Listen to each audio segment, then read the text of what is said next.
There are two kinds of geniuses in this world. One kind consists of ordinary geniuses. The other kind consists of people like our protagonist, who use hacks yet never get their accounts banned. Chu Van possesses an incredibly powerful phone. As long as he collects equipment and levels up his character in the game, his real-life strength will grow as well. While others have to exhaust themselves killing monsters and cultivating, all he needs to do is stay home and play games for his strength to soar. Next, let us see how he conquers both the game world and the real world. The story begins with an introduction to this world's history. Several decades ago, Earth was struck by a dimensional storm. Countless immortals, demons, angels, devils, and spirits were discovered. These dimensional creatures are divided into 4 ranks: mortal body, legend, epic, and myth. Their abilities and destructive power far exceed human imagination. Humans belong to the lowest rank, mortal body. They can cultivate Yuan Qi to strengthen their physiques. Besides practicing Yuan Qi methods, there is another way to accelerate human evolution: killing dimensional creatures and taking the dimensional crystals from their bodies for use. However, the habitats of dimensional creatures are extremely dangerous. Once humans enter them, survival is nearly impossible. As the teacher lectured, his gaze occasionally drifted toward a corner of the classroom. Chu Van was called to the board to answer a question, but he was sound asleep, looking utterly carefree, recalling the principal's words before retirement, then looking at the student slumped over his desk with drool glistening at the corner of his mouth. The teacher could only shake his head and sigh again. Thursday Bach, there are 2 kinds of geniuses. One is called Chu Van, and the other is everyone else. The moment the dismissal bell rang, Chu Van, who had been slumped over his desk in Thursday Bach's eyes, immediately sat up with renewed vigor, gripped his phone tightly, and dashed out of the classroom. Thursday Bach grew even more disappointed and muttered, "The old principal did all he could, but this Chu Van is clearly a hopeless fool." Chu Van ran like the wind,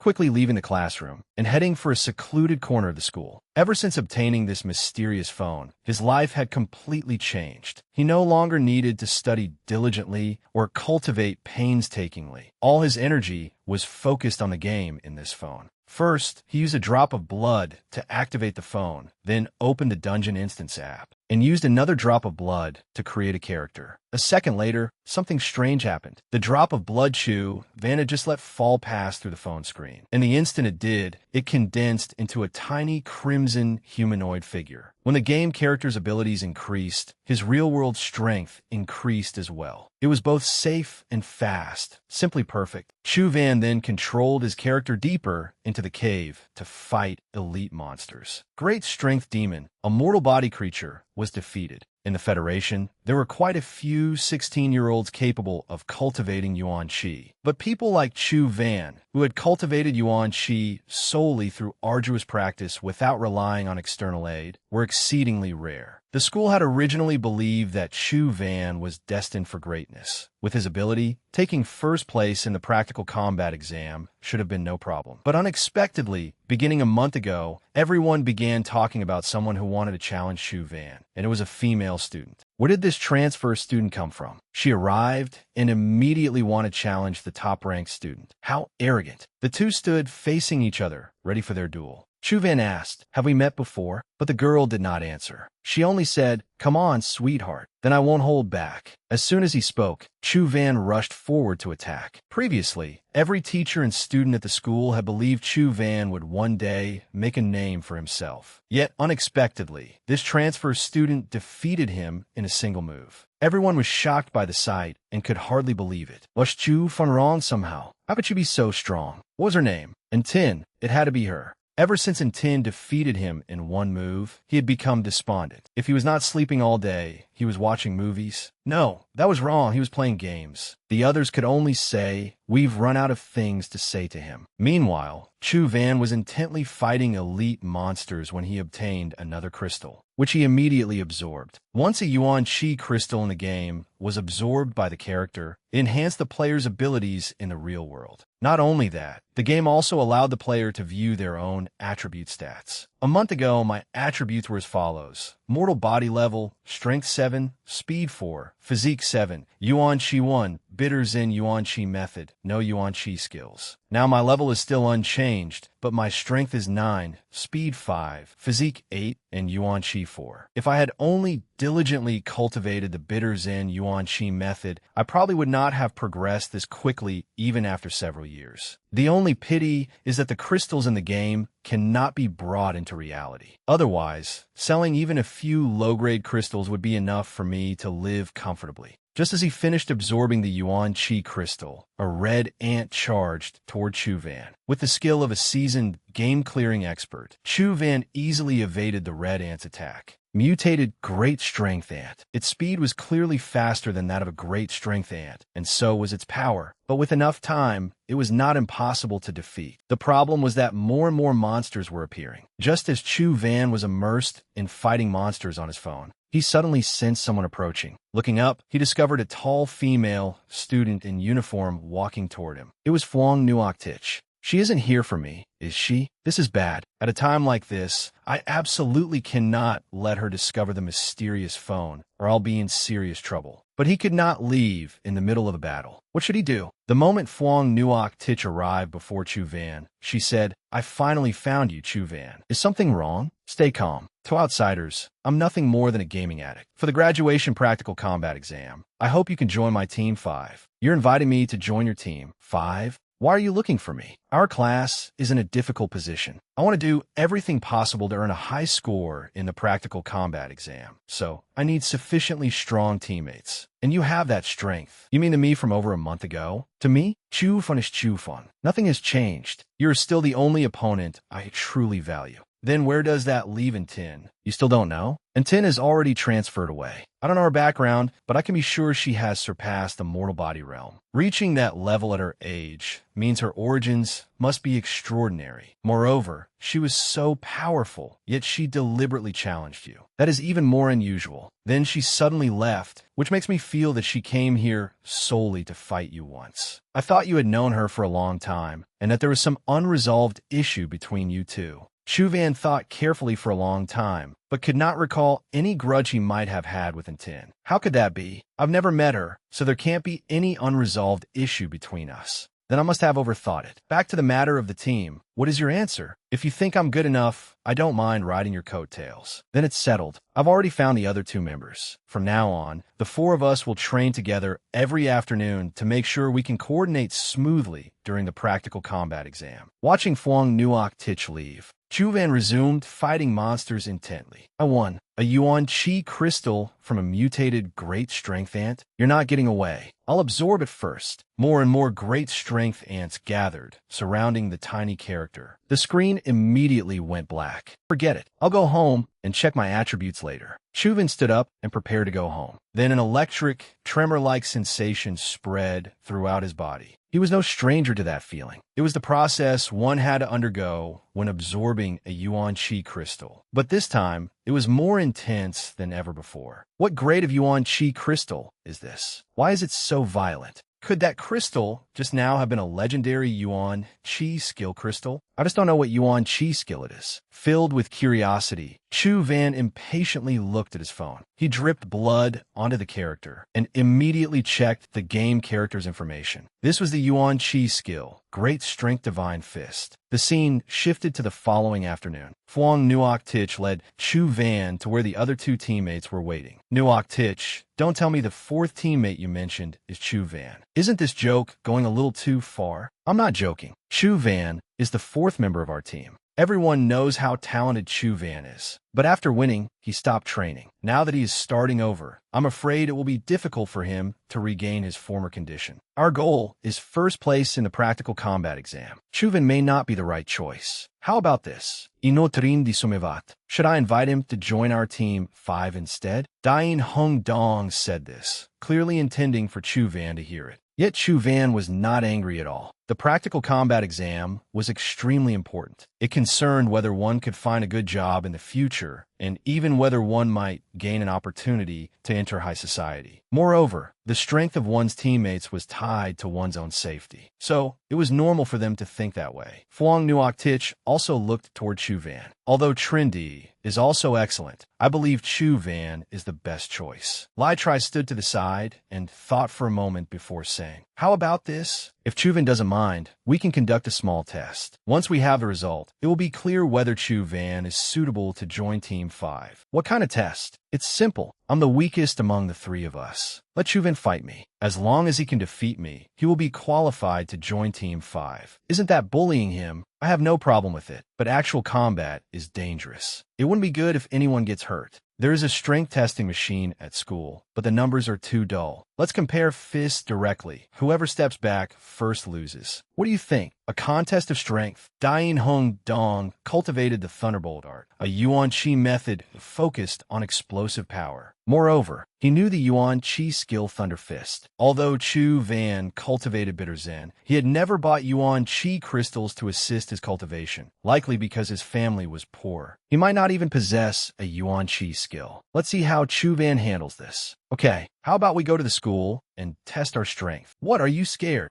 Chu Van scratched his head and laughed. Yes, I'm afraid I'll kill you with one punch. The scene shifted to the strength testing machine. You first or me first? Either way, then I'll go first, hee. Having said that, Dai Hung Dong walked toward the machine. With one punch, the display immediately began lighting up in succession, finally stopping when the number 7 lit up. A strength score of 7 was truly an exceptional figure for an ordinary high school student. This surprised Chu Van somewhat. The strength measured by the machine differed slightly from the data in the game, but not by much. Before obtaining the mysterious phone, my strength was only 7 as well. Dai Hung Dong stepped aside, looked at Chu Van, and said, "Your turn." It was still the noon break, and there were no other students in the equipment room. As usual, the old professor checked each machine one by one to see whether there were any problems that needed to be reported promptly. Are people using the equipment room even at noon? The professor approached and peered through the crack in the door. He discovered that Phuong Nuoc Tich, Dai Hung Dong, Lai Tri, and Chu Van were inside. Don't alert them for now. Wait, was that Chu Van who threw that punch? Everyone was stunned when they saw Chu Van's result. Strength score 10. 10 points? How is that possible? Could it be that Chu Van had not declined at all, and that he always slept in class because he trained too hard on his own? Or perhaps the old principal really had an eye for talent. A mortal body with 10 points of strength. There probably were not many like him, even in Wide Prefecture. Yin Bung,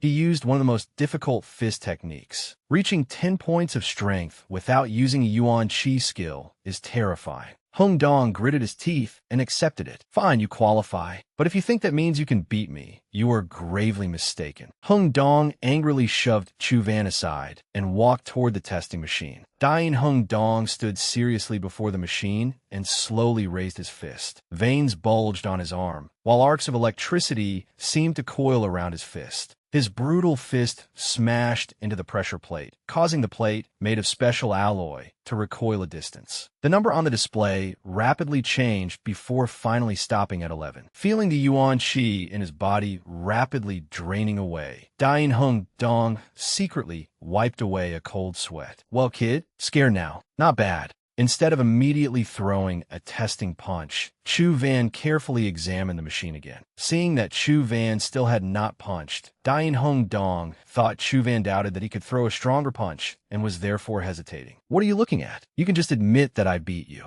There's no shame in it. Chu Van looked at the testing machine and asked with some concern, "If this thing breaks, the school won't make me pay for it, will they? If you break it, I'll pay for it." Then I'm relieved. Chu Van looked rather pleased with himself. This was specialized equipment for measuring strength. Although it could only measure a maximum score of 20, it was extremely rare for a high school student to reach that number, let alone break the machine. Chu Van no longer hesitated. He raised his fist, and the skin on his hand gradually took on a metallic crimson sheen, as though it were covered by a Yuan Chi skill. So Chu Van had also cultivated a Yuan Chi skill. Chu Van threw a punch at the test plate, directly sending the pressure plate flying backward. The number on the display changed continuously and quickly surpassed 11. Suddenly, the testing machine made an odd sound, and the apparatus behind it cracked apart. Dai Hung Dong and the others were dumbfounded, staring blankly at Chu Van. Thursday Bok's eyes widened as well. He thought to himself, the machine's measurement limit may be 20, but that does not mean it can only withstand 20 points of strength. To destroy it, one would probably need an 8th or 9th grade Yuan Qi skill. He suddenly recalled the principal's words. There are two kinds of geniuses in this world. One is Chu Van, and the other is everyone else. Chu Van was slightly stunned, then immediately looked helplessly at Dai Hung Dong. You said you would compensate me just now. You're not going back on your word, are you? Don't worry, brother. I'll pay for it. We're teammates. So leave this matter to me. Lai Tri and Phuong Nuoc Tich were in good spirits as well, with a powerful teammate like Chu Van joining them. Their goal was another step closer. This guy seems more interesting than I thought. After testing his skill, Chu Van went home. As he walked, he thought about how Phuong Nuoc Tich's words had reminded him of something. Legend-ranked powerhouses basically would not attack mortal body cultivators. Yet Tin had deliberately attacked a mortal body student like him. He had never left Wide Prefecture in his entire life. How could he possibly have offended such a person? Suddenly, his father called to ask about him. Hello, son. Are you coming to your father's wedding? Who are you planning to marry this time, Dad? I'll send you a photo later so you can see what she looks like. I found you a pretty good stepmother. Her name is O Duong Lam. Where will the wedding be held? When is it? Luoyang, about a week from now. A week from now is exactly when my practical combat exam is. I can't go. Oh, right, Dad. Do you know about the cookie box in the attic? What cookie box? The one about 30 centimeters long, with cookie pictures printed all around it. That's the bear cookie box I used to eat from as a child, but those cookies were discontinued long ago. The box must have been left over from back then. What? Was the phone inside the box put there by you? A phone? Is it the completely white one, with a black screen and no buttons? Yes, that's the one. It belonged to your grandfather. If you hadn't mentioned it, I would have forgotten it even existed. It was Grandpa's? Where did he get it? Back when Wide Ancient City was being rebuilt, many structures needed repairs. Your grandfather was a carpenter then, so he went there to work. One day, they dug up an ancient well at the construction site, and there seemed to be a faint glimmer coming from below. The workers thought they had unearthed some treasure, but all they found was an old wooden box. It had many cracks in it, and the light had been shining through those gaps. Inside was a phone, but when they picked it up, it stopped glowing. It had no buttons or charging port either. Everyone was disappointed and assumed it was someone's prank, so they lost interest. In the end, they gave the phone to your grandfather. He casually tossed it into his tool bag and brought it home. When I was little, I even took it to a pawn shop, hoping to trade it for some pocket money. But it wasn't worth anything, so I threw it into a cookie tin. You're not planning to sell it, are you? Luckily, no one bought it. Otherwise, it would have been too late for me to cry about it. That phone had never turned on before. How could it have? So many years have passed. Even if it wasn't broken, the battery should have died long ago. I have things to do. Anyway, I've told you about it. Whether you come or not is up to you. It was dug up in Wide Ancient City, and the practical combat exam is being held there too. If I get the chance, I'll look into it. If I can't find anything, then so be it. I forgot to ask Dad whether he had offended some old lady outside. And so the days passed. Whenever Chu Van got home, all he did was play games. While the old professor lectured, he slept. While everyone else trained, he played games. Several days passed in the blink of an eye. At school, two students playing cops and robbers accidentally bumped into someone. Are you okay? I'm Fina. Suddenly, that person radiated an incredibly powerful aura. That's terrifying. Who was that? The next day, when Dai Hung Dong saw Chu Van approaching, he hurried over with a strange expression. Gritting his teeth, he said, Chu Van, I'm sorry. My friend invited me to join his team, so I can't form a team with you anymore. Before Chu Van could reply, Dai Hung Dong turned and ran off. Chu Van was somewhat stunned, unsure of what had happened. Dai Hung Dong had suddenly left the team. Did Phuong Nuoc Tich have a backup plan? At this point, it would be difficult to find anyone capable enough. Lai Tri, did you know old Dain left the team? I am Trudy Sore. For certain reasons, I can't take the exam with you either. Don't ask why. I'm just really sorry. After walking a few steps, Chu Van saw Phuong Nuoc Tich again. One look at her expression confirmed his suspicions. I'm really sorry. I understand. It's all right. I should be the one apologizing. Someone is targeting me, and you've all been dragged into it. Chu von Schmoiled. He placed a hand on Phuong Nuoc Tich's head, ruffled her hair, and said, There's still time. Go find new teammates quickly. Make sure you get good results. Chu Van, I can't tell you who that person is. but their influence is terrifying. You have to be careful. Chuvan said nothing. He merely turned back and smiled at her before quickly leaving. The exam was almost here. Where could he find reliable teammates now? As soon as Chu Van entered the classroom, Thursday Bach called him over. Chu Van, come here for a moment. Teacher Yu, commander, and is a highly respected official. His real name is Tianzhua. Do you really not know him? I don't. Then that's strange. If you don't know Commanderin, why would he come all the way to Wide Prefecture just to publicly criticize a high school student? Just who is this in Tianzhua? The Earth Federation is divided into 4 military districts: East, West, South, and North. Although Commanderin is still young, he comes from an influential family. In his early 20s, he already holds a powerful position as a senior official in the Southeast Military District. Isn't Tianzhua targeting you? I can't be sure, but if he says even one bad thing about you, there will be countless people eager to curry favor with him. As such an important official, doesn't he know that a single sentence from him could ruin someone's future? Besides, what is Commander An's relationship with Tin? It's possible they're related, but we can discuss that later. What matters now is that you need a 5-person team to register for the practical combat exam. Registration closes tomorrow. After that, it will be too late. This time, you can't choose ordinary students as teammates. There is a student at our school named Lai Huan. If he agrees to form a team with you, no one will dare make trouble for you. But the condition is that you must do everything you can to help him achieve good results, and he must rank first in the team. You mean you want me to be Lai Huan's stepping stone? You may not get first place in the squad, but it's still far better than being unable to take the exam at all. Then I'll have to trouble you, teacher you, to contact him for me. Elsewhere, Dad, do you know someone named Tianzhua? How do you know Tianzhua is your eldest brother? My eldest brother? Tianzhua is Xiaolan's son. I married Xiaolan, so naturally he became your eldest brother. That's right, you also have a younger sister named Tin. What the hell, Dad?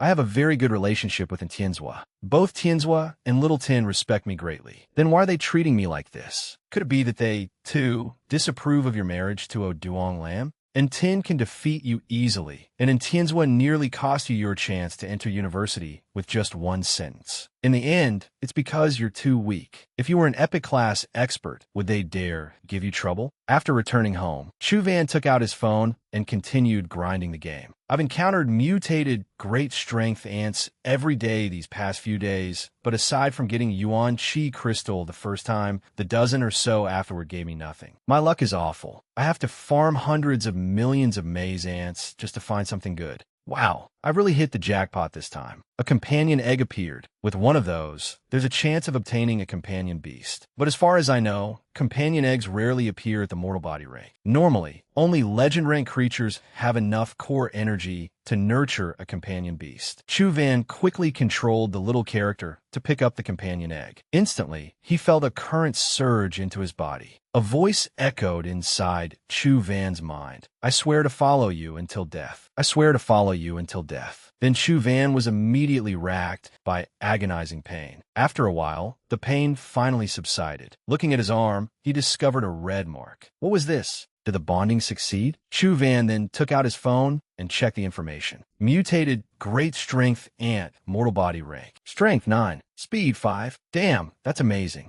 Let's try summoning it. But how do I summon it? He thought of the blood-colored little character and the great strength ant's abilities. As soon as the thought formed, a red glove appeared. This must be the bonded form. He had heard that it could provide enhancement effects to its user. Great strength ants mainly boosted strength. As for the mutated great strength ant, there was no way to test how much strength it added at home. Never mind. First, let's see what the companion beast is like. He immediately summoned the companion beast. A fierce-looking ant appeared, startling Afe and Shufun. Why does it look so terrifying? It was clearly pretty cute in the game. When I get the chance, I have to ride it outside and give it a try. The next day, teacher Yu drove Chu Van to meet Lai Huan. He reminded Chu Van, Lai Huan is somewhat unruly by nature, but he isn't a bad person. You're only there for the exam, so don't take anything else to heart. Don't worry, teacher Yu. I know what to do. Shortly afterward, Chu Van arrived at a 5-star hotel. I'm here to see second young master Lai. This way, please. As soon as he entered the room, he saw Lai Huan posing like a spoiled young master, with a beauty in each arm. Lai Huan, this is the Chu Van I told you about. He's very capable and can definitely help you achieve good results. Don't worry, old you. Out of respect for you, I'll let him join us. Getting top results shouldn't be a problem. Good. I'll return to the school first. You and Chu Van can discuss the details. I'll handle the registration. Stay here for the next few days and get familiar with Lai Huan. That will give you a better chance during the practical combat exam. Thank you, teacher you. You're Chu Van, right? I've heard of you, the #1 genius at Wide High School. Those are just rumors, not the truth. That figures. How could a tiny place like Wide Prefecture produce a genius? Even if you were one, you wouldn't have been defeated by Tin in a single move. There's no need for coordination training. When the time comes, just obediently follow us. Fine. With that, Chu Van took out his phone and resumed grinding the game. Do you drink? Help yourself to any of the wine here. You can also pick whichever of these ladies you like. Even after hearing that, Chu Van was completely unmoved. Thanks, but I don't drink. Seeing Chu Van acting so dull, getting so dispirited after only a minor setback, Lai Huan felt that old Yu lowering himself to ask him for help was truly not worth it. Suddenly, Lai Huan whispered something into the ear of the red-haired beauty beside him. The red-haired beauty walked over to Chu Van and asked, "Little brother, what game are you playing? Is it fun? Very fun. Is it more fun than playing with me? Women are fleeting. Games are eternal." Chu Van did not even look up, his eyes fixed firmly on his phone screen. At that moment, he spotted a silver-winged mosquito. It was far too fast, and with the red-haired beauty constantly bothering him, he couldn't hit it. When she saw that he was ignoring her, she grabbed Chu Van's face and turned it toward her, causing him to be struck by the silver-winged mosquito. Damn, this is bad. Without the slightest tenderness, Chu Van pushed the red-haired beauty away, then buried himself back in the game. The sight made Lai Huan burst into laughter, and he began to take a liking to Chu Van. This kid is pretty interesting. That night, after several rounds of drinks, Lai Huan was sleeping when he suddenly heard noises from the nearby bathroom. Suspecting his new companion was up to something, he went to take a look. It turned out that Chu Van was staying up all night grinding the game. He had spent the entire night fighting this silver-winged beast, dying hundreds of millions of times without managing to kill it. The silver-winged beast was formidable, but had not reached the legend rank. Killing it wasn't impossible, but he had to be able to hit it first. Great Strength Divine Fist could seriously injure it, but the move took too long to execute. Could I combine Great Strength Divine Fist with the Inch Punch I'm familiar with? If the character in the game is me, then as long as I use Inch Punch in reality to improve Great Strength Divine Fist, the game character should be able to improve it too. Thus, Chu Van went from staying up all night grinding games to staying up all night practicing his fist technique. What a diligent farmer. Lai Huan witnessed all of this, but he had no idea what his new companion was doing. What kind of fist technique is he practicing? The way he generates force and moves is way too exaggerated. I thought he was trying to catch chipmunks. So he wasn't sleeping after all. A few days later, the university entrance exams began. Everyone had to take the written exam first, followed by the practical combat exam. Several more days passed, and Chu Van arrived at Wide Ancient Town to take the practical combat exam. Because a dimensional rift had appeared here, it had become a dimensional zone. Affected by the dimensional zone, the surrounding plants and animals had all mutated. The ancient town was guarded by the military, and no one could enter without a pass. The university practical combat exam was about to begin. Fully armed soldiers stood guard at the entrance to the examination site. Lai Huan and his other two teammates had not arrived yet and were wandering around. Chu Van stood at the entrance and observed it for a while, when he noticed an extremely strange symbol on the wall. Then his phone suddenly issued a notification. This phone had no calling function and had never vibrated before. Why was it suddenly doing this? He had never seen this camera function before, either. What was it for? Was it asking him to take a selfie? Chu Van then held up the phone and took pictures everywhere before aiming it at the mysterious symbol on the city gate. The phone suddenly displayed a notification. Dungeon instance detected. Did it really turn dimensional zones into game dungeon instances? Since he had nothing better to do, he decided to give it a try. Chu Van bit his finger and dripped blood onto the phone. The drop of blood formed into a tiny human figure. Chu Van controlled the little figure into the dungeon instance. After entering, he was surprised to discover that the dungeon instance looked exactly like the outside world. After walking some distance, Chu Van encountered a monster in town. It was a skeleton that had wandered over. The instant it saw the little figure, it charged forward to attack. But this skeleton was rather weak. Chu Van dodged all its attacks. Although it was his first time encountering one, its speed and strength were nothing special. It was easier to deal with than those ants. With one punch, the little figure smashed the skeleton into ashes. Though it was very weak, Chu Van was quite lucky. After killing only one, it dropped something good. Is this real? A skill crystal dropped on the first try?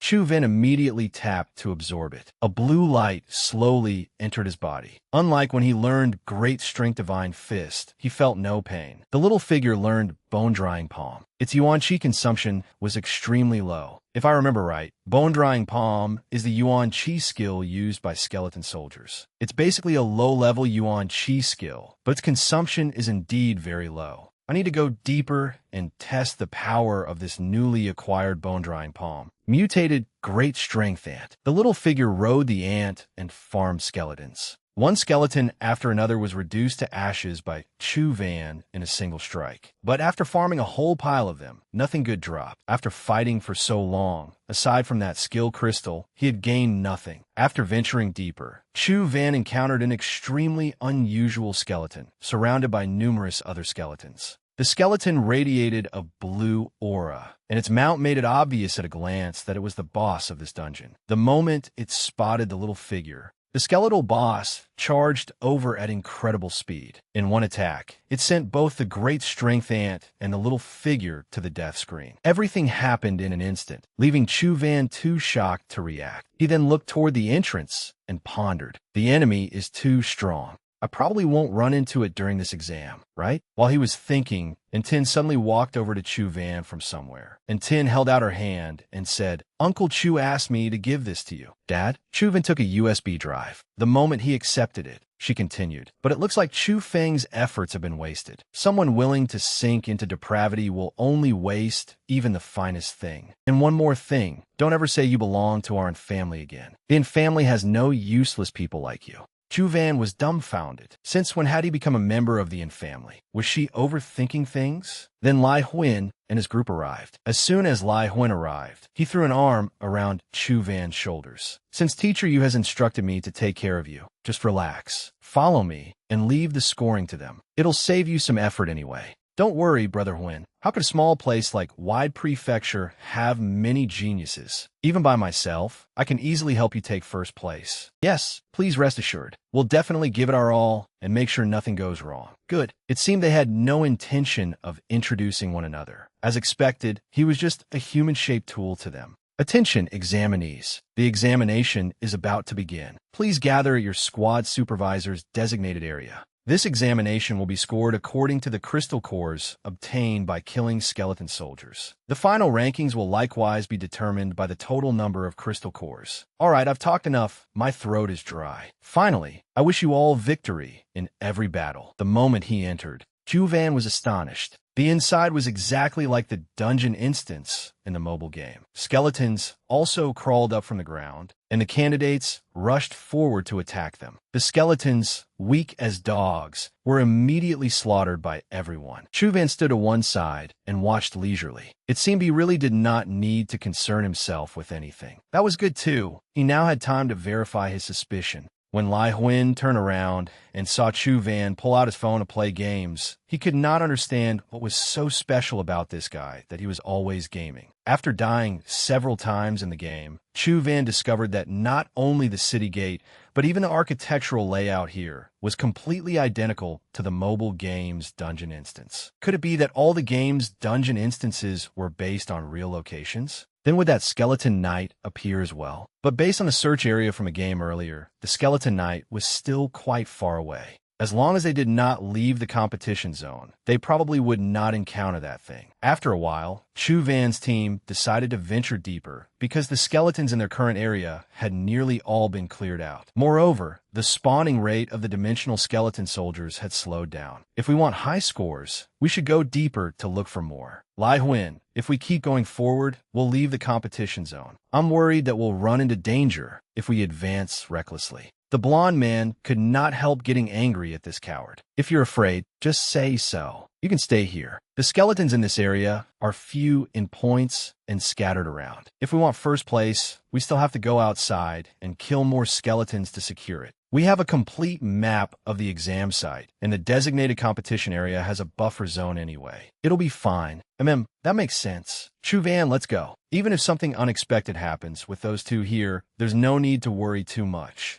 Damn it, I can't exactly tell them that a monster is waiting ahead for us to deliver ourselves to our deaths. If we do run into it, at least I might be able to take Lai Huin and escape. After that, everyone continued deeper inside. Some were grinding monsters for points, while someone else played games leisurely. At this moment, Chu Van was still fighting the Skeleton King solo in the game, but no matter how many times he died, he could not defeat it. No, whether I dodge sideways or jump up, this Skeleton Knight's attacks can kill me instantly. Its power is even more overwhelming than the silver-winged flying ants. But clearly, the Skeleton Knight cannot maintain high speed continuously. It only accelerates in bursts when attacking. It must be some kind of Yuan Chi skill. Damn it, if this continues, the entire team might be wiped out. While worrying, Chu Van noticed that a skeleton ahead had dropped a dimensional crystal. The blonde man immediately picked it up and handed it to Lai Huin. Taking it, Lai Huin said, "Okay, baby, I'll reward you later." Seeing that they had already farmed enough points, Chu Van said to Lai Huin, our score is already very high. We should head back now. The blonde man impatiently rebuked Chu Van, saying that there was still plenty of time, so why rush? It was not as though they needed him to fight. How about we kill a few more to guarantee victory? There haven't been any recent warnings about dimensional creatures above the legend rank appearing. It should be fine to keep going deeper. Suddenly, Chu Van took Lai Huin's hand with deep emotion. Lai Huin, do you believe in a sixth sense? A sixth sense? Ever since I was young, whenever I was about to encounter danger, I would get a very unpleasant feeling. And every time, it has proven accurate. That feeling is especially strong right now. I feel that if we go any deeper, we'll get beaten to a pulp. Hearing Chu Van's nonsense, the blonde man did not believe him at all. A sixth sense? You're really putting on an act. Brother Huin is already doing you a favor by letting you tag along. If you cause the entire team to lose, can you bear that responsibility?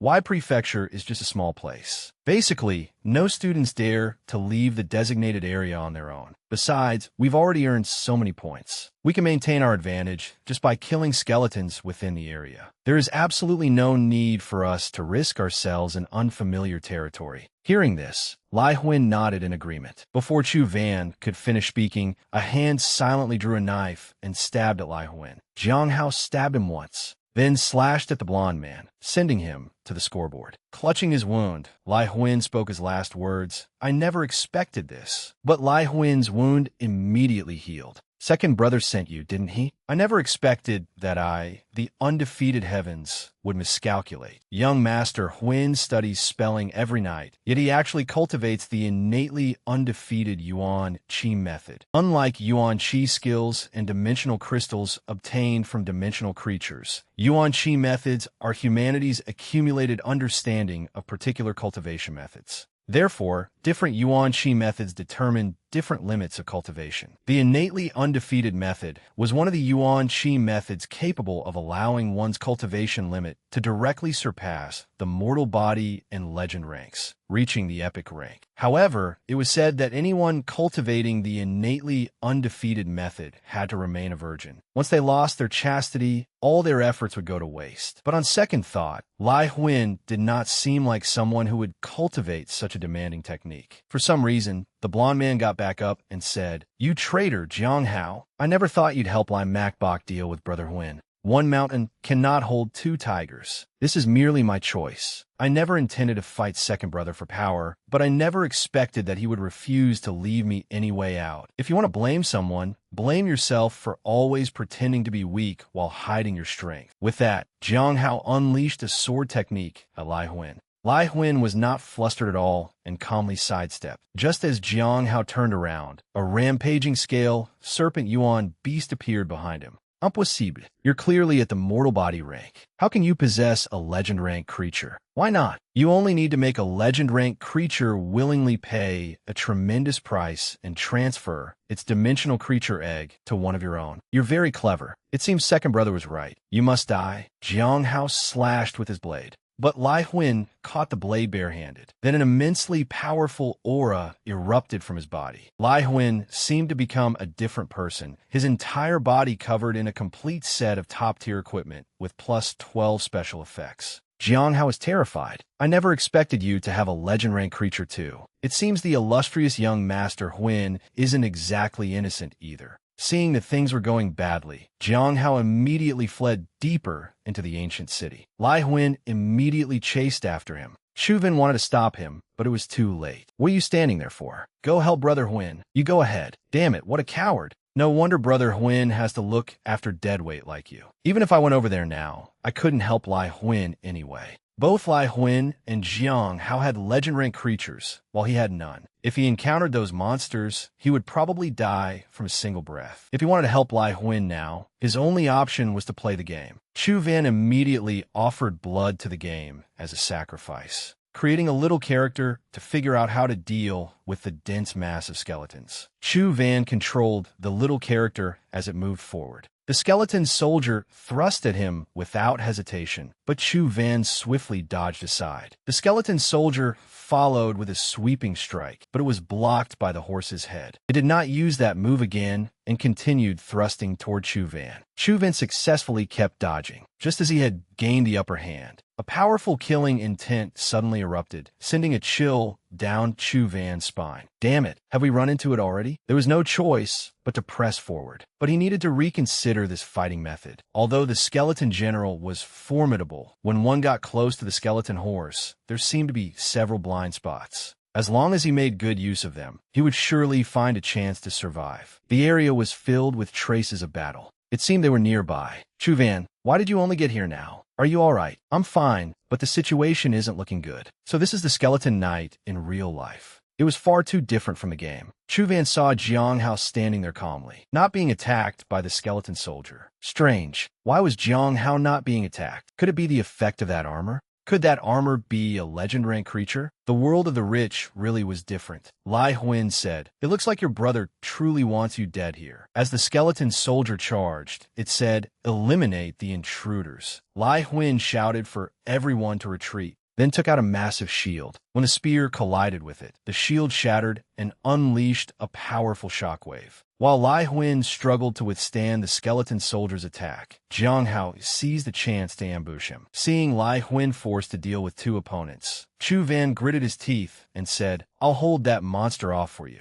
"How long do you need to deal with Jiang Hao?" Lai Huan said he needed only 2 minutes to take care of the traitor. Chu Ven took off his coat and prepared to fight. He moved toward the skeleton soldier to draw its attention. The skeleton attacked Chu Ven with a sweeping strike, but since he was prepared, Chu Ven easily dodged it. He then immediately punched the skeleton soldier. However, the gap in their strength was too great, and the skeleton soldier was completely unharmed. Seeing that Chu Ven was still alive, Jiang Hao could not help being distracted. How could he have survived? Seizing the opportunity, Lai Huan immediately punched Jiang Hao in the face, knocking out several of his teeth. Jiang Hao flew into a rage when his handsome face was ruined. "We'll see whether I die first, or that useless Chu Ven dies first." Just as he wished, Lai Huan rushed forward with a relentless assault. To avoid facing two enemies at once, Lai Huan targeted the strange armor and struck it hard. After taking Lai Huan's punch, the armor cracked and nearly shattered. Seeing that the situation was dire, Jiang Hao had no choice but to use his final move. He released the rampaging scale serpent's true form to attack Lai Huan. Though it was a rampaging scale serpent's true strength, it could only hold Lai Huan back for a few seconds.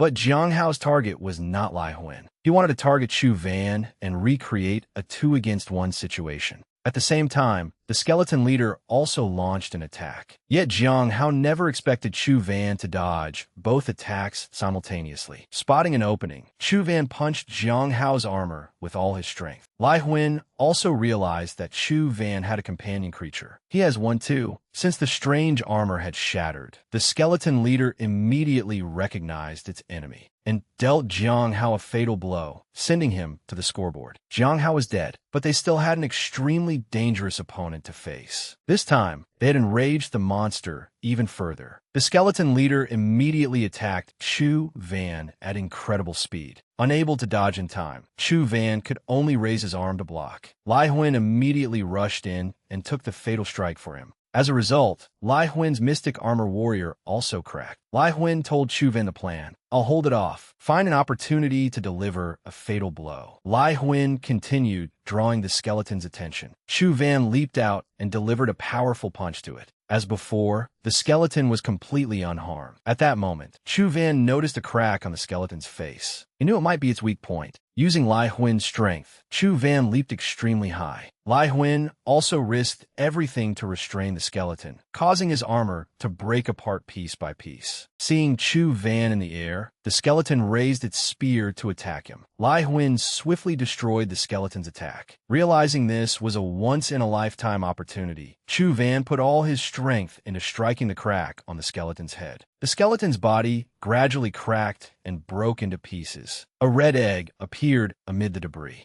A companion egg. Not bad luck. You're not taking it, you keep it. If you hadn't been here, my lackey and I would probably have lost our lives. Consider it a gift of thanks for this battle. With that, Lai Huan casually put on Chu Van's clothes. Then I won't stand on ceremony. By the way, I should remind you that your current mortal body rank isn't enough to refine a legend rank dimensional creature. Don't casually refine this skeleton knight's legend rank companion egg. Lai Huan looked at Chu Van's arm and asked doubtfully. By the way, Chu Van, how did you obtain a companion creature? I could barely obtain the Mystic Armor Warrior only through the innately undefeated method. Are you also someone who avoids women? Ah, but this one is only mortal body rank. Though legend rank creatures are stronger than mortal body rank creatures, the weaker a creature is, the harder it is to cultivate its companion egg. In other words, mortal body rank companion eggs are actually rarer than legend rank ones. Where did you get such good luck? Lai Huan, what about Jiang Hao? Did he just die like that? Don't worry about him. He brought it upon himself. I'll handle this matter. Seeing that Chu Van was still worried, Lai Huan reassured him. Don't worry. Once we're out, apply to whichever university you want. I'll help you get enrolled.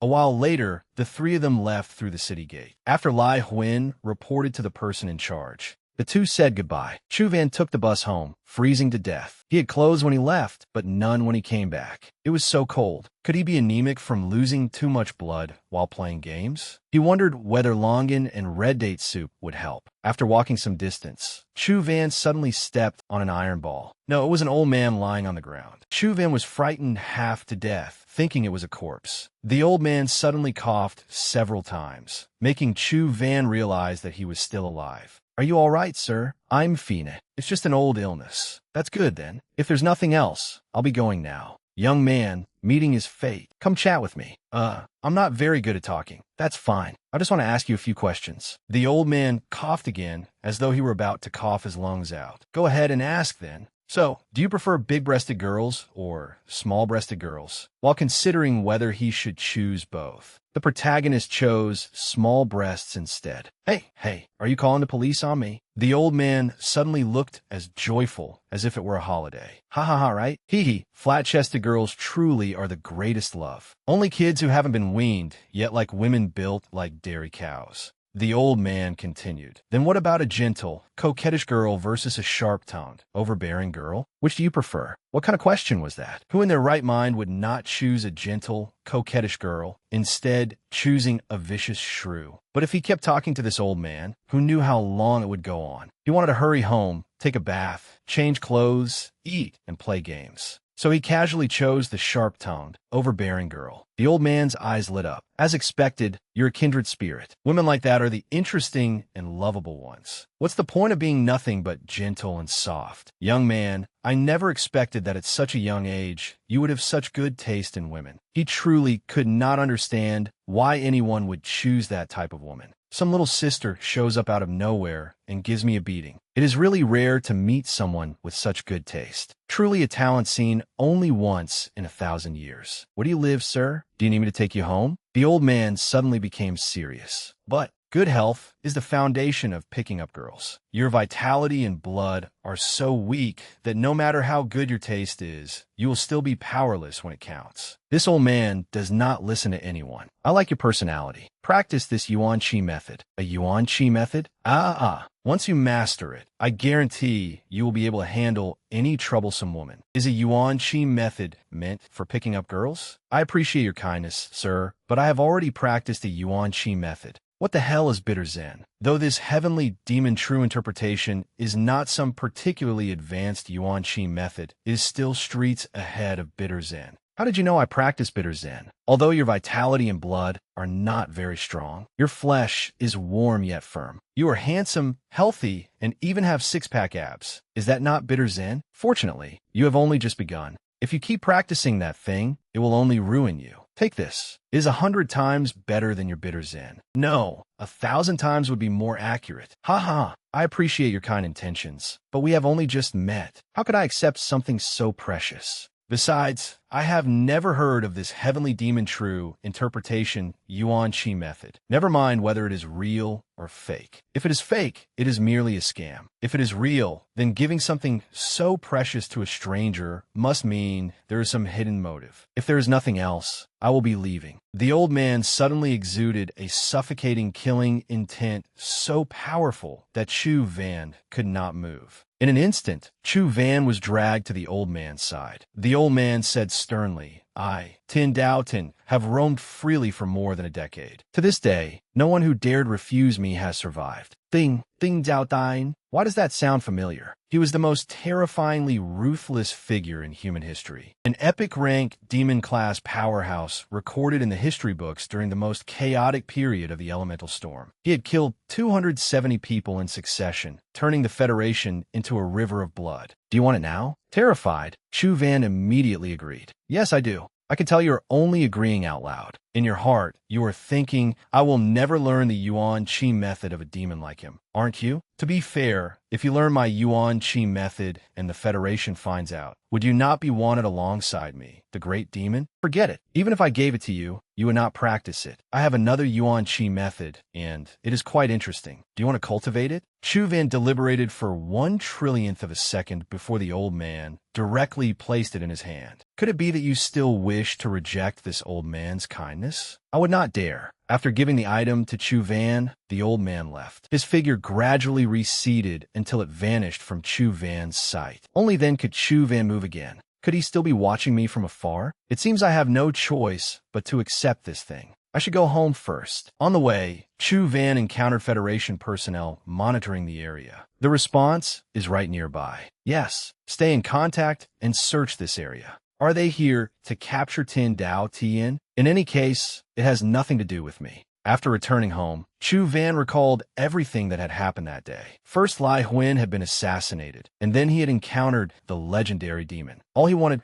was to play games in peace. This Yuan Chi method, who knows whether it will bring fortune or disaster? No longer wanting to think about it, Chu Van went to bed. He had another nightmare and woke with a start. Could it be because of the Yuan Chi method Tin Dao Tian gave him? This box does not look unusual at all. Could I really be anemic? The next morning, phew, I feel much more awake and the discomfort is gone. Since I am awake, I might as well play a game. Chu Van took out his phone and resumed playing. When he entered the game, he discovered the skeleton was still there. It seems the monsters in the game and those in real life do not affect one another. Good, I could try again. The result was that Chu Van got stabbed full of holes. Although the boss was weaker than it had been in real life, without the mystic armor warrior, he could only defeat it by following a perfect route. There's still several days before the results are announced, so I can use this time to deal with that skeleton knight. This game consumes far too much blood. How much blood will I need to replenish? How annoying. I need to drink brown sugar water to replenish my blood. It would be more reliable to die fewer times. Maybe I should buy some supplies and play games for a few days. So Chu Van went out to buy provisions, then continued grinding the game. After 49 deaths, Chu Van finally defeated the boss and obtained an elite crystal, elemental speed, level 13. Chu Van immediately absorbed it. Strange, why has my speed not increased? It should have risen to 13.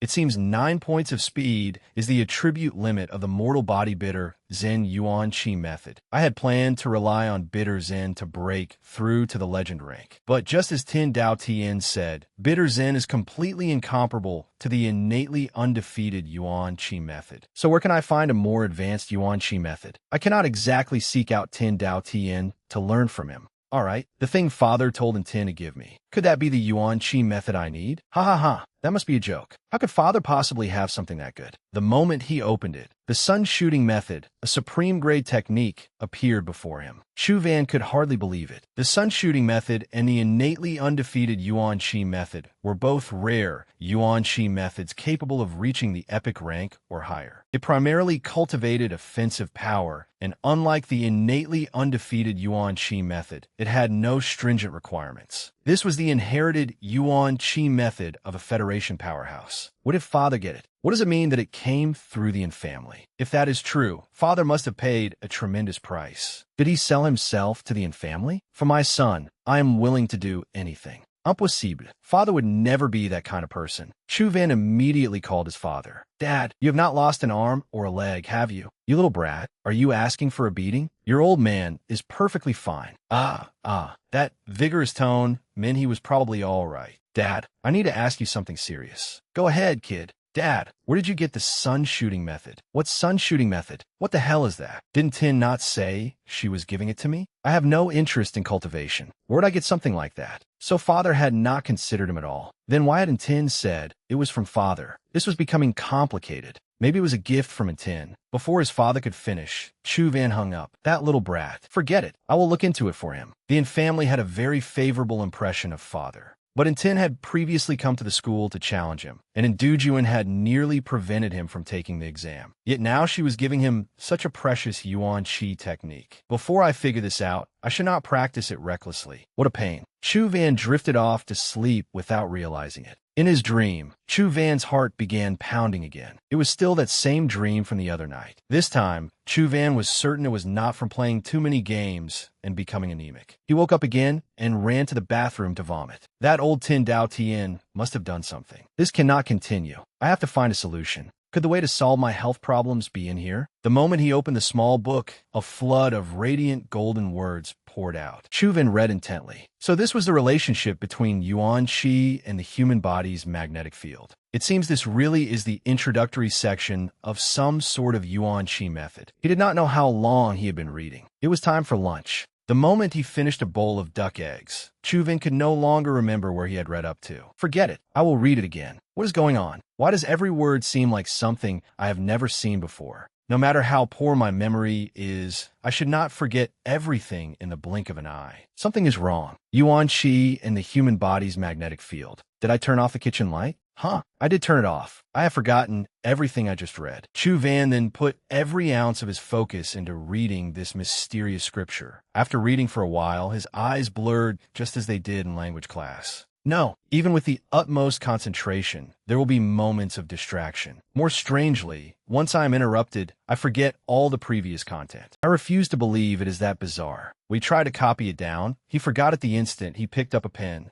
When he tried taking a picture with his phone, the words could not be seen clearly. This thing really is strange. Maybe if I place it farther away, I can escape this suppressive influence. Suddenly, an unfamiliar number called him. It was one he had never seen before. Hello, Chu Van. Have you decided which university you will attend? Not yet. I have only been busy playing games. Oh no, I forgot today was the day the scores were released. How about we attend the same school? Central University. First place, Lai Huin. Second place, Chu Van. Sunset Academy. Sunset Academy? I heard Sunset Academy recently discovered a dimensional domain containing a new companion creature. When you put it that way, it is indeed a good option. but if I remember correctly, Sunset Academy is in Luoyang, and Luoyang is the Yin family's territory. Without giving it much thought, Chu Van picked up his phone to play again shortly afterward. He continued having King fight the silver-winged flying ant one-on-one, but still beat him to a pulp. It is incredibly fast and can fly. How am I supposed to fight that? Just as he was getting frustrated, someone knocked on the door. When he opened it, Lai Huin had come a visit. You are bothering me. I never invited you over, so why are you here? Did I not say I would consider Sunset Academy?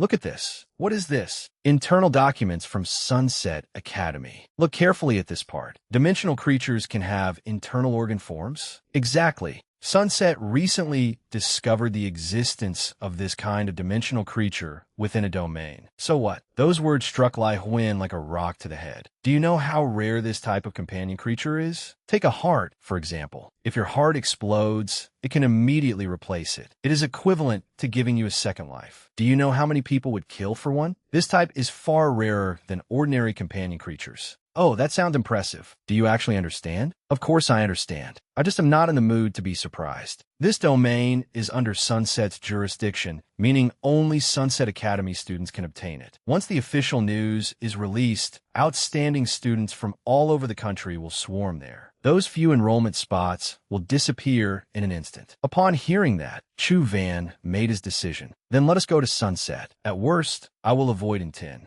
I heard the Yin family will also attend Sunset. What? Are you scared? Scared of what? Wait, I will register right now. What are you waiting for? Hurry up and pack your things. You're coming to Luoyang with me now. Damn, that fast. At the same time, in a Federation office. Have you found the surveillance footage? We extracted the footage from Xiangjuan Road. That is right. That brat definitely came into contact with Tin Dao Tian. Find him for me. Back to Chu Van. At this moment, Chu Van was on his way to Lai Huin's house. To avoid those dimensional domains, the journey seemed twice as long. The game is still stuck at that stage. Forcing my way through would only waste blood. If I cannot play games, what can I do? Chu Van took out the Lost Immortal Scripture and began reading. The driver had to drive, and Lai Huin was lost in thought. They probably would not notice him. That is fine. Since I am free anyway, I can use it to pass the time on the road. Thus, Chu Van read the Lost Immortal Scripture. As he read and read, he unknowingly finished the whole book. The Lost Immortal Scripture gradually dissolved and entered his body. Chu Van closed his eyes to sense it, and a ring of glowing inscriptions surrounded him. Chu Van tried to use Bitter Zen, but he could no longer do so. Sure enough, after changing methods, I cannot use Bitter Zen anymore. What kind of Yuan Qi method is the Lost Immortal Scripture? It actually broke even the 9-point attribute limit of a mortal body. Though I am still at the mortal body rank, my attributes are comparable to those of the epic rank.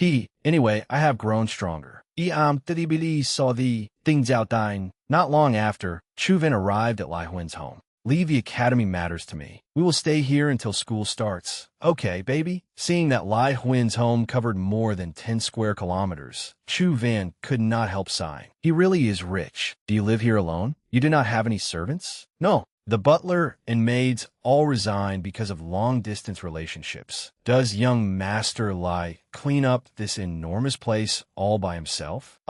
Is it a newly opened shop? Lai Huin suddenly answered call. Of course. Prepare the best goods for the young masters. Tell them to dress nicely. I will be right there. See you later. Chu Van understood that it was all an act for Lai Huin's older brother. So he asked, is it not exhausting to keep acting like that? If my brother wants to watch, then I will perform for him. I'm going out. You have been in the car for so long, so get some proper rest. Afterward, Chu Van went into the training room and practiced for a while. The opening stance of the Great Strength Divine Fist was very similar to the way force was exerted in the Inch Punch. He had tried it before, but the silver-winged ant had easily dodged it. It seemed he would have to try another method to deal with the silver-winged ant. Right, the Withered Bone Palm. But the Withered Bone Palm's rank is too low. I wonder if it will work. Chu Van immediately used the Withered Bone Palm. Although the Withered Bone Palm did not deal much damage, it was incredibly fast and was particularly suited for the Inch Punch. After that, Chu Van practiced the Withered Bone Palm several more times. Before long, Chu Van was panting like a dog from exhaustion. It was clearly only a first-rank Yuan Qi skill, yet it consumed so much Yuan Qi. I should try it in the game.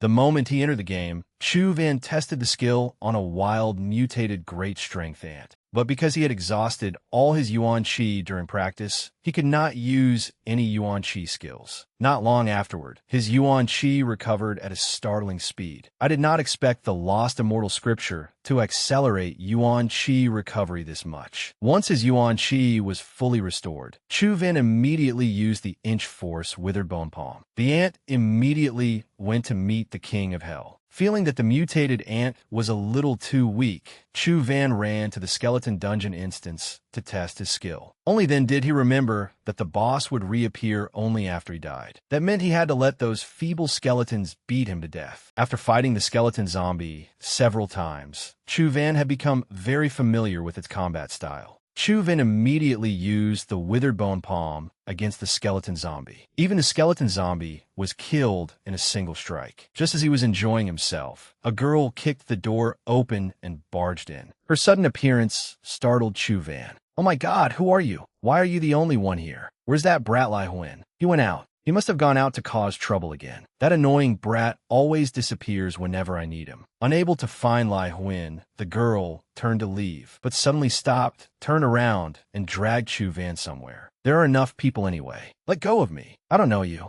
You've hung out with that brat before. Can't you do his sister a favor?" So she was Lai Huan's older sister. Still, Lai Huan had helped him quite a bit, so it was only right that he helped her. "Can't you let me play my game in peace?" "What was that?" "Nothing. But if we're going out, at least let me straighten my clothes first." Seeing Chu Van's awkward expression, she seemed a little embarrassed as well. The scene shifted to Sunset Academy's companion beast arena. "Sister Vi Luong, you're finally here. Don't worry, this has nothing to do with you. Just stand to the side." With that, Chu Van pulled out his phone and continued playing his game. A moment later, someone approached. "Why didn't your little brother Lai Huan come?" "Don't tell me he was too scared to show up. Cut the nonsense. Aren't I here?" "Tommy, we took down that mutated warhorse together. What gives you the right to claim the companion beast for yourself?" "What gives me the right? I landed the final blow on that ancient warhorse. If you want to settle who gets the companion beast with our fists, then stop wasting your breath and fight. We have things to do later." "Chao Duong, do you think I'm afraid to fight you? I'm a fourth-year student, and beating up you second years wouldn't be much to boast about. So I specifically found someone in your year." Vi Luong recognized him at once. It was Ko Dain.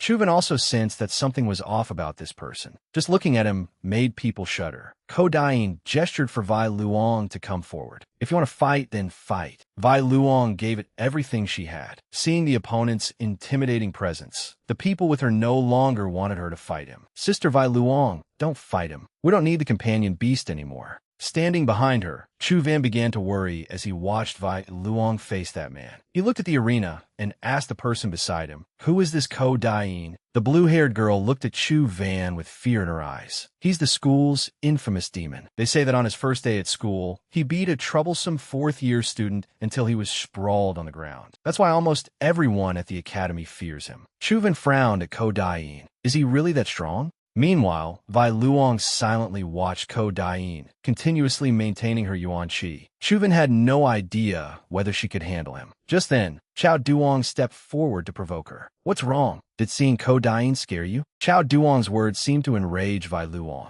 She immediately rushed toward Ko Dain and shouted, "Stop talking nonsense." Her slender legs lashed out, carrying Yuan Qi. Ko Dain did not dodge at all. He simply stood there and took Vi Luong's kick, his expression utterly calm and unchanged. Vi Luong's attack had no effect whatsoever. Vi Luong stared at Ko Dain in shock, growing even more anxious. His defense is too strong, but she cannot give up just like that. Vi Luong launched another move, retreating, spinning around, and then springing toward Ko Dain. The move looked immensely powerful. Vi Luong threw out several consecutive kicks and shouted at Ko Dain, "Super acceleration." Ko Dain remained where he was, silently enduring the blows without changing expression. Meanwhile, Vi Luong darted and leaped around like Sonic, attacking the man before her. Vi Luong kicked toward Ko Dain's head. After tolerating her attacks for so long, Ko Dain finally opened his eyes and effortlessly caught Vi Luong by the ankle. Vai Luong stared at him in horror. I'm done for. Before she could recover, Ko Dain grabbed her leg and slammed her violently into the ground. His face remained expressionless as dust billowed everywhere, his momentum overwhelming. It looked incredibly painful. With a single move, Ko Dain had easily subdued Vai Luong. The impact was so powerful that the ground cracked. Vai Luong forced herself to sit up, coughing as though she might cough up her lungs, while Ko Dain slowly approached her and said coldly, "You're no match for me." Though Vai Luong lacked the strength, her will was exceptionally strong. Her face was covered in blood and her body badly injured, yet she stubbornly said, "I haven't lost." Unfortunately, before she could even finish the word lost, Ko Dain coldly kicked Vai Luong flying backward. The force was tremendous, and her pained cry rang out. Ko Dain looked at Vai Luong and lightly asked, "Still fighting?" His posture was perfectly composed and cool. Fortunately, he was not an enemy. The two people accompanying Vai Luong were worried and frightened. They shouted, "We don't want the companion beast anymore. That blonde bitch only knows how to rely on others. Now she's even mocking the Lai family's Vai Luong." You heard them. They said they don't want it anymore. Vai Luong trembled as she rose to her feet, her entire body aching. Ko Dain had reduced her to this state in just 2 moves. True to her unyielding will, Vai Luong still uttered a single word: "Fight." "You're just asking for punishment." Seeing how stubborn Vai Luong was, Ko Dain said no more. He rushed to her side and slammed her into the ground once again. There was no mercy in his movements. Ko Dain's attack even carried a shockwave, cracking the ground where Vai Luong's head struck it. Ko Dain stood up, turned, and began to leave. "You've lost." Unexpectedly, Vai Luong stubbornly got back up and said one word again. Ko Dain seemed to be angered by her attitude, and fury began to show on his face. His attacks on Vai Luong became increasingly ruthless. Chu Van hurried forward and looked at Vai Luong anxiously. What was this girl so stubborn about? At this rate, she was going to lose her life. But she was Lai Huin's sister, so Chu Van could not simply stand by. He stepped forward to confront Ko Dain and blocked one of his strikes. Ko Dain looked at the person who had just exchanged blows with him and asked, "Who are you?" Chu Van looked back at him and answered Chu Van, "I enrolled at Sunset Academy this year." Those hooligans did not know their limits and immediately looked down on him. Their frivolous attitude made him want to punch them. "So our junior brother wants to play the hero and save the beauty? Welcome, welcome." Clutching her stomach,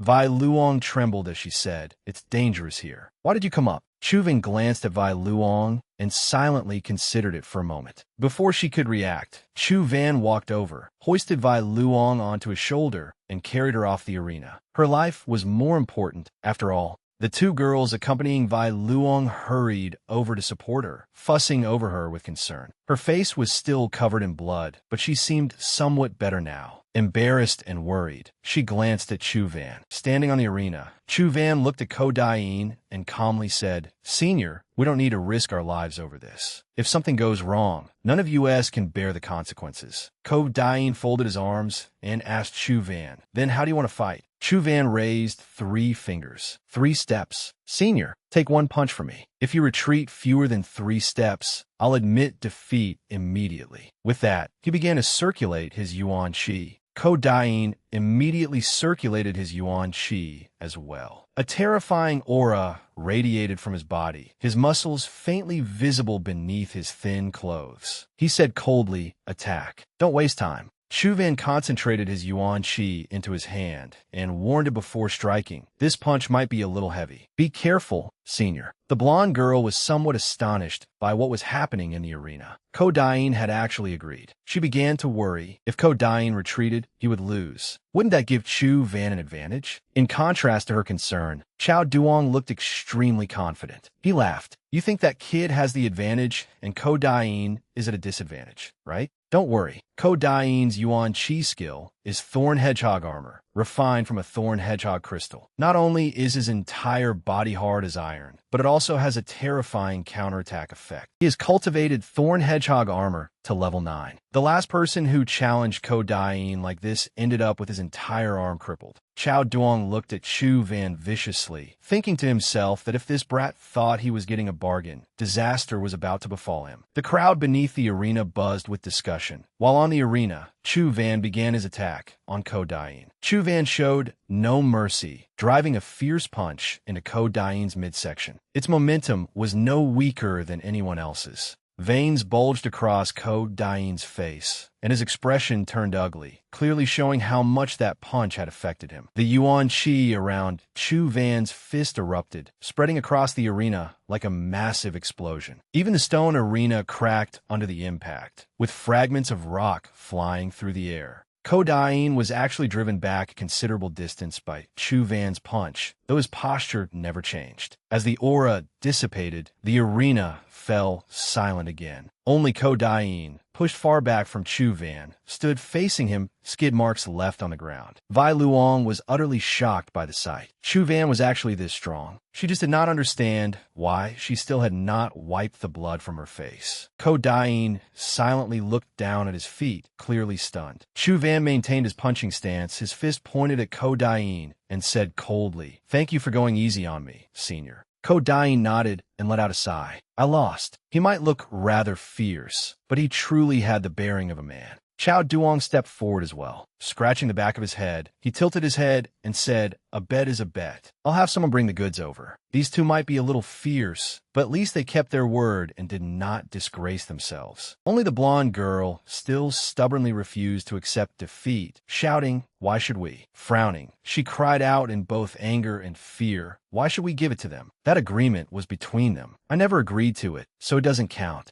Chao Duong, who had been fairly polite to her before, suddenly slapped her across the face. It was incredibly satisfying. It would have been even better if he had slapped her again. He glared at her angrily and lectured her. A loss is a loss. When I, Chao Duong, say one, I mean one. When I say two, I mean two. After reprimanding the blonde girl, he prepared to leave. As he passed Chu Van, he lowered his voice and said, "Chu Van, right? I'll remember that face of yours." Before leaving, his gaze lingered on Chu Van. Someone like him was worth remembering. Having a chance to spar with him would not be bad. After Chao Duong's group left, Vai Luong and the others came over again. They immediately began asking Chu Van if he was all right. Vai Luong slowly approached as well and said, "Chu Van, your hand." It turned out that when Chu Van punched Ko Dain earlier, he had been injured too. His hand was now covered in blood. Chu Van looked at his arm and calmly said, "Oh, it's just a minor injury. I only need to stop the bleeding. You should get to the infirmary quickly." What beauty would not be moved by a hero saving her? Vai Luong became gentler now, blushing as she looked at Chu Van and nodded softly, appearing quite obedient. Yet just after stirring a maiden's heart, Chu Van hoisted her over his shoulder like a pig the very next second, leaving Vai Luong speechless. Where Chu Van could not see, Vai Luong smiled faintly and sighed. Who would have thought that brat Lai Huin had such a person among his friends? After taking Vai Luong to the infirmary, Chu Van returned to Lai Huin's home. The moment he entered, he took out his phone to play. He had not expected it to take so long. At last, he could play his game. Just as he happily thought he could finally game to his heart's content, there was a sound at the door. Lai Huin pushed the door open, and the poor, perfectly intact door suddenly crashed to the ground with a loud bang, startling Chu Van so badly that he froze. Your sister kicked that door down. Before his phone had even warmed up, Lai Huin rushed over and patted Chu Van on the shoulder. Without mentioning the door at all, he eagerly asked, "Do you remember the dimensional domain I told you about last time?" Chu Van asked worriedly, "The one with a dimensional creature that has an innate form?" Lai Huin smiled at Chu Van and began tempting him. "Interested in taking a look with me?" Ignoring Lai Huin in front of him, Chu Van played on his phone and said, "I remember we don't have permission to enter the dimensional domain before enrollment." Lai Huin grinned confidently and tugged at his tie. "Who do you think Brother Huin is? Getting you in would be as easy as turning my hand." In stark contrast to Lai Huin's radiant, flawless confidence, Chu Van kept his eyes glued to his phone from beginning to end, showing neither interest nor reaction. Seeing this, Lai Huin stepped closer and forced a smile. "Can't you at least give me some kind of reaction?" Chu Van nodded. Brother Huin is amazing. Chu Van's response successfully angered Lai Huan. That reaction is way too half-hearted. You really are heartless. Lai Huan could not be bothered with Chu Van anymore and simply said, "Get some rest early. We leave tomorrow morning." Chu Van kept staring at his phone and merely answered with an At that moment, Chu Van was checking his status on his phone, particularly concerned about the companion B section. Lai Huan was about to return to his room when Chu Van suddenly called him back. Chu Van looked at Lai Huan and asked, "What are the requirements for refining a legendary companion egg?" Lai Huan asked curiously, "Do you want to refine that legendary skeleton knight? I advise you not to do that. Refining a legendary creature requires at least a dozen points of Yuan Qi. If you do not have enough Yuan Qi, your body and life force will be drained dry. At best, you will be injured, at worst crippled." Chu Van was quick to grasp the key point. He looked at Lai Huan suspiciously and asked, "At best? So there are exceptions, right?" That's right. This was exactly what Lai Huan had been waiting for. He grinned. "I am the exception. Innate invincibility and everlasting life can replenish my deficient life force. So I can refine certain legendary creatures too.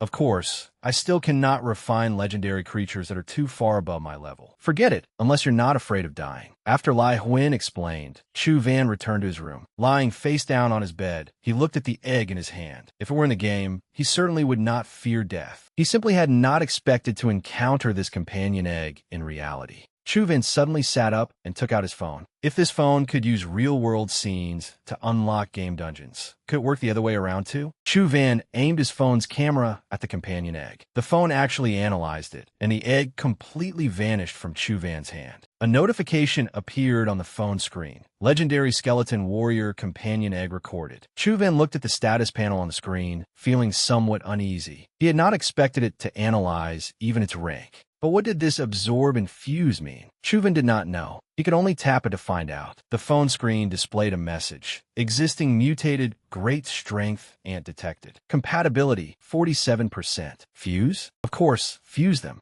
The fusion process began immediately. Chu Van scratched his face as he watched the screen. In any case, he might not have enough Yuan Qi to refine the Skeleton Knight. He might as well see what would happen when the mutated great strength ant fused with a legendary companion beast. Who knew? It might work. At the center of the fusion, an ant gradually took shape. Chu Van cried out happily. It worked. What formed was a mutated skeletal ant, though it was still only at the mortal body rank. Chu Van was somewhat disappointed. Even after fusing it with a legendary creature, it remained mortal body rank. However, both its strength and constitution increased by 10 points, and it gained a new skill. This time, I can definitely defeat that flying ant in 2 moves. Chu Van immediately went to find the flying ant. The moment it saw Chu Van appear, it charged at him. Chu Van did not confront it directly. Instead, he summoned the skeletal ant and ordered it to stop the flying ant. The skeletal ant raised its sword-sharp legs, and the mutated skeletal ant drove its sharp limbs deep into the ground. Its aura changed as it began to use skeleton thorn. It suddenly leaped into the air, cracking the ground below. The flying ant was no weaker, nimbly dodging to the side. Unexpectedly, the mutated skeletal ant pursued it relentlessly, launching swift and vicious attacks directly at the flying ant. They fought for 300 exchanges, their battlefield sprawling everywhere. Suddenly, the flying ant charged straight at Chu Van, but the skeletal ant appeared in time to protect its master. The flying ant had no choice but to dodge aside to evade its attack. Chu Van had been waiting for this very moment. Taking advantage of the flying ant's lapse in attention, he immediately rushed forward and threw a punch. Got you. But somehow, the flying ant's body suddenly turned into an afterimage. Chu Van lost his balance, and his fist slammed into the ground. Before he could recover, the flying ant appeared from nowhere and struck him down in a single move. The screen went black. Chu Van sat upright in shock. That had been a flight-type Yuan Qi skill. He had not expected the flying ant to have a move like that. It was becoming increasingly difficult to deal with. The next morning, following Lai Huan's arrangements from the day before, Chu Van and Lai Huan prepared to set off for the dimensional domain. However, the sight before him left Chu Van somewhat speechless. Standing beside Lai Huan was an enormous, majestic beast with sharp fangs and claws, radiating an extraordinary presence. Chu Van asked wordlessly, "Are you sure you want to ride that?" Lai Huan rubbed the beast's face and laughed. "What do you think? Cool, right? This is a legendary jade crystal white tiger. I put in a great deal of effort to refine it." Chu Van walked over and patted the jade crystal white tiger. Like a cat, it gave Chu Van a friendly smile. "You're showing off like this for your brother to see, aren't you?" Lai Huan had already climbed onto the jade crystal white tiger and looked down at Chu Van. "I'm not the type to just stand there and take a beating. I won't be lacking in anything I need." Chu Van let out a breath and smiled at Lai Huan, as expected of my brother's friend. Then Chu Van climbed onto the jade crystal white tiger as well. The jade crystal white tiger immediately dashed out through the main gate, looking imposing and impressive. But Chu Van, sitting on its back,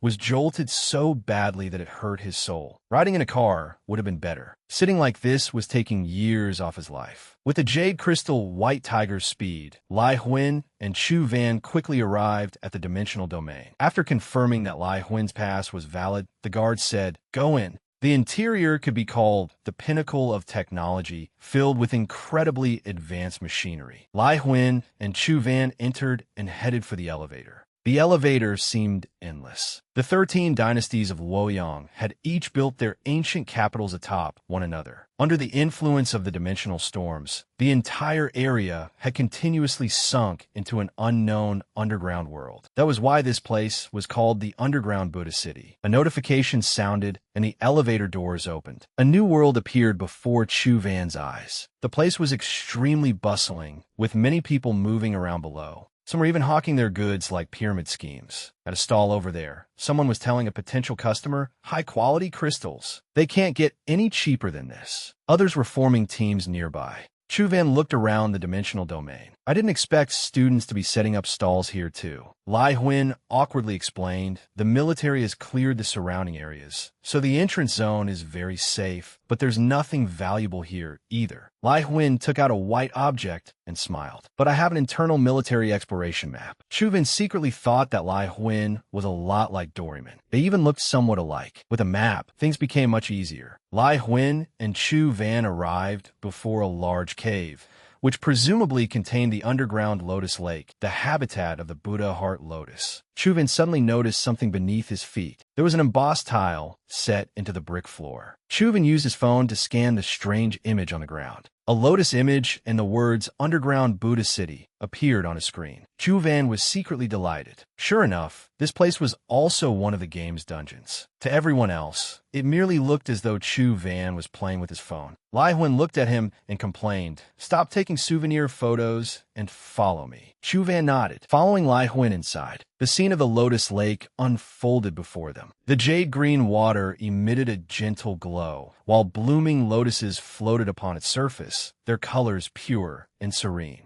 Lai Huan pointed at one lotus and said that it was a Buddha heart lotus, capable of mimicking the internal organs of dimensional creatures. Lai Huan scratched his head and sighed. "It looks like it won't be easy to get. Why couldn't a few grow near the shore?" Chu Van crouched down and looked at Lai Huan in confusion. "Can't we swim over?" Lai Huan fearfully said one word, "Don't." Then he began to explain. According to the records, the water in the Lotus Lake could corrode flesh and bone. Any creature that entered would become nothing but a skeleton. Unless, before Lai Huan could finish, something swept past them from behind. A young man appeared above the lotus they had been targeting. A pair of enormous white wings spread from his back, and several feathers drifted down into the lake. That's right. The only way to pick the flowers is to fly over. The lotus seemed to sense someone targeting it. It immediately glowed, and one of its petals detached from the stem and flew toward the young man. The young man softly said, "Sword," and Yuan Qi condensed in his hand. With such a fine weapon, cutting down a flower was hardly difficult for him. With a loud shout, he slashed fiercely at the flower. Before the lotus could react, he shouted again, "Moon's Severance," and struck it. Hit by his sword, the lotus immediately became an inanimate object. Chu Van stood on the shore, scratching his face in amazement. That was fast. Lai Huin snorted beside him. What's so impressive about that? The Luo family is famous for swordsmanship. Luo Xian isn't anyone particularly remarkable, but the white wings on Luo Xian's back are really cool. Lai Huin was now envious. If he had known, he definitely would have chosen a flying companion beast too. Chu Ven looked at Lai Huin speechlessly. Why don't we look around? There should be other dimensional creatures here, right? Looking at the map in his hand, Lai Huin said, There are. But this area is extremely strange. The military has classified it as an unexplored danger zone.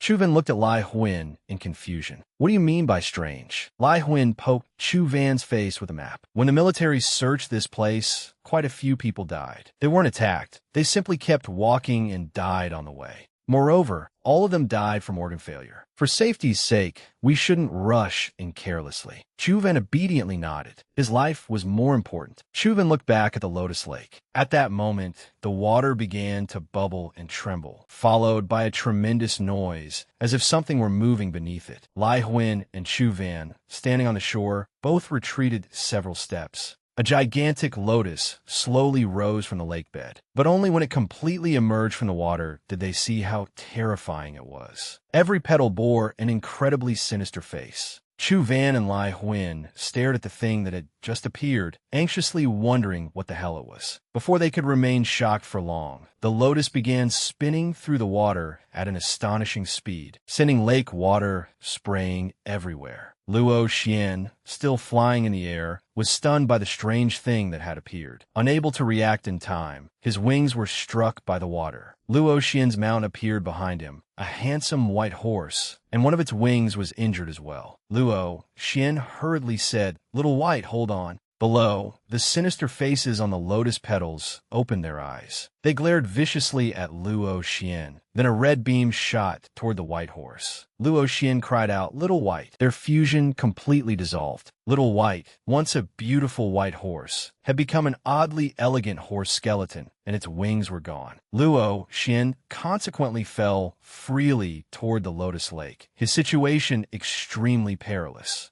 Standing nearby, Chu Ven hurriedly shouted, Danger! Lai Huin was equally worried. If he fell like that, Luo Xian would certainly die. Luo Xian's skills were not bad. However, just as death seemed imminent, he lightly stepped onto a lotus leaf, then leaped upward, narrowly escaping disaster. Lai Huin looked at Luo Xian anxiously. I didn't expect him to know a movement-type Yuan Qi skill, but he's still quite far from the shore. While Lai Huin worried, Chu Ven bent down, seemingly doing something. It turned out that Chu Ven was testing the water with his hand. Because he wore gloves, he was completely unharmed. The lake water had no effect whatsoever on his gloves, so it probably only affected flesh and blood. Lai Huin looked at Chu Ven in confusion. What are you? Chu Fen smiled. Saving someone, of course. Over there, Luo Xian was still stepping across lotus leaves in an attempt to reach the shore. But there were no longer any lotus leaves where he needed to go. If this continued, he would surely die. Meanwhile, the lotus once again fired a red beam at Luo Xian.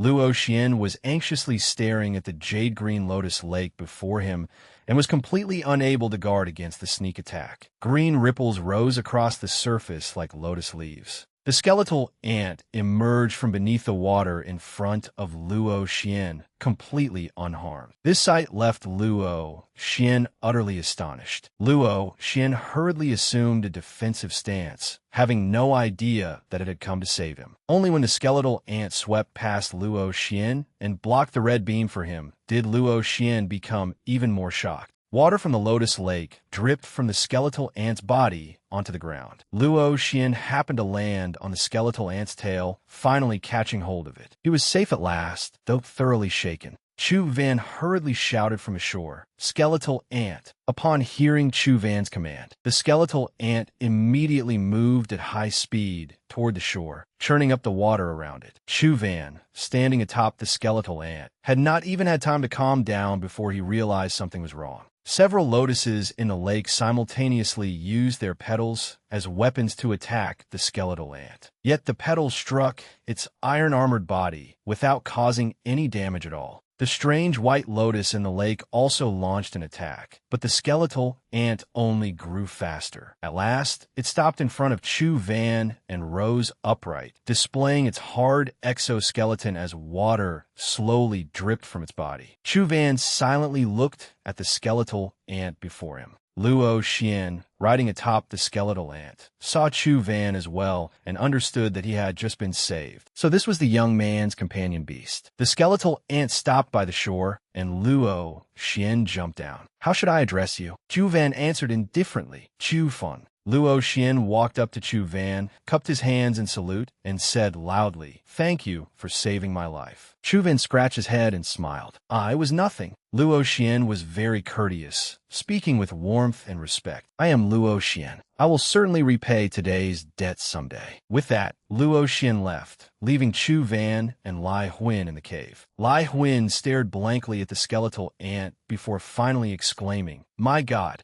Lai Huin was clearly extremely shocked. What kind of companion beast is this? Look at that sharp armor and the aura surrounding it. Chu Van glanced at Lai Huin. "Skeletal." Lai Huin stroked his chin, appraising the skeletal ant for a while before saying, "Amazing. Your companion beast has become skeletal, so the corrosive lake water has no effect on it. That means the lotus monster's blood and lotus seed attacks can't hurt it either." With such a powerful companion beast, Lai Huin immediately regained his enthusiastic expression and began urging Chu Van. "Want to have it deal with that flower? Look at that strange lotus." Lai Huin said excitedly, "I have a feeling there's something good here." Chu Van looked at the Buddha heart lotus floating in the lake and thought that this flower was completely different from ordinary mutated Buddha heart lotuses. It might be a legendary dimensional creature as well. This was not a game. If the skeletal ant died, it would truly be dead. Chu Van did not want to take the risk, so he directly canceled the summon. The skeletal ant slowly disappeared. Standing behind Chu Van, Lai Huin scratched his head and complained, "What are you afraid of? It's only a companion beast. If you take down that monster, it'll be a huge profit." Chu Van was angry now. He frowned and glared at Lai Huin, saying coldly, "I'm not a gambler." Lai Huin hurriedly left with Chu Van, saying as they walked, "What's wrong? Are you mad? Show some youthful passion." In the end, Chu Van and Lai Huin returned to their luxurious, fully equipped residence. Lai Huin sat on the sofa with his collar unbuttoned, playing with his phone as he said, "What a waste. We used 2 passes and got nothing. By tomorrow, once news of that giant lotus spreads, someone else will probably get there first and take it." Chu Van paid Lai Huin no attention and merely said while holding his phone, "Lai Huin, I'm going back to my room first. Give me the map of Buddha City too. I might need it later." Li Huin note that? No problem. After exchanging the map, Chu Van left happily, whistling as he went. Lai Huin watched his retreating figure, feeling that the kid seemed to be in a pretty good mood. It was rather strange. Chu Van had already returned to his room, where he activated the app with his blood and entered the underground Buddha tomb dungeon. Chu Van stood in the cave, staring at the Buddha heart lotus lake before him, momentarily speechless. Were there not far too many Buddha heart lotuses here? There were even some along the shore, completely unlike reality. That largest Buddha heart lotus had not appeared yet. Had it gone into hiding? Chu Van did not think too much about it. It was better if it did not appear. He happily said, "Let's go, skeletal ant." At the same time, in the real world, the giant Buddha heart lotus rested upon the lotus lake. A group of people appeared on the shore, accompanied by a large golden bird that appeared to be someone's summoned companion beast. Luo Xian told us about this Buddha heart lotus. There must be something good here. One of the people following behind sighed, "Big brother truly is cautious." The moment he arrived, he summoned his strongest legendary golden-eyed condor. The man pushed up his glasses and snorted smugly, then shouted, "This Buddha heart lotus is mine." His golden-eyed condor immediately swooped toward the giant Buddha heart lotus, preparing to attack. Meanwhile, within the underground Buddha tomb dungeon in the game, several Buddha lotus flowers were being mercilessly slaughtered, their blood dyeing the lake's surface red. Chu Van stood on the shore, continuously attacking the flowers.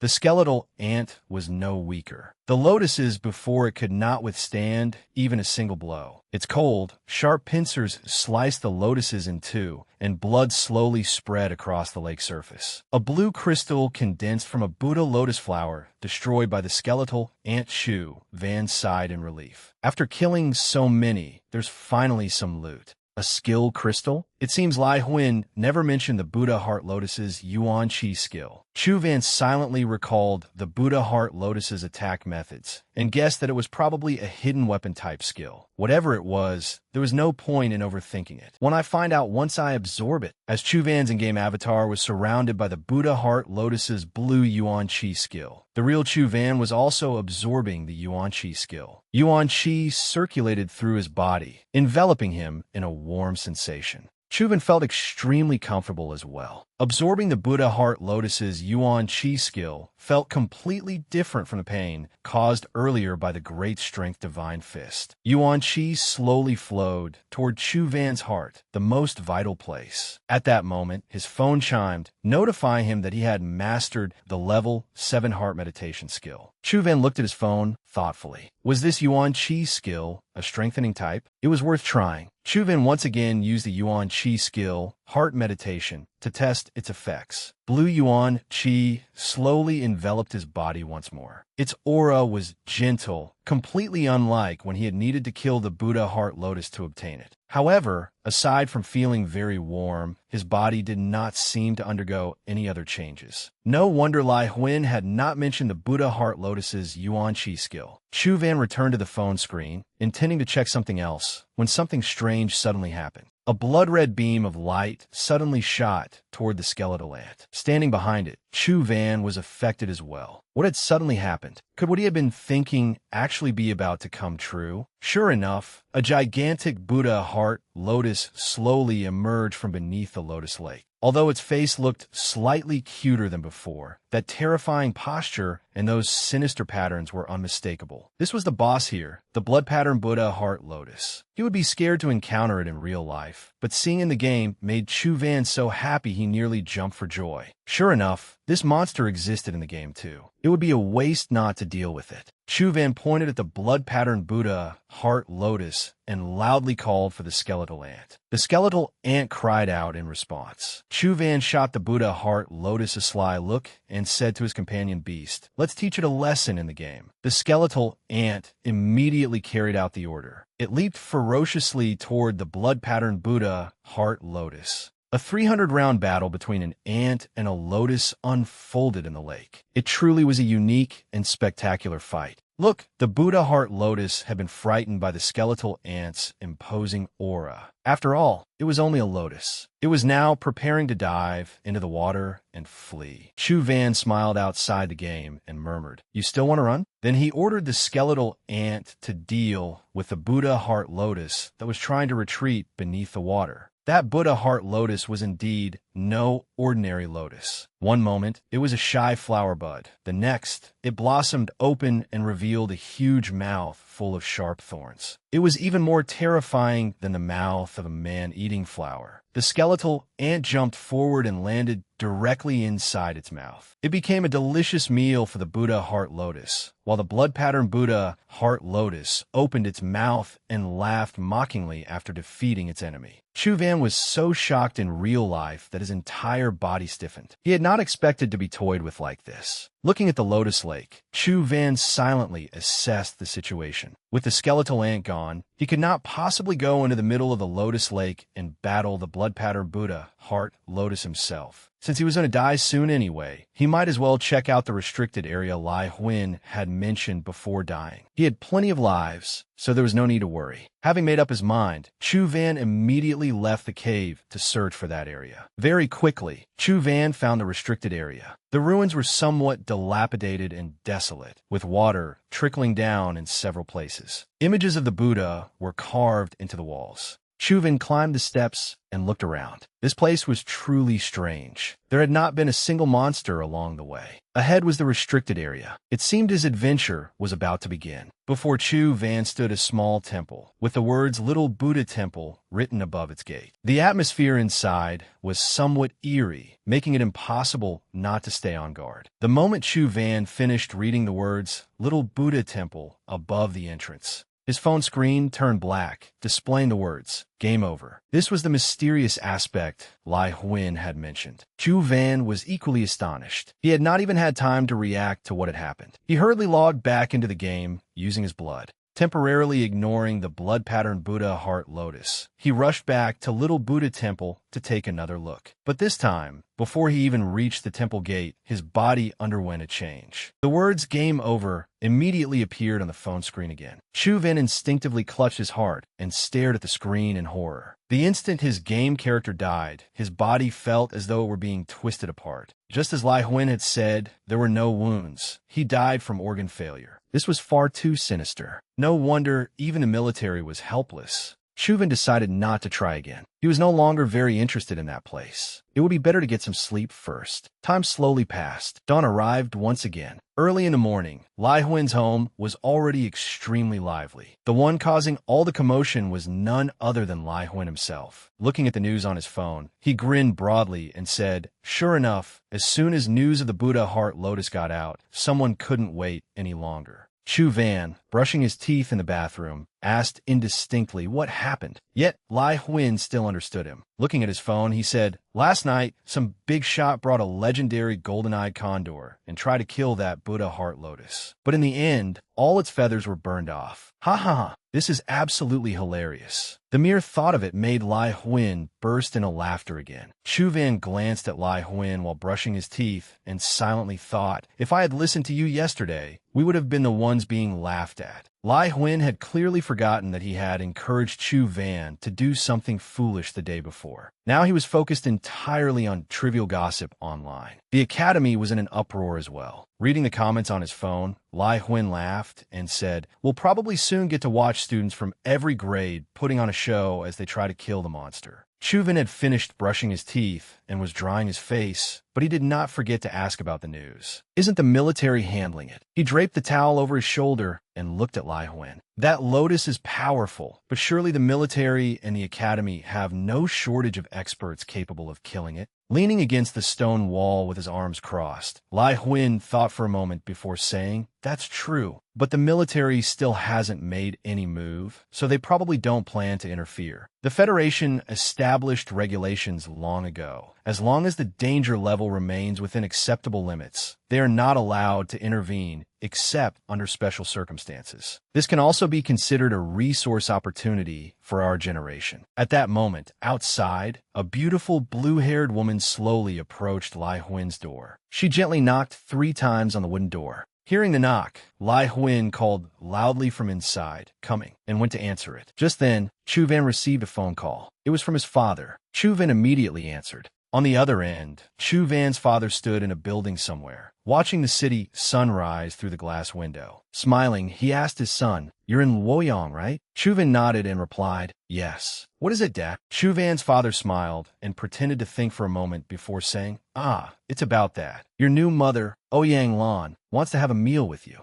Chu-Van suddenly felt as though he had lost the ability to understand speech, and panic rose in his heart. Awkwardly, he said, "I'm doing very well right now. I won't get involved in your affairs, Dad." Just then, Lai Huan shouted from outside the door, "Chu-Van, someone is here to see you." Chu-Van replied, "I'll be right there." As Chu-Van walked toward the door, he told his father, "Anyway, as long as you're happy, that's enough. You don't need to worry about me." Chu-Van's father immediately resorted to pleading. "Don't be like that. Do it for your dad, all right?" Little Jing heard about it and volunteered to pick you up herself. Chu-Van asked in surprise, "And Jing can pick me up?" Chu-Van's father drew out his words. "That's right. I hadn't even asked where you were before she set out early this morning." Hearing this, a bad feeling suddenly rose in Chu-Van's heart. Could it be that speaking of Chow, Chow had summoned Chow Chow? That ominous premonition had come true. And Jing had already been invited into the house by Lai Huan. She now stood before the sofa, looking at Chu-Van arrogantly. After greeting Chu-Van, Lai Huan exclaimed, "Damn, so your father really was the one who remarried Ouyang Lan." Chu-Van awkwardly scratched his head. Rubbing his chin, Lai Huan sighed, "I should have realized it earlier. You both have the surname Chu, and the Yin family has some connection to you."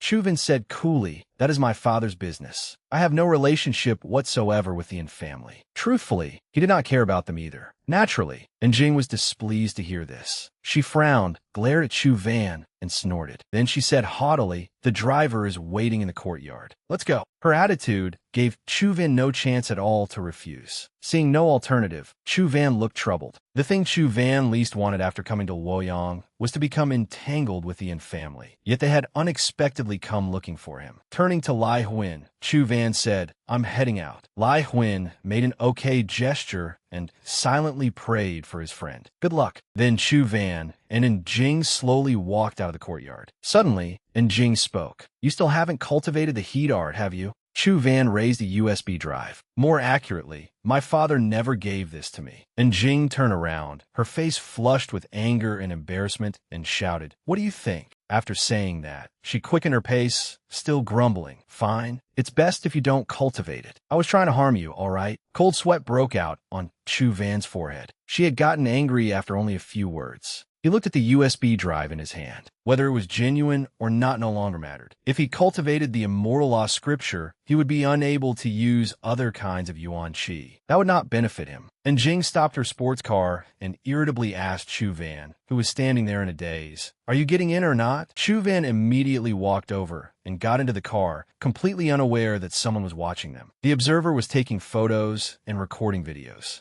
The person taking those photos was an agent from the Investigation Bureau. At that moment, the agent was reporting the findings. "Director, the investigation is complete." Chu Van ranked second in practical combat at Virtue Return High School. His performance was quite outstanding. He is currently in Luoyang. No wonder we couldn't find him at the Virtue Return residence. The director remained with his back to the reporter and asked softly, "It sounds like he has no connection to the academy, then?" The red-haired woman smiled. "But this information is quite interesting. His father is Chu Lingfeng, who remarried the Yin family's widow a few days ago." The director was greatly surprised when he heard that name. Chu Lingfeng. Stroking his chin, he mused, "This is too strange. I never expected Ouyang Lan of the Yin family to take an interest in a man like him." The director could not help thinking of something else. Turning his head slightly, he asked the red-haired woman, "Could he be connected to those people overseas?" The red-haired woman checked the information on her tablet and said, "Although Chu Lingfeng reached the legendary rank only a few years ago, given his age, I doubt those people overseas would think highly of him. Perhaps Ouyang Lan simply likes younger men." In contrast to his subordinates' indifferent ignorance, the director said sternly, "You're thinking too simply. Ouyang Lan is absolutely not that kind of woman." He still clearly remembered how, when the Yin family head died, the family had suffered a crisis. Countless influential figures had coveted their assets. Yet Tianzhua had been only 13 years old at the time and still managed to preserve the family's foundation. It was all thanks to Ouyang Lan. A formidable woman like her would never choose an incompetent man. There was no point in guessing now. The director immediately ordered his subordinate, "Find an opportunity to bring Chu Van here later. Try not to alert the Yin family. If they find out, I'm afraid we won't be able to investigate anything further." The scene shifted to a beautifully landscaped garden. And Jing's sports car came to a stop. Sitting inside, and Jing ordered, "We're here. Get out." Chu Van answered and got out of the car. He slowly surveyed the surroundings. Before him stood the Yin family villa. Its grandeur truly lived up to its reputation. It was anything but ordinary. At the center of the main gate, a man stood waiting for Jing and Chu Van with an arm around a woman's waist. They were clearly Chu Lingfeng and Ouyang Lan. Chu Lingfeng smiled and said in a somewhat irritating tone, Well, you little brat. Little Van has finally come. Your mother has wanted to meet you for a long time." After a simple exchange of greetings, the four of them entered the villa together. A lavish meal had already been prepared. Ouyang Lan went into the kitchen and came out carrying a plate of shrimp, smiling as she said, "Come on, try your mother's cooking. These are fresh shrimp flown in this morning. They're little Jing's favorite." And Jing giggled proudly. "That's my mother." Perhaps even Jing had not expected her perfect mother to use her favorite dish to entertain Chu Van simply because he was a guest today. Chu Van looked at the plate of shrimp before him and did not know what to say for a moment. On the other side, Jing was already furious, looking as though she had come straight from hell to claim a life. Chu Van was speechless. It was only a plate of shrimp, so why was it so difficult to eat? Ouyang Lan smiled, leaned closer to Chu Van, and whispered, "Don't mind little Jing. Just consider it a small punishment for bullying you as soon as she transferred schools." Chu Van could not refuse. He could only pick up his chopsticks. He tried picking up a shrimp. The shrimp was indeed delicious, but he was troubled because he did not understand what exactly was happening. Was the woman smiling so gently before him really Jing's mother? Their personalities felt completely opposite. Time slowly passed, and before long, night had fallen. Chu Van was preparing to return home. Standing at the door, Ouyang Lan said to him, "Actually, you could stay here. Our home will be livelier." Chu Van forced a smile and refused. "There's no need. I'll have to live in the dormitory once school starts anyway, and staying with my friend is convenient for now." Just thinking about it made Chu Van shudder. If he really stayed here, and Jing would definitely kill him. Ouyang Lan seemed to understand Chu Van's concerns, or perhaps she simply did not want to force him. She only took out a black card and said, "Then take this." Chu Van looked at the card in surprise. "This is..." Ouyang Lan smiled kindly and explained, "This is an access card for a private dormitory room at Sunset Academy. Longfeng told me before that you liked being alone, so I specially prepared this gift for you. Don't refuse it." Chu Van looked at the black card in Ouyang Lan's hand. Though he still had some reservations, the card was genuinely useful. With his own room, he would not need to worry about being disturbed while playing the game. As Chu Van accepted the card, he thought uneasily, is this what it means to be overwhelmed by unexpected favor? He silently wondered why his father knew that he needed something like this. Taking the card from Ouyang Lan's hand, Chu Van said, "Thank you." Ouyang Lan brushed back her hair and said seductively, "What is it? Do I look that old? You can call me Sister Lan." Chu Van gave an awkward smile, his heart uneasy. As expected, all women cared about their age. When Chu Van returned to Lai Huin's house, it was completely dark inside. It seemed Lai Huin had gone out, but that was good too. He could play the game without worry. Chu Van had eaten and drunk his fill at Ouyang Lan's home, and he felt refreshed and full of energy. Important matters could not be delayed. Chu Van quickly logged into the game and brought his skeletal ant into the ant cave dungeon, fighting his way through it. An egg radiating brilliant light appeared, and Chu Van cried out in delight. "I didn't expect another companion egg." That companion egg was only at the mortal rank. It was a mutated, great strength, and overall, it was not too bad and could still be used. Moreover, its attributes had improved considerably compared to the previous mutated great strength ant. Just as Chu Van was about to continue operating the interface, a flying ant suddenly appeared and attacked him. Chu Van ducked to evade it, and the flying ant's attack brushed past him. That had been far too close. Chu Van was clearly angered by the flying ant turning toward it. He shouted furiously, "Do you have any sense at all?" Naturally, the flying ant had no sense of reason. It glanced at Chu Van, its crimson eyes glowing brightly. It launched attack after attack at him. Chu Van carefully dodged the flying ant's assaults. What he needed to do now was patiently wait for its barrage to end. Attacking rashly would certainly get him killed immediately. He had to wait for an opening. The opportunity soon came. The flying ant was charging straight at Chu Van. Seizing the moment, Chu Van rushed forward to attack. Unfortunately, the flying ant was stronger than he had imagined. Before Chu Van could strike, it counterattacked. He had no choice but to defend.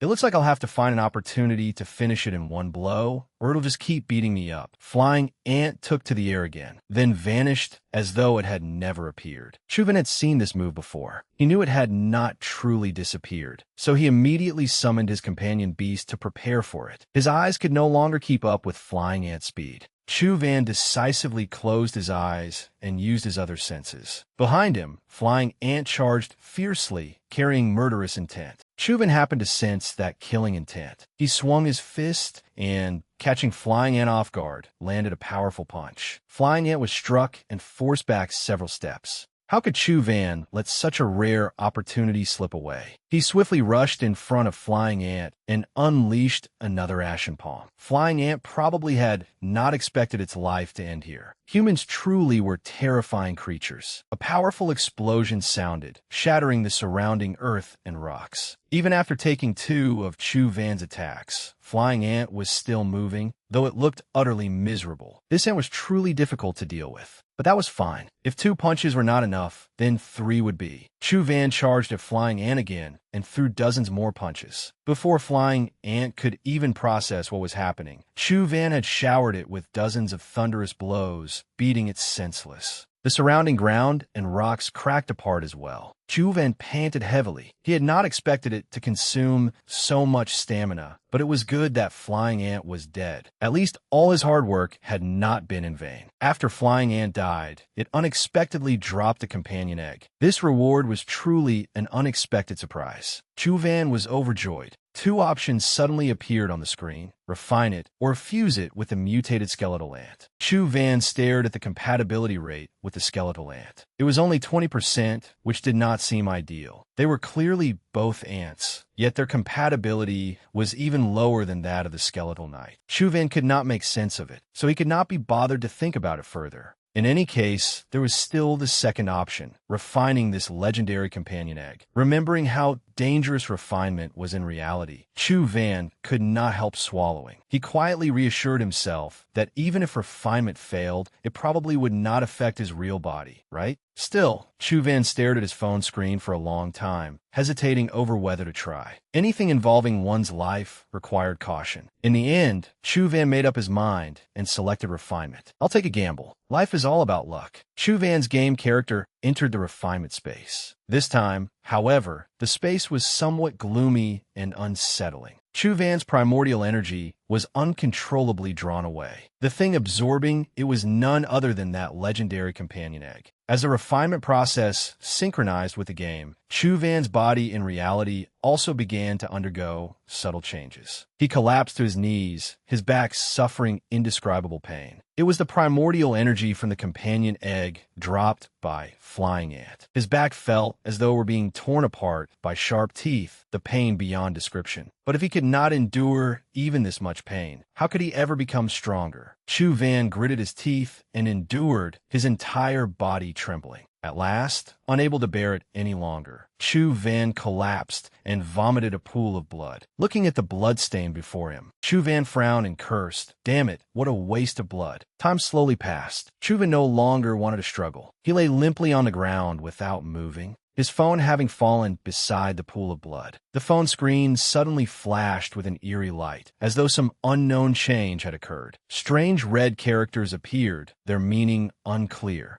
but they were certainly nothing ordinary. Chu Van did not know how long he had been unconscious when he suddenly jolted awake. He pushed himself up, gasping for breath, his body extremely weak. Fortunately, the resonance with the game was relatively weak. If this had happened fully in reality, he would have died long ago. Chu Van logged back into the game. He did not know what would happen if refinement failed, so he went to check. Rising to his feet, he wiped the blood from his mouth and thought that the worst-case scenario was simply losing the companion egg. He could always find another one later. Keeping his life was what mattered most. He had thought the refinement had failed, but an unexpected delight arrived instead. Chu Van had no idea how he had succeeded, but he was incredibly lucky. Chu Van entered the Lotus Lake dungeon in the underground Buddha city, filled with delight. This was great. With the silver-winged flying ant form, flying would no longer be a problem. Now he could enter Lotus Lake as well. Standing at the shore, Chu Van raised his hand and loudly summoned the silver-winged flying ant. Fluctuations of primordial energy were drawn into a sphere of light, and the silver-winged flying ant appeared. It was completely different from what he had imagined. Where had all its imposing majesty gone? All that remained was a dazed little flying ant. Chu Van felt like a stone statue,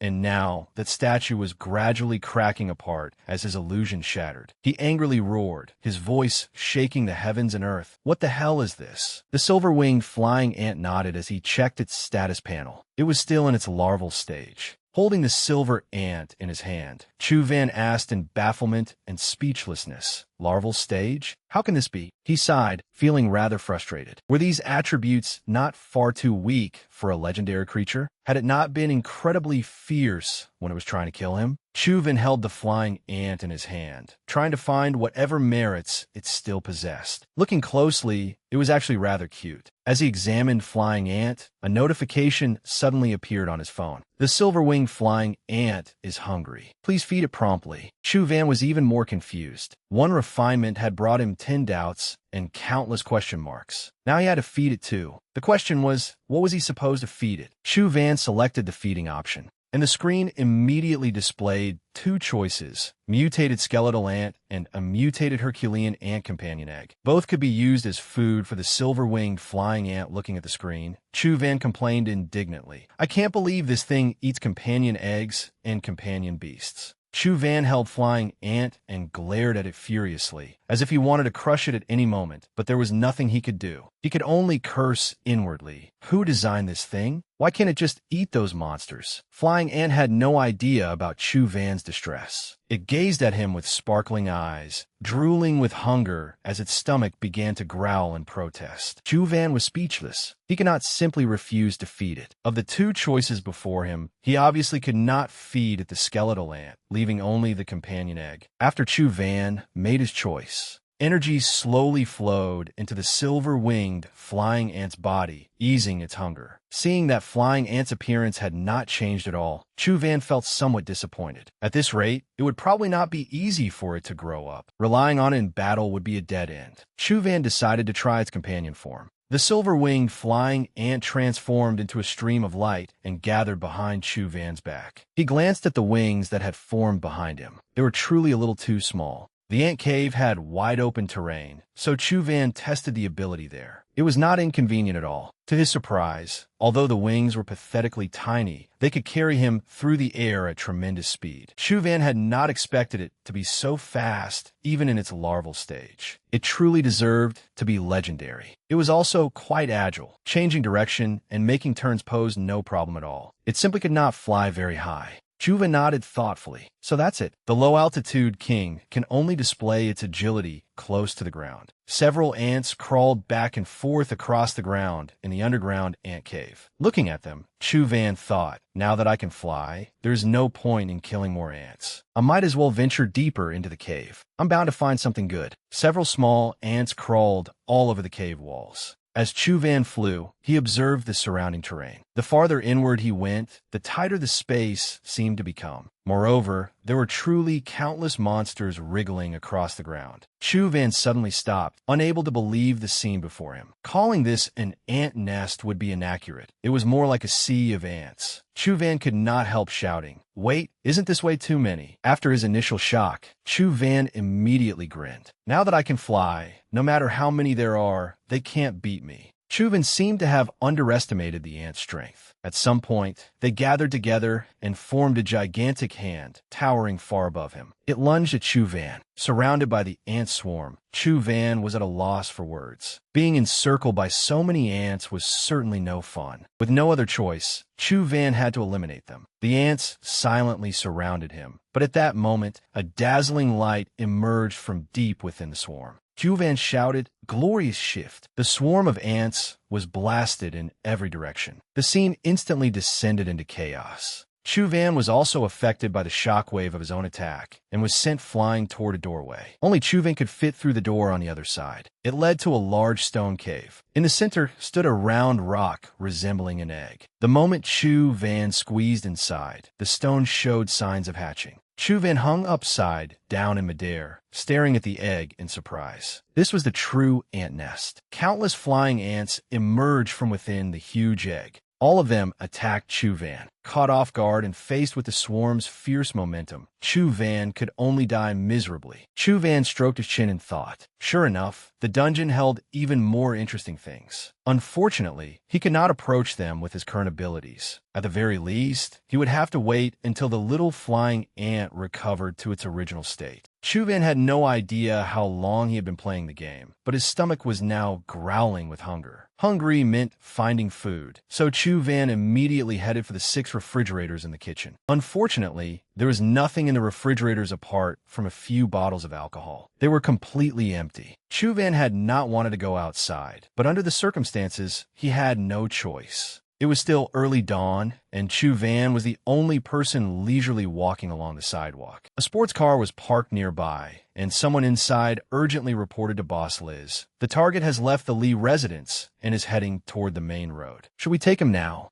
Elsewhere, Liz was applying lipstick as she smiled and said, "There are too many eyes and ears around there. Old Chow instructed us not to expose our identities. Leave it to me. As Chu Van strolled down the road, a beautiful woman appeared. It was none other than Liz, who had just changed into a seductive outfit. It turned out she intended to use a honey trap. She confidently thought that using this tactic against a kid like Chu Van would be effortless. Completely unaware that someone was setting a trap for him, Chu Van continued walking leisurely, lost in thought. Liz hid behind a wall and watched, finally waiting for Chu Van to come close. The two walked toward each other. At that moment, Liz suddenly fell to the ground and pretended to cry out in pain. With tears in her eyes, Liz looked at Chu Van with 3 parts charm and 7 parts invitation. "Hey, handsome, could you?" Before she could finish, Chu Van had already walked away. Liz was caught completely off guard by his reaction. He had actually just left her there. It was infuriating. Liz clenched her fingers, her entire body trembling as she gritted her teeth. "I can't believe he dared ignore my charm. It seems I'll have to use my ultimate move." After failing the first time, Liz got up and chased after Chu Van, preparing her second plan.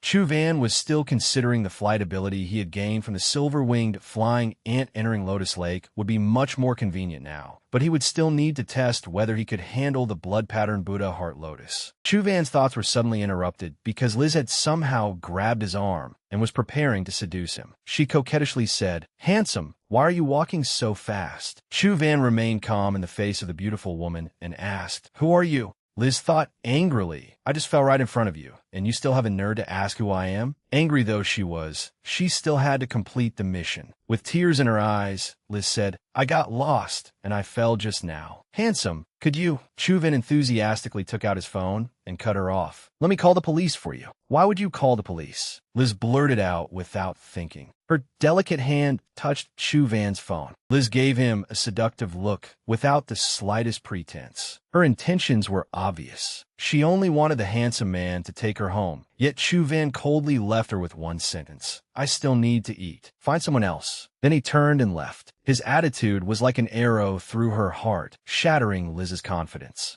Behind Chu Van, Liz clenched both fists, her expression extremely ugly. Was she really not as good as 2 meals? What a fool who did not know what was good for him. Tossing her hair, Liz frowned and said, "You refuse a toast only to drink a forfeit. If seduction won't work, I'll just knock you out and take you away by force." No sooner said than done. Liz immediately gathered primordial energy in her hand and charged at Chu Van. An explosion rang out, and the light was somewhat blinding. Chu Van's fate was unclear. Now came the moment everyone had been waiting for. Liz had actually failed to hit Chu Van. She was the only one left on the ground, her shadow stretching over the stone pavement. Chu Van was standing on a signboard, with the silver-winged flying ant's companion form wings behind him. Only then did he come to his senses and carefully examine the strange girl who had just attacked him. He had seen her before. Although she looked somewhat different now, he still recognized her as the Federation agent who had pursued Jing Daoxian that night. Liz did not yet know that Chu Van had recognized her identity, but she was somewhat alarmed. This man was far more agile than she had expected. She had unexpectedly underestimated his true strength. It seemed she would have to show some real skill. Although Liz was aggressive, Chu Van calmly stood atop the signboard and pretended to call the police, claiming that he had been attacked. Only a fool would confront this woman head-on. This operation was secret. If outsiders became involved, they would certainly expose their identities and alert the family, making matters troublesome. Chu Van was more cunning than she had imagined. With no other option, Liz left in frustration. Before leaving, she did not forget to warn the brat, "I'll let you go this time. But if I catch you next time, just wait." Chu Van watched Liz's retreating figure. It seemed she had truly left. He breathed a sigh of relief and lowered his phone. He had not called the police at all. He had merely tricked her. In that situation, she had no time to check whether he had really made the call. Chu Van let out a long breath and jumped to the ground. The Federation agents wanted to capture him again, but he did not seem to have done anything illegal. The more he thought about it, the less he understood. Chu Van tried to search through his memories. At last, he suddenly remembered something, and cold sweat broke out across his forehead. Could they be trying to arrest him because they considered him Jing Daoxian's accomplice? Meanwhile, Lai Huan received a call from Chu Van. Lai Huan was in a bar where everyone was happily dancing to the music.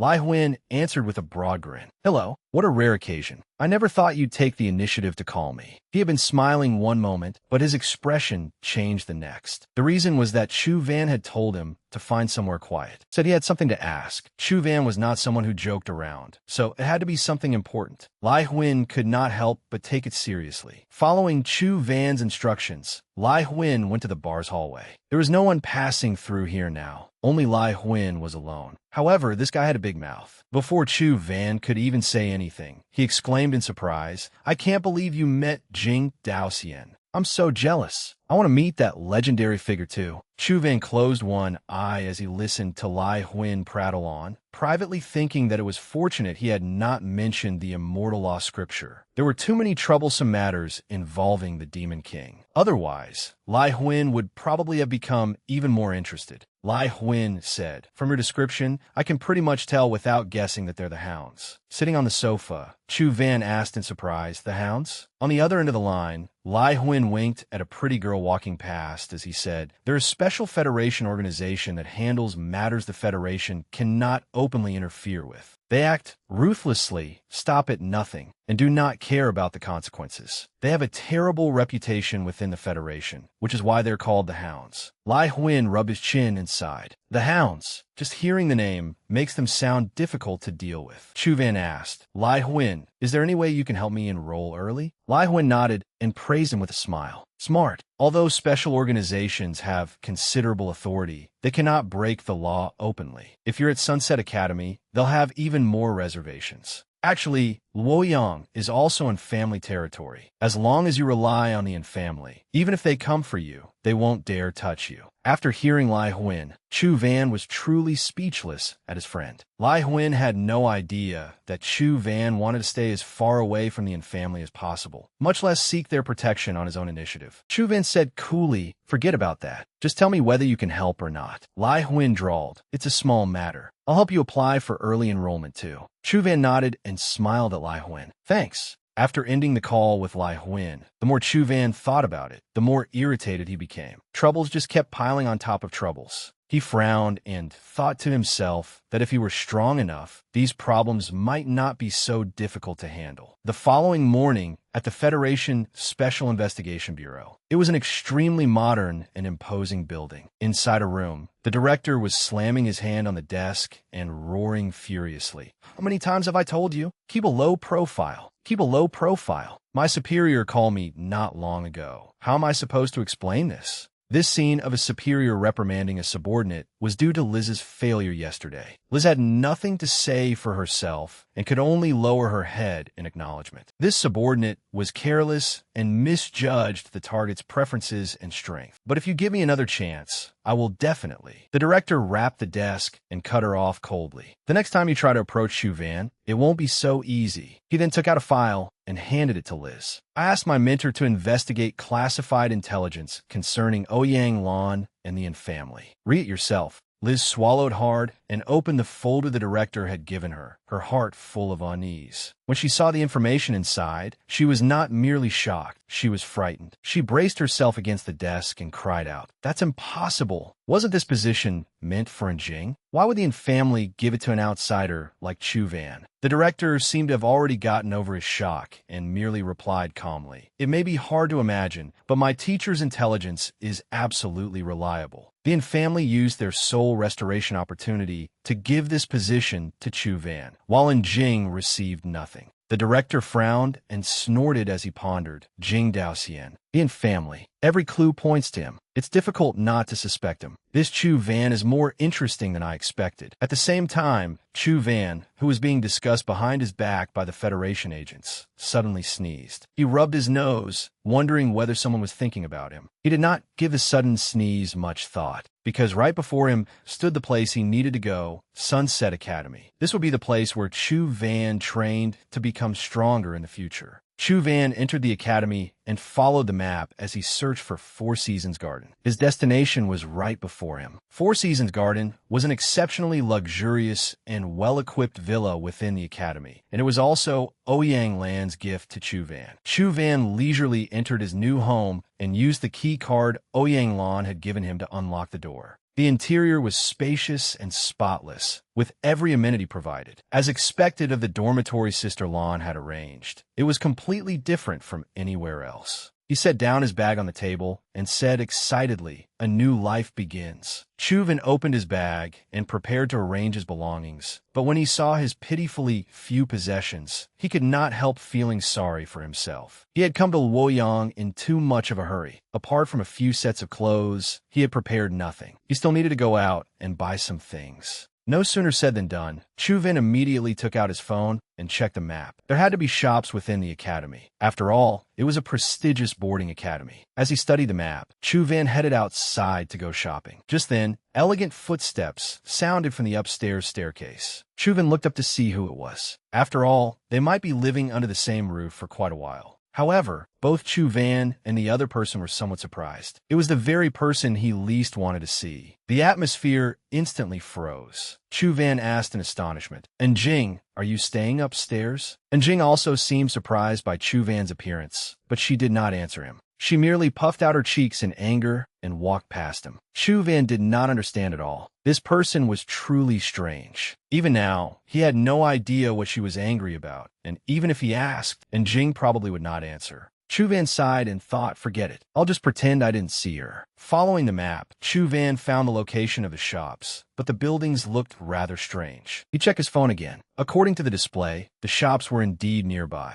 He looked up at the buildings, which resembled either dormitories or factories. Had he taken a wrong turn? The area was also very deserted, and he did not know whether there was anyone nearby to ask for directions. His first day at school was off to a rather unlucky start. Just then, a cat's meow suddenly drifted over. Chuven looked around in surprise, searching for its source. Soon afterward, another voice rang out. It was like a lifeline to Chu Van. At last, there was someone here. As he walked toward the sound, he began to think. That voice sounded somewhat familiar. Chu Van poked his head out and said, "Excuse me, may I ask?" Before he could finish, the sight before him interrupted his words. Gu Jian, who had radiated killing intent from head to toe when fighting him earlier, was now chatting affectionately with a group of cats. The cats also appeared exceptionally fond of him. Chu Van felt as if an electric current ran through his entire body. He fell silent, struggling internally for a moment before finally deciding to speak. Senior Gu Jian, a white cat on the ground, was happily eating the food Gu Jian had brought. Gu Dian's expression changed completely. He put down the white cat he was holding, and it was clear that he was about to unleash a frightening aura. Gu Jian stepped in front of Chu Van, placed both hands on his shoulders, and threatened viciously, "If you dare tell anyone about this, I'll kill you." Faced with Gu Dian's angry threat, Chu Van said in alarm, "I only came to ask where the shops are." Hearing that, Gu Jian immediately withdrew his hands. "It had better be." He pointed in one direction. "This is the old campus district. Follow this road, and a guard will show you the way from there." Just as he was about to leave, Gu Jian suddenly stopped and added a few words. He put on his hat, glared at Chu Van, and warned him, "You'd better not touch any of them either."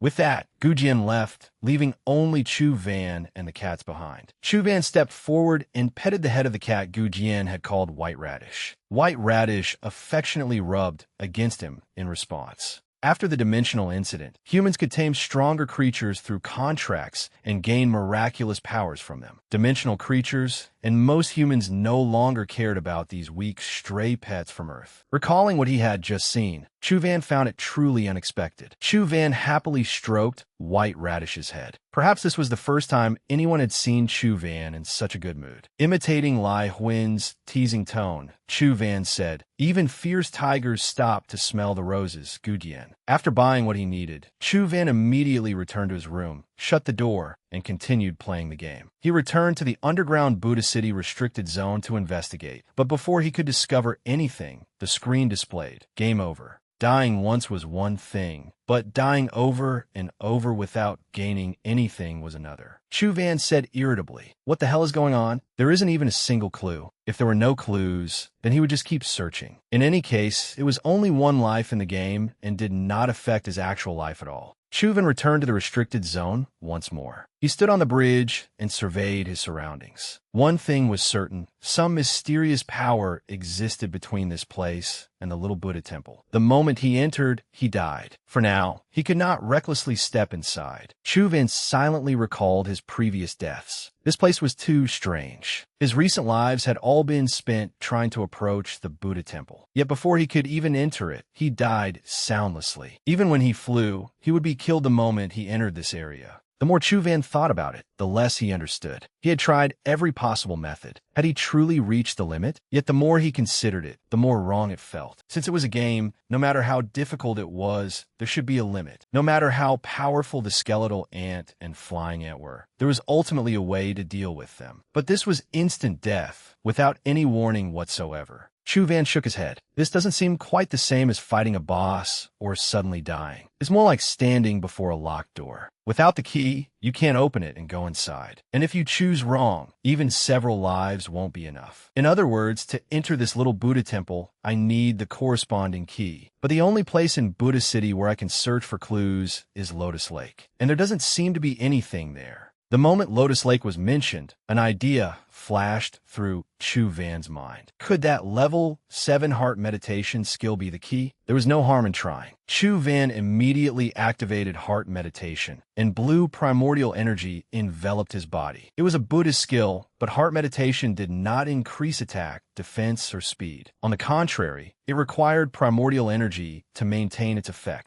Chuvan cautiously walked along the path leading to the little Buddha temple. If heart meditation did not work, then there was only one possible explanation left. Every step he took was filled with anxiety. At last, Chuvan reached the end of the stairs, his heart pounding. Sure enough, he did not die. Chuvan looked joyfully at his in-game character. His guess had been right. The mysterious pressure of death had vanished. Chuvan's steps became much lighter. This was great. Now he could investigate the little Buddha temple. Just as he was rejoicing, Chuvan suddenly noticed that his once full primordial energy had dropped to less than 1/5. His phone screen abruptly went black. Cold sweat broke out on Chuvan's forehead. Wasn't that rate of primordial energy consumption far too fast? Though it was a life-saving skill, such immense consumption was also a problem. With no other choice, Chuvan had to use blood to re-enter the game. This was far too difficult. Back in front of the little Buddha temple once more, Chuvan crouched down and prepared himself, ready for a marathon sprint. Then I'll rush through in one breath, he shouted before springing up and charging furiously toward the little Buddha temple. However, for some reason, his primordial energy was still draining at an extreme rate. Chuvan died again after exhausting his primordial energy. Once again, he entered the game. Chuvan had no idea how many times he had bitten through his finger today. Even sprinting at full speed was not enough to reach the little Buddha temple. But what if he used Flying Ant? The moment he thought of it, he had to try. Chuvan immediately activated his companion state with Flying Ant, and his speed surged in an instant. Yet before he reached the little Buddha temple, he died once again from exhausting his primordial energy. Chuvan was speechless at himself. He really had been too hasty and forgotten to think it through. His speed had increased, but maintaining 2 states caused his primordial energy to drain even faster. Chuvan looked at the heart meditation surrounding him. At this rate, it was impossible to cross this area with level 7 heart meditation. He definitely needed a higher level skill. Perhaps he would have to train at Lotus Lake. Just then, Chuvan's phone rang. At this hour, the only person likely to call him was Lai Huin. Sure enough, Lai Huin laughed from the other end of the line. "Why are you so down? Hurry over to Lotus Lake and watch a good show." Chuvan asked doubtfully, "What good show?"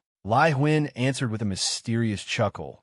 Meanwhile, Lai Huin was watching the scene before him. A man and a woman stood facing each other there. From their expressions, they were clearly confronting one another. One of them was Jing. Standing opposite her was Yang Lai, a third-year student. He and Jing were both at the legendary rank. The surrounding crowd kept discussing how Yang Lai intended to use the Great Buddha Heart Lotus in the middle of the lake as an enrollment gift. And Jing glanced at the blood-patterned Buddha Heart Lotus and fell silent for a moment. She sighed coldly. "Stop wasting your time on such meaningless things. I don't need any enrollment gift. Besides, even you can't kill that blood-patterned Buddha Heart Lotus Senior." And Jing's words had clearly wounded a man's pride. The atmosphere behind her instantly became heavy. Lai Huin stared in astonishment. Only now did he learn that the monster in the lake was called the blood-patterned Buddha Heart Lotus. Judging by the situation, the Yin family had probably investigated its information long ago. Suddenly, another boy poked his head out from behind Lai Huin and commented, "That kid from the Yang family really is trying to court Jing. He came up with this trick as soon as school started." Lai Huin had not expected to run into an acquaintance like Mian Tu here. It seemed everyone wanted to watch a good show. Lai Huin said proudly, "The Yang family may have some reputation, but they're nowhere near comparable to the Yin family. Even their business dealings depend on the Yin family's favor. And Jing would never be interested in him." Mian Tu, standing beside Lai Huin, grinned. "That's right, only Huin." Lai Huin immediately covered Mian Tu's mouth and interrupted him. "I have absolutely no interest in Jing. Besides, she's my friend's little sister. I can't bully her." Chu Van happened to hear those words as he arrived. This guy really was something else. Chu Van coldly glanced at Jing and said, "You call me here for this?" Lai Huin patted Chu Van on the shoulder and laughed. "Your little sister is being pursued. As her big brother, shouldn't you come see it for yourself?" Chu Van tilted his head, completely uninterested. Was Lai Huin afraid the situation was not chaotic enough? Lai Huin could not be bothered with Chu Van's sarcasm and focused on the entertaining scene before him. Chu Van helplessly rubbed the back of his neck. This guy, honestly, Yang Lai had been provoked by Jing, and his face darkened. He declared in a deep voice, "I didn't expect you to have so little faith in me.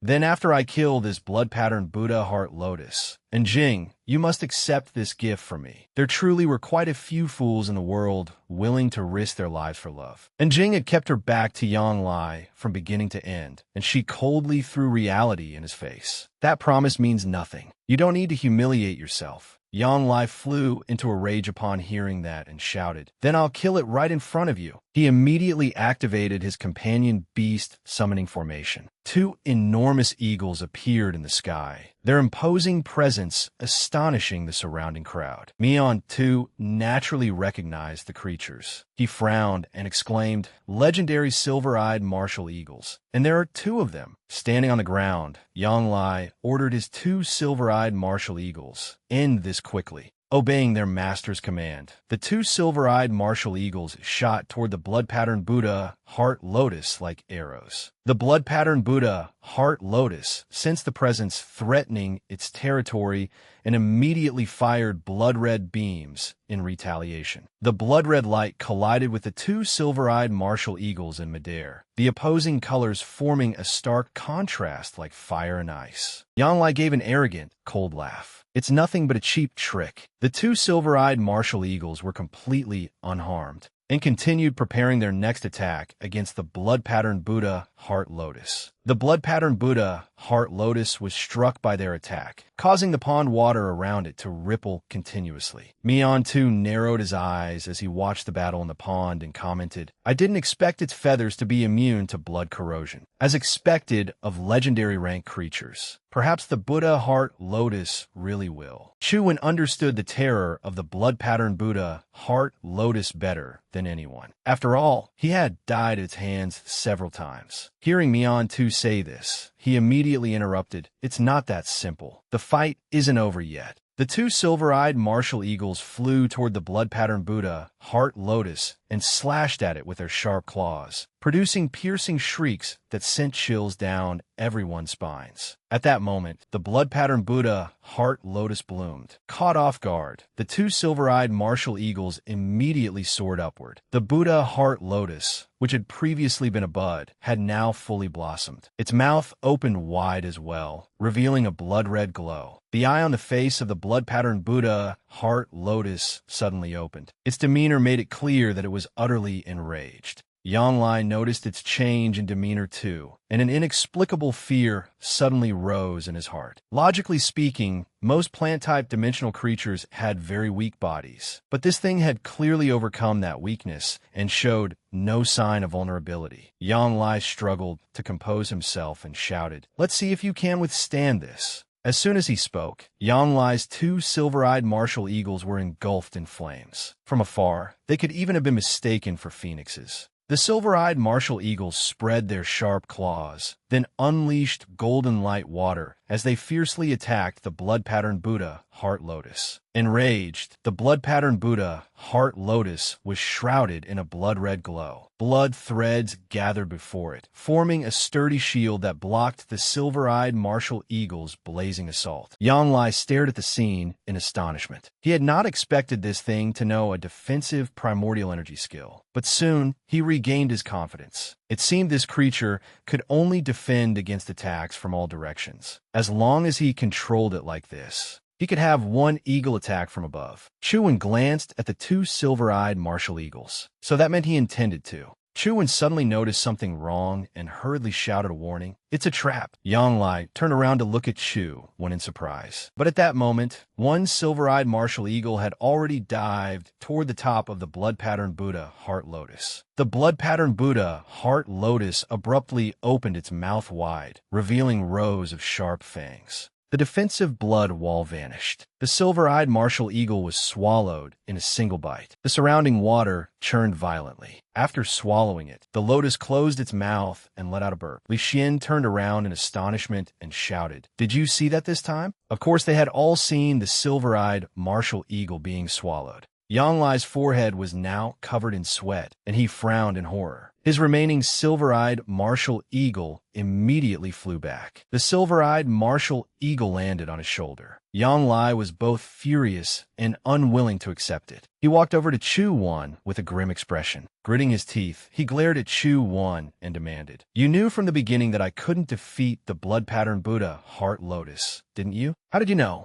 Chu Wan looked away. There was no way to explain this. Was he supposed to say it was because of that game? Just then, Mian Tu rushed over to rescue him. What else could it be? Of course he could tell. Brother Wen took second place in a Return Virtue Prefecture Practical Combat competition. Yang Lai sneered at second place in Return Virtue Prefecture? How impressive. Mian Tu was angered by his attitude and loudly retorted, "You still have a nerve to laugh?" It seems young Master Yang doesn't care at all about losing a silver-eyed martial eagle. If it were me, I'd have found a hole to crawl into already. Yang Lai became even angrier at Mian Tu's attitude. He glared furiously at Chu Wan and said, "Then I'd like to see what brilliant idea this second-place expert has for killing that monster." Before Chu Wan could speak, Mian Tu shouted, "Why waste words on him? If Brother Wen takes action, it'll naturally be as easy as turning over his hand. Much better than your pathetic struggle." Chu Wan shot Mian Tu a look, clearly displeased. This friend of his was truly impossible to deal with. And Jing, who had been standing nearby, suddenly walked toward them. When she came up to Chu Wan, he felt a momentary sense of panic. What was she planning to do? Unexpectedly, and Jing stared directly at him and asked, "Are you certain you can kill the blood-patterned Buddha, Heart Lotus?" Chu Wan silently looked at Jing. Despite his unease, Chu Wan had never actually managed to kill this blood-patterned Buddha, Heart Lotus, in the game. The real Blood Lotus had even used skills that had never appeared in the game. And Jing remained silent, gazing at Chu Wan with cold, stern eyes. Chu Wan clenched his fists, feeling no confidence at all. Yang Lai Lao Git Mok King Li. What's wrong? He stepped up to Chu Wan provocatively. "So you're scared? Looks like you people are only good at talking." Li Xian, who had remained silent until now, suddenly spoke up. "Then let's give it a try together." Chu Wan looked at Li Xian, whose hand rested on his shoulder as he gazed provocatively at Yang Lai. Yang Lai frowned at Li Xian in surprise. He had not expected the notoriously troublesome young master of the Li family to involve himself as well. But a moment later, he arrogantly curled his lip at Li Xian, thinking that if even the silver-eyed martial eagles could not do it, then these people were simply dreaming. Who was he to stop someone determined to try? Yang Lai spread his arms in a welcoming gesture and laughed. "Fine, I'll watch with my eyes wide open." Mian Tu, Li Xian, and Chu Wan slowly walked toward Lotus Lake. Li Xian finally vented his frustration on Mian Tu, angrily pinching his cheek as he complained, "Can't you control that mouth of yours?" Things had already come to this. Chu Wan no longer had the mind to argue about it. The most important thing was to eliminate that boss.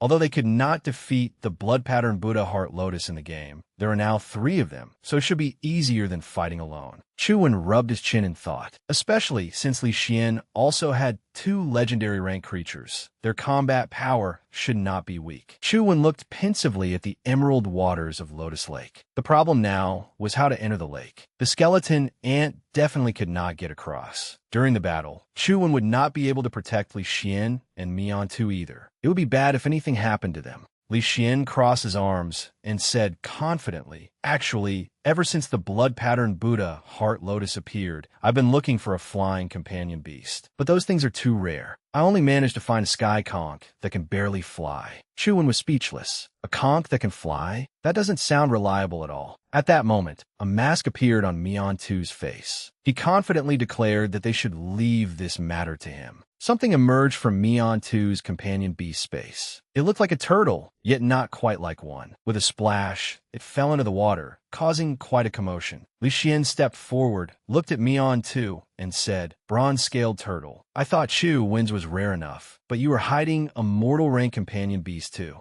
The 3 stood on the back of Mian Tu's bronze-scaled turtle and slowly approached the blood-patterned Buddha Heart Lotus. Mian Tu grinned confidently. "Brother Xian and Brother One, focus on fighting. I'll command the bronze-scaled turtle to support you too." With Mian Tu's help, Li Xian and Chu Wen began summoning their companion beasts. Their bearing was confident and impressive. Chu Wen leaped into the air and then summoned his companion beast. The skeleton ant emerged from beneath Lotus Lake. Chu Wen jumped onto the skeleton ant's head, preparing to attack. Li Xian's hands gradually turned black. With confidence filling his pale eyes, he said, "My turn." His entire body was gradually covered by a blackish-red veil. The people around them stared at Li Xian in amazement. How could he have a legendary rank creature too? Was this truly one of the 3 infamous wastrel young masters of the Li family? The black veil dispersed, revealing Li Xian fully armed in armor, with a sharp silver sword in one hand. Seeing this from shore, Yang Lai could only grit his teeth and think bitterly, "If only I had resources like the Li family and the Yin family." But it's were only ifs. In contrast to Yang Lai's uncontainable envy, and Jing calmly observed the beginning of the battle. Chu Wen looked toward Li Xian. That sky conch really can fly, but it looks like he can barely keep his footing. Standing on the skeleton ant's head, Chu Wen instructed Mian Tu, "The sky conch isn't very agile in the water. Keep an eye on Li Xian. Don't let him fall into the lake." Mian Tu nodded. "Leave it to me." After making their preparations, Li Xian and Chu Wen immediately charged toward the blood-patterned Buddha Heart Lotus. Knowing people were approaching, the blood-patterned Buddha Heart Lotus spat out a stream of objects resembling blood lotus petals.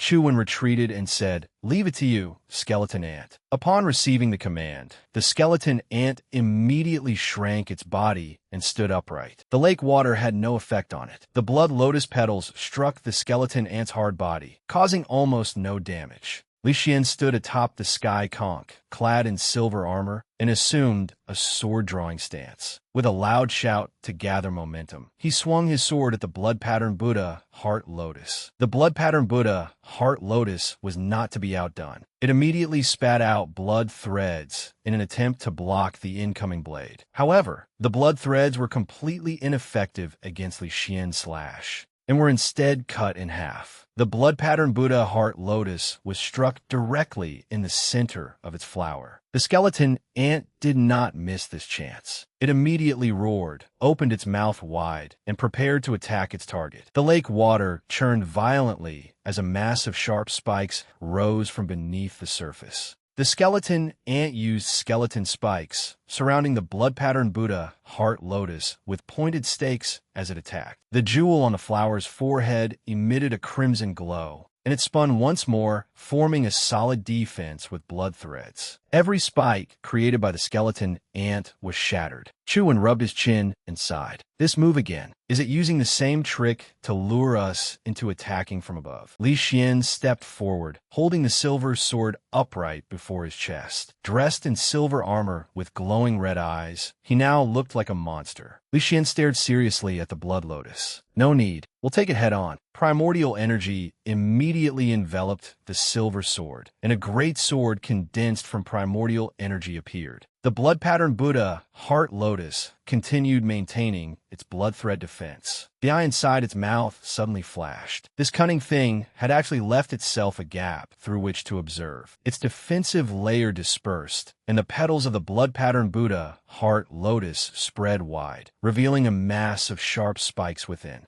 A powerful strike shot from Li Xian's silver sword toward the blood pattern Buddha, Heart Lotus. An icy primordial energy whirlwind stabbed straight into its center, beating it until it bled profusely. Riding on the skeleton ant's back, Chuan thought to himself that Li Xian really loved showing off, even making such a huge spectacle out of it. Li Xian stood atop the sky conch, maintaining the pose of an ancient hellish soldier. Li Xian glided forward, then jumped down. Primordial energy enveloped the silver sword, and his aura was like that of a ferocious beast preparing to hunt in the dark. Holding his long sword, Li Xian shouted, "Tiger slaying." A powerful sword aura stabbed straight into the blood lotus, creating a deafening explosion as they collided. No matter how strong the blood pattern Buddha Heart Lotus was, it could not withstand such a direct and fierce attack. As expected, the once intact blood lotus was now riddled with holes, with several glowing red scorch marks that had not yet faded. After consecutively unleashing several powerful moves, Li Xian had exhausted his primordial energy and was now falling freely toward Lotus Lake. The blood lotus gradually withered, and a toad appeared amid the mist, sitting firmly inside the blood-patterned Buddha Heart Lotus. This was the first time anyone had seen this toad. It suddenly opened its mouth, croaked, and spat out a purple orb of light, aiming directly at the falling Li Xian. The situation suddenly became critical. Faced with that dark orb of light, which seemed intent on dragging him into a vortex of death, Li Xian was truly helpless. Was he going to die here? He was unwilling to accept it. He did not want to die yet. At that moment, the time had come for one hero to save another. Chuan shouted, "Divine Strength Fist," and threw a punch toward Li Xian. Borrowing the force of that punch, Li Xian escaped danger and narrowly survived. However, the attack missed Li Xian and happened to strike the sky conch hovering in the air instead. Chuan frowned and said, "Mian too, hurry and catch Li Xian. I'll deal with that toad." Standing on the turtle's back, Mian too shouted, "Leave it to me." Chuan immediately ran across the skeleton ant's back like a true marathon runner, entirely unhindered by the terrain. Primordial energy gathered around his arm as Chuan leaped toward the toad, ready to give it a beating.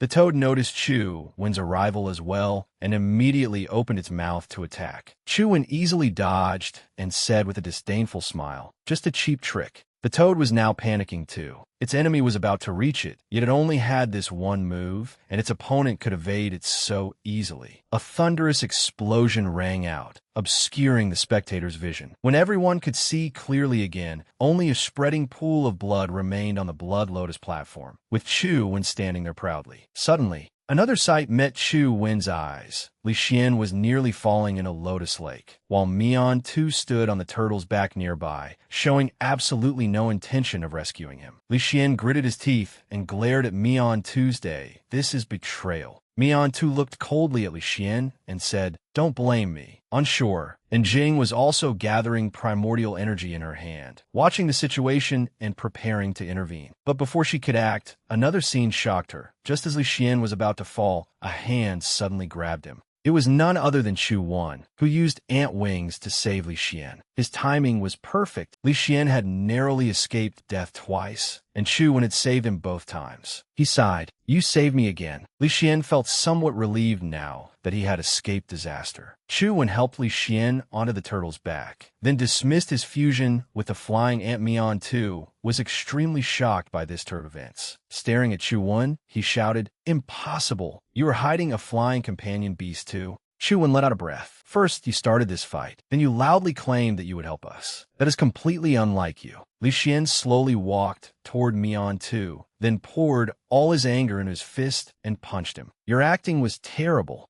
Caught off guard, Mian too was knocked backward by Li Xian's punch. Li Xian frowned and asked angrily why. After all, being betrayed by someone beside you is not a pleasant feeling. Mian-Tu's nose and mouth were bleeding from the blow, but he still honestly confessed to Li Xian. The people around you were bought off long ago by your second brother, Li Xiao. You can't defeat him. Even at this point, Mian-Tu was still struggling desperately. He suddenly destroyed his companion beast and shouted, "Then we'll die together." The ground suddenly began shaking violently. Both Chu Wan and Li Xian had already consumed a great deal of primordial energy in the battle, making the current situation truly difficult to handle. Li Xian and Chu Wan both cursed inwardly at the same time. At the critical moment when their lives hung by a thread, a giant sphere appeared and enveloped them. Its owner was none other than Jing, with her companion beast behind her. As expected, those with true strength always appear at the most unexpected moments.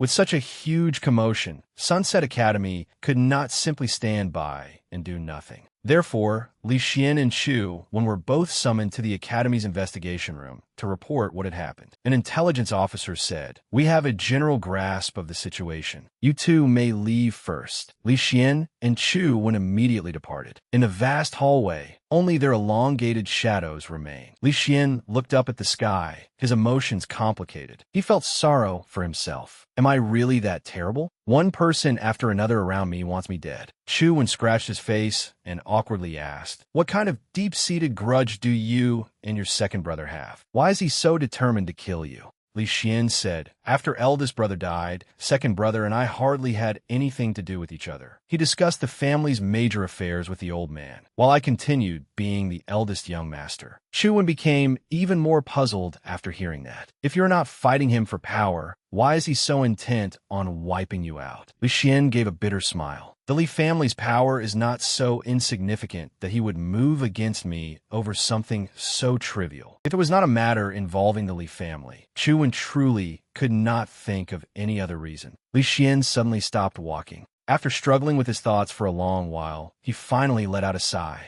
He turned to Chu Wan and said, "Come on, this is not a convenient place to talk." After everything they had been through, Chu Wan was the only one who had sincerely treated Li Xian as a friend. Li Xian truly wanted to talk more with him. Somehow, they ended up in Chu Wan's private room drinking. Several jars of liquor were scattered across the floor. Chu Wan did not know what else to say and could only remind Li Xian to clean everything up later. Li Xian did not answer. Instead, he asked Chu Wan, "You surely know the gap between ranks, right? Mortal, legendary, epic, and mythical. Moreover, the higher the rank, the wider the gap between the upper and lower ranks becomes. Eventually, it turns into an abyss that cannot be crossed." Li Xian glanced at Chu Wan and measured out a distance with his hand. In a cold voice, he asked, "With a gap like that, how do you think humanity killed its first mythical creature?" After speaking, Li Xian tilted back his head and took several more gulps of liquor.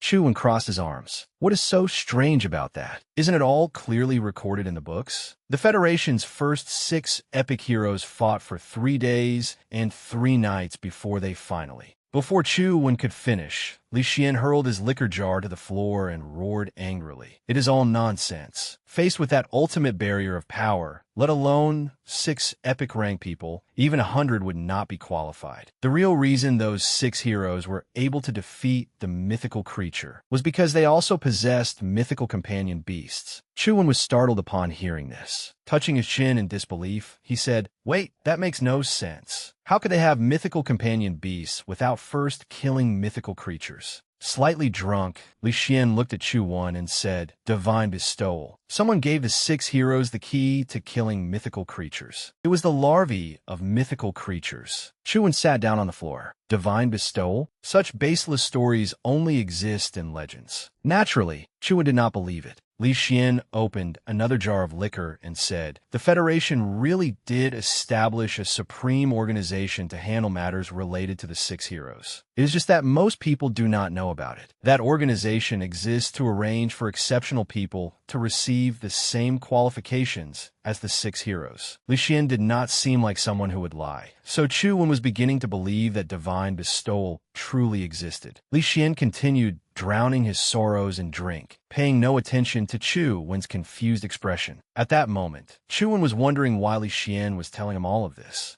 Chu Wen was no fool. After thinking for a moment, he found a key point. He silently watched Li Xian for a long time before slowly asking, "Could it be that you?" Li Xian smiled faintly before confidently declaring, "That's right. The old man designated me as the Li family's first heir qualified to receive divine bestowal. Li Xiao has only one way to seize that qualification." Li Xian narrowed his eyes at Chu Wen, made a slicing gesture across his throat, and calmly said, "I have to die." After their conversation, Li Xian lay down in Chu Wen's room, monopolizing the entire bed as though it were his own home. Chu Wen sat on the sofa playing on his phone, seemingly unconcerned that Li Xian had taken over the bed. At that moment, Chu Wen could think only of Li Xian's warning from yesterday. Chu Wen had repeatedly ruined Li Xiao's plans, so Li Xiao might very well set his sights on him too. Chu Wen sighed and continued playing his mobile game. For now, the most important thing was to become stronger as quickly as possible. The moment he logged in, a scarlet notification appeared on the screen. "The silver-winged ant is in an extremely hungry state. Please feed it as soon as possible." Chu Wen was speechless. It needed to eat again. Companion eggs were neither cheap nor easy to find. However, if he wanted the silver-winged ant to mature, he had no choice but to feed it. The more Chu Wen thought about it, the more irritated he became. Even though he did not want to do it, he had no other option. Thus, Chu Wen returned to the Ant Nest Instance dungeon. He transformed into a god of slaughter and planned to clear the dungeon several more times to obtain a few more companion eggs.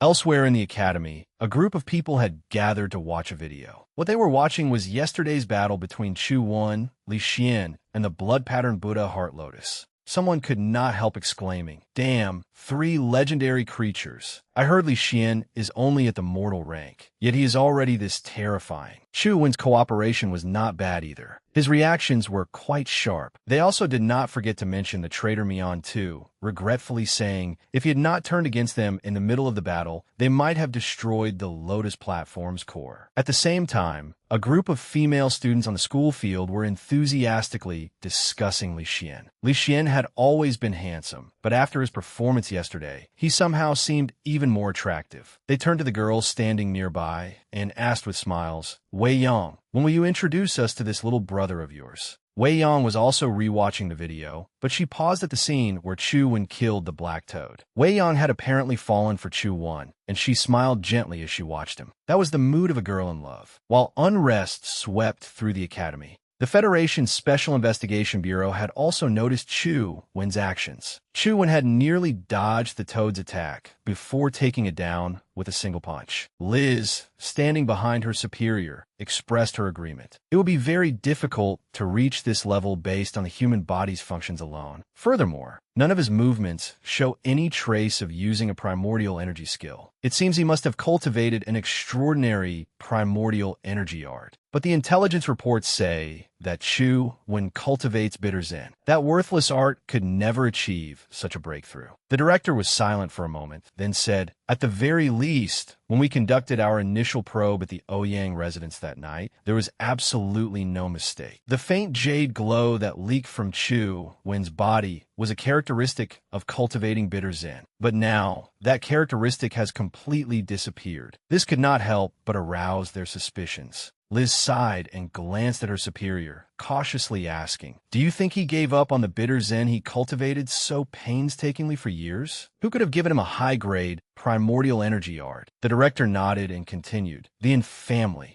or Jing Daoxian." Jing Daoxian, whom the Federation's Special Investigation Bureau agents had mentioned, was currently standing atop the highest point in the city, a brilliant sunset behind him. Jing Daoxian watched the primordial energy around his body gradually dissipate as the influence of the demon Immortal Sutra weakened. Things were becoming more and more interesting. Leaving Jing Daoxian aside for now, let us return to the Investigation Bureau. With his hands clasped behind his back, the director analyzed the situation. Chu Wen only met his stepmother a few days ago. Even if Ouyang Lan gave him a high-grade primordial energy art, he basically would not have had enough time to comprehend it. Liz looked worriedly at her superior. The director continued, "If we rule out the infamily, then only Jing Daoxian remains. After completing his analysis, the director immediately ordered Liz to forcibly pin the charge of colluding with Jing Daoxian on Chu Wan, then submit an application for his arrest. These people truly intended to do whatever they pleased. Leaving behind the words, "We must prize something out of Chu Wan," the director left the room.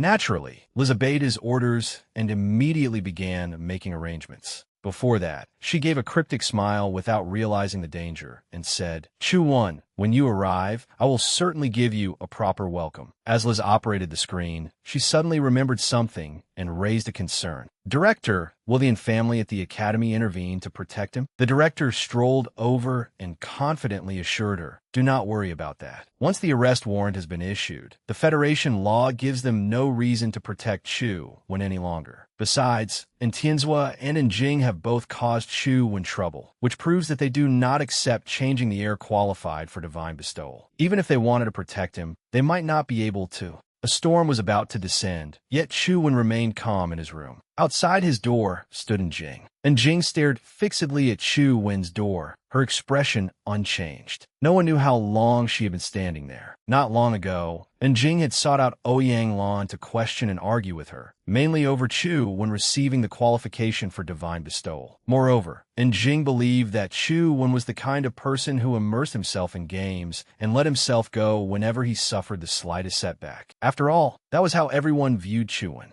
Unexpectedly, Ouyang Lan firmly maintained her decision to choose Chu Wan as the one qualified for divine bestowal. The more Jing thought about it, the more frustrated she became. Puffing out her cheeks, she muttered angrily to herself, "Mom, just wait and see. I will prove that I am stronger than Chu Wan." Jing was about to knock on Chu Wan's door when he suddenly opened it and came out. He was holding his phone and staring at it intently, looking exactly like a gaming addict. Jing was startled. Chu Wan was equally surprised. "Why did you suddenly come here?" "I don't know." Tilting her head, Jing fixed Chu Wan with a cold gaze and said, "The sun shooting art is genuine. You can cultivate it without worry." Chu Wan hesitated and did not answer. Why hadn't Jing suddenly brought up the sun shooting art? Furthermore, after cultivating the Demon Immortal Sutra, he could not learn it even if he wanted to, but he could not reveal that secret. Seeing Chu Wan remain silent, Jing became even angrier and said emotionally, "You still don't believe me? Give the flash drive to Uncle Phone. He can help me verify whether it is real." Chu Wan sighed in frustration. It seemed that unless he resolved this today, Jing would keep pestering him. Scratching his head, Chu Wan looked at Jing awkwardly and asked, "Jing, why did you give me the sun shooting art?" Jing pointed at Chu Wan's face and shouted, "Of course it was to prove that I am stronger than you. Chu Wan, you lost to me in high school. You were not too happy about that, were you?" In contrast to Jing's anger, Chu Wan happily clapped his hands and sincerely praised her. "Not at all. I admire you very much." Jing became even more furious. Clenching her fists, she shouted, "I defeated you in front of so many people. Don't you want revenge at all?" Of course, Chu Wan did not. Without waiting for Chu Wan's reply, Jing continued, "I saw your abilities at Lotus Lake. Breaking through to the legendary rank within 3 months by cultivating the sun shooting art will definitely not be a problem." After speaking, Jing turned and left, but not before challenging Chu Wan to a match 3 months later. Chu Wan raised his hand toward Jing and casually asked, "Can I just admit defeat? If I can, then right now, I..." Before he could finish, Jing turned around and rushed in front of him, grabbed his collar, and shouted fiercely, "You have to fight." After interacting with Chu Wan, Jing felt even more confused. She could not understand why her mother insisted on choosing him. After venting her anger, Jing headed back upstairs and said to Chu Wan, "In any case, just tell me what primordial energy crystals you need for cultivation. Do not be polite. I will not go easy on you like last time." Holding his phone, Chu Wan silently watched Jing leave with a cold expression. Jing had broken through to the legendary rank at the age of 13 and was a prodigious girl recognized by the Federation. Therefore, Chu Wan could not understand why she had to compete with someone at the mortal rank like him. The more he thought about it, the less sense it made. Chu Wan decided to handle his own business first, cleaning up the mess Li Xian had left behind. After throwing out the trash, Chu Wan returned to his game. He farmed several more Buddha Heart Lotuses in the Lotus Lake Instance Dungeon. Suddenly, a strange item dropped from one of the Buddha heart lotuses. A dazzling light emerged from the skeleton ant's mouth. It was none other than the Buddha heart lotus's companion egg. He was truly lucky. After collecting the dropped item, Chu-Wen and the skeleton ant returned to their safe place. Chu-Wen excitedly looked at the notification panel before him. This was great. Li Xian had previously said that the Buddha heart lotus's heart-mimicking ability was extremely useful. However, when he saw the drooling, silver-winged ant larva behind him, Chu-Wen had no choice. A mortal rank companion egg could not compare to a legendary silver-winged ant. If he did not feed it, it would die. Chu-Wen sighed and fed that companion egg to the silver-winged ant. The silver-winged ant happily absorbed the spiritual energy. Suddenly, black threads wrapped around it. Brilliant five-colored light shone from within the cocoon of silk. Chu-Wen stared nervously at the sphere of light before him, unsure whether it would mature a little more this time. When the light faded, the silver-winged ant larva was still a larva. Expectations had indeed brought disappointment. It was still so small. Yet the silver-winged ant had already eaten 2 mortal-rank companion eggs and still remained in its larval state. Chu-Wen began considering a solution. This could not continue. Judging from the gap in rank, the issue might be that using mortal rank items to advance a legendary creature had its limits. However, legendary rank companion eggs were not so easy to obtain. Even if the skeleton ant risked its life killing creatures, who knew how much effort it would take? Chu-Wen suddenly collapsed onto his bed with a sigh. There were more and more problems that needed solving.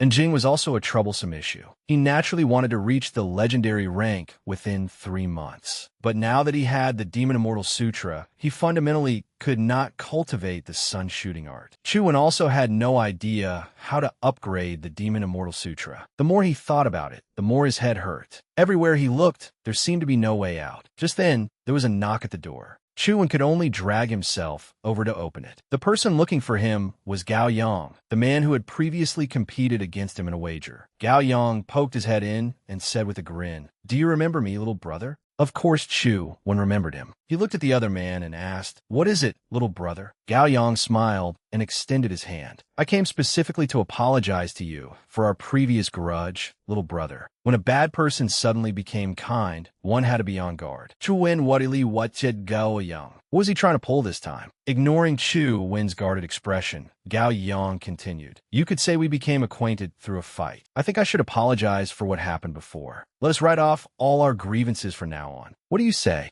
Chu-Wen silently looked at the outstretched hand, inwardly judging that there was definitely a scheme at work. If there was a scheme, then he would not accept it. Chu-Wen reached for the door, intending to close it. Playing his game was more important. Gao Yang hurriedly blocked the door. "Wait, I actually came to see you for something else this time." After hearing Gao Yang's explanation, Chu-Wen decided to go out with him. At that moment, another group of people was waiting for them. Gao Yang waved and said, "Hai Feng, I found a person who can help you." The man called Hai Feng turned to Gao Yang and smiled. "Thanks." Blackish-red primordial energy suddenly formed the jaws of a gigantic creature. It attempted to swallow the person standing before it. Chu-Wen calmly said, "If you want to fight, just say so directly. There is no need for these little tricks." Hai Feng snapped his fingers and said with a smile, "Your composure and sharpness are far beyond ordinary. As expected, I did not misjudge you." The primordial energy surrounding Chu-Wen immediately dispersed. A man appeared. It was Hai Feng, whom Gao Yang had mentioned. Smiling at Chu-Wen, he said, "I would like to invite you to join our 5th team and destroy the blood-patterned Buddha heart lotus with us." With both hands in his pockets, Chu-Wen looked at Hai Feng and asked, "Why me?" Hai Feng slowly approached Chu-Wen and explained, "I carefully studied the video of your battle against the Buddha heart lotus. Li Xian was as outstanding as ever, but your command ability and judgment were even more important. The academy had no shortage of strong fighters like Li Xian, but Chu-Wen's ability to observe the overall situation astonished Hai Feng. Almost everyone thought so. From predicting where Li Xian would land to eliminating the lesser monsters at precisely the right moment. If his teammates had not encountered problems, Chu-Wen's team truly would have had the strength to destroy the core of Lotus Lake. How could Hai Feng possibly overlook such talent? He even made an extremely tempting offer. Chu-Wen would not need to fight personally, only command them in controlling their companion beasts. Though the offer was appealing, Chuan flatly said, I'm not interested. Rather than command a bunch of arrogant upperclassmen, he would rather focus on fighting bosses in the game. In any case, now that he understood the Blood Lotus's abilities, defeating it was only a matter of time. Gao Yang placed a hand on Chuan's shoulder in surprise and advised, Can't you really reconsider? Going with them can only benefit you. Chuan still refused indifferently. Gao Yang was angered by Chuan's attitude. He was not exactly a humble person himself, and if Haifeng had not asked him, he would not have come looking for Chuan at all. Ignoring Gao Yang's indignation, Chuan remained cold and aloof. Haifeng stepped forward and called Chuan back. He then offered another tempting condition. Chuan could name any request, and they would fulfill it. That truly made Chuan stop and turn a look at Haifeng.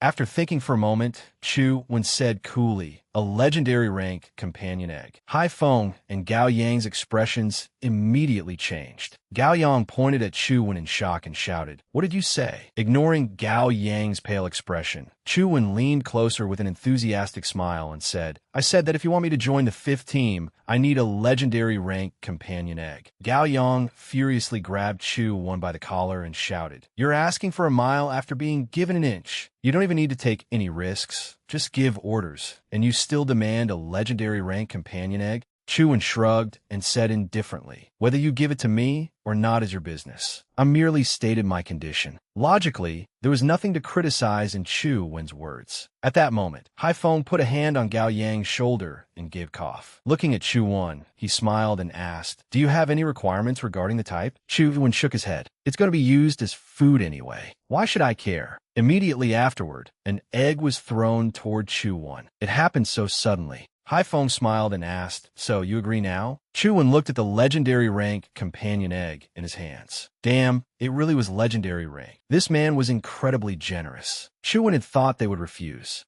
Haifeng held out his fist toward Chuan. Then it's settled. Since Chuan had accepted their egg, he could not refuse. He raised his hand and bumped fists with Haifeng. It's settled. After receiving the egg, Chuan immediately left. Only then did Gao Yang walk over and ask, You just gave him the fire poison bee companion egg? Do you trust that Chuan that much? Haifeng glanced at Gao Yang and shook his head. I can't explain it clearly either, but during their battle, I felt that there was something unusual about Chuan. It was as if he was already extremely familiar with fighting the Blood Lotus. Naturally, Gao Yang could not believe that. How many lives would one need to become familiar with the Blood Lotus? Haifeng smiled with his hands behind his head. Forget it. Consider it buying insurance. After obtaining the legendary rank egg, Chuan immediately returned to his dormitory and summoned the silver-winged ant. The silver-winged ant larva looked far more imposing in reality than it did in the game. At the very least, it no longer looked so dull-witted. Chuan held up the companion egg and smiled at the silver-winged ant little guy. Let's begin. The tiny, gluttonous silver-winged ant immediately bit into the companion egg Chuan offered it, its fondness obvious. Sure enough, this transformation was much more dramatic than the last. A fiery red ball of primordial energy condensed and floated before Chuan. Was this evolution? Chuan silently watched the process unfold. Orange primordial energy swirled in the air around one point, the silver-winged ant. The primordial energy dispersed, revealing the silver-winged ant's body. It now looked much more majestic than before. Its vacant look had vanished, replaced by a fierce, battle-ready bearing, and even its cry had changed. Chuan stared at his companion beast in amazement. He had not expected this evolution to fuse the traits of the fire poison bee as well. Perhaps it was a mutation caused by both being insect-type creatures. Chuan immediately took out his phone to check. The phone displayed the silver-winged ant's attributes, and they were astonishing. Its speed and primordial energy had both nearly broken through the limits of legendary rank creatures. Among the silver-winged ant's newly acquired skills, one particularly interested Chuan, Demon Light Needle. This skill allowed the silver-winged ant to fire a long needle, carrying immense energy and speed, piercing through enemies. In other words, it was a long-range attack skill. Chuan excitedly stroked the silver-winged ant's head. Excellent. This ultimate move will definitely be able to deal with the blood pattern Buddha Heart Lotus. Having just evolved it, he immediately put it to the test. Chuan brought the silver-winged ant into Lotus Lake in the underground Buddhist city instance dungeon of the game. Looking toward that blood lotus, he gave the order, "Go, silver-winged ant." Receiving the command, the silver-winged ant shot forward at once. Its speed truly made one see it in a different light. The blood-patterned Buddha, heart lotus, at the bottom of the lake sensed the enemy's assault and immediately prepared to counterattack. Blood-red rays shot continuously toward the silver-winged ant, but every time it deftly dodged with astonishing speed, remaining completely unharmed. Before the blood-patterned Buddha, heart lotus, could recover, the silver-winged ant had flown before it, extending its sharp claws toward those blood-red eyes. A powerful beam shot out, and the blood-patterned Buddha, heart lotus, hurriedly dived underwater to evade it. The silver-winged ant turned around and quietly watched it. Ripples spread across the lake surface, but there was no trace of the blood-patterned Buddha, heart lotus. Just then, directly beneath the hovering silver-winged ant, a whirlpool formed, with blood-red light flashing within it. It turned out that, seeing it could not win in a direct confrontation, the lotus had dived underwater to ambush it, intending to swallow the silver-winged ant whole. What a despicable tactic. Yet the silver-winged ant's speed was no mere decoration. The blood-patterned Buddha, heart lotus, only narrowly missed catching it. The silver-winged ant flew above its head. This lotus posed no threat to it at all. The silver-winged ant gave a soft cry. Then its silver wings moved like lightning. Its instantaneous speed surged, as though it had been blessed by a speed mage. The blood-patterned Buddha, heart lotus, hurriedly raised a wall of blood to defend against the silver-winged ant's attack, partially neutralizing its assault. But the silver-winged ant did not lose heart. It flew upward, arced through the air, then circled back toward the blood lotus. The blood-patterned Buddha, heart lotus, sensed the approaching danger as well and was preparing to flee back to its nest. The silver-winged ant repeatedly slashed at its blood wall with incredible speed. The blood wall was cut into a circle by the silver-winged ant, like Saturn's rings. The rings shattered, revealing the Buddha, heart lotus's terrifying face, twisted with rage as its halo dispersed. The blood-patterned Buddha, heart lotus, fully bloomed, revealing a pitch-black black toad standing atop the lotus pedestal. It opened its mouth and fired a beam of black light at the silver-winged ant. The silver-winged ant evaded its attack as nimbly as its master, escaping completely unharmed. Orange-yellow light shone from the silver-winged ant's tail. A blood-red long needle shot from it, aimed directly at the black toad. The black toad was merely a toad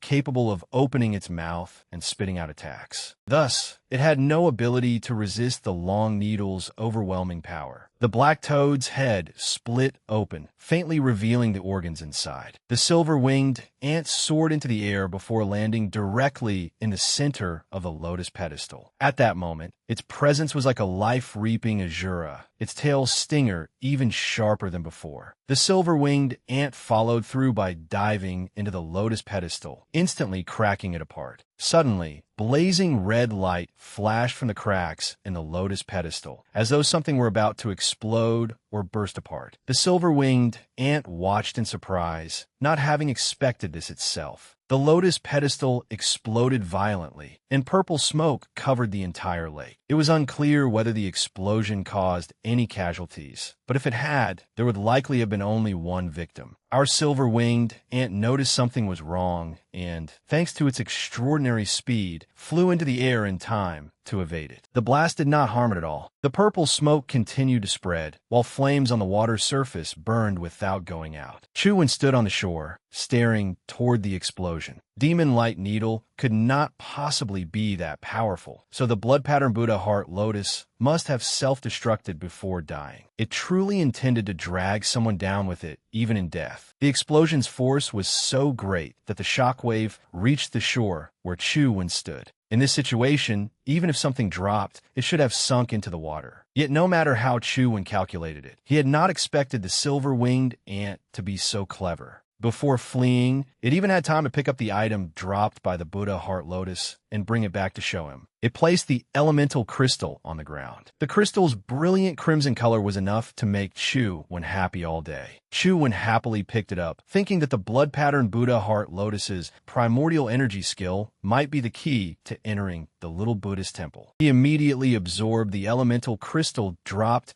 by the blood pattern Buddha heart lotus. At that moment, in reality, Chu-Wen felt a terrifying heat envelop his body, entirely unlike the comfortable warmth he felt when using bitter Zen. Sweat poured from him, and muscles bulged beneath his thin clothes. The heat grew increasingly intense, but Chu-Wen refused to give up. Gritting his teeth, he endured it. Sweat streamed down him and pooled on the floor. A moment later, his phone screen suddenly displayed a notification that he had successfully absorbed the blood pattern Buddha heart lotus elemental crystal. The original bitter Zen skill had evolved into the more advanced blood Zen. The blood-red primordial energy enveloping Chu-Wen's body gradually dispersed. He breathed a sigh of relief, took off his shirt, and wrung it out, water dripping onto the floor. Chu-Wen had thought he was about to be roasted into dried meat. Chu-Wen activated blood Zen, and blood-red primordial energy immediately covered his entire body. Looking at the energy rising from his palm, he nodded in appreciation. As expected, blood Zen consumed primordial energy far more slowly than bitter Zen. Maintaining it for half an hour should not be a problem. Necessity truly was the mother of invention. Chu-Wen regained his focus and aggressively returned to his main objective, exploring the little Buddhist temple. At that moment, he was racing through the underground Buddhist city instance dungeon, preparing to enter the little Buddhist temple. Blood Zen had an effect similar to bitter Zen. Both could resist the special power of this area, allowing Chu-Wen to move more freely. The little Buddhist temple appeared before him. After so much bloodshed in the game, Chu-Wen had finally reached his destination, and his heart was filled with joy. But if simply entering through the gate had been so difficult, who knew what powerful dimensional creatures might be hidden inside? Chu-Wen immediately equipped himself fully and cautiously entered the little Buddhist temple to investigate. To his surprise, the place was completely quiet, without a single dimensional creature in sight. Chu-Wen relaxed his guard slightly and strolled through the little Buddhist temple. By chance, he passed a large stone stele. It was covered in strange symbols, with only the names of several things written at the top in ordinary Chinese characters. Chu-Wen rubbed his chin thoughtfully. What is this lesser perfection of Wisdom Sutra? I know of the greater perfection of Wisdom Sutra. It is said to have been comprehended by an eminent monk during the dimensional storm, and it is now one of Buddhism's two famous epic rank primordial energy arts. So what exactly is this lesser perfection of Wisdom Sutra? As Chu-Wen was deep in thought, his expression suddenly twisted. More precisely, the writing on the stone stele warped like a vortex. At the very center of the stele, primordial energy continuously gathered, forming a rotating circle. Faced with this strange change, Chu-Wen suddenly felt an inexplicable stabbing pain in his head. His expression immediately turned ugly. Clenching his teeth, he endured it while clutching his head. What kind of sinister thing was this? Just as Chu-Wen held his head in agony, a dazzling red light suddenly shone from within his body. Then, the oppressive sensation disappeared. The circulation speed of the Demon Immortal Sutra suddenly slowed, and the oppressive feeling around him faded with it. This was truly strange. When he looked at the writing again, Chu-Wen was completely back to normal, without the slightest abnormal sensation. What secret did the Demon Immortal Sutra contain? While he was pondering, Chu-Wen suddenly turned his attention toward the half-remaining blue primordial energy that had yet to enter the Buddhist hall. He could not continue wasting time here. Chu-Wen immediately set off to handle his business. Chu-Wen slowly walked to the entrance of the Buddhist hall. It was indeed quiet here as well. He pushed the door open. The light outside streamed through the doorway into the room, shining directly upon the Buddha statue opposite Chu-Wen. This Buddha statue was unlike the ones commonly seen in temples. It had three faces, one crying, one smiling, and one angry. Chu-Wen slowly walked in, naturally drawn to the Buddha statue. Yet there seemed to be no Buddha like this in Buddhism. Before Chu-Wen could understand what was happening, his body slowly disappeared once again, just like when he had lost consciousness on the path leading to the little Buddhist temple. The screen displayed game over, signaling signaling that death had arrived. Holding his phone, Chuan thought seriously. There had to be a pattern to crossing that path, and there must likewise be some rule he needed to follow in order to enter now.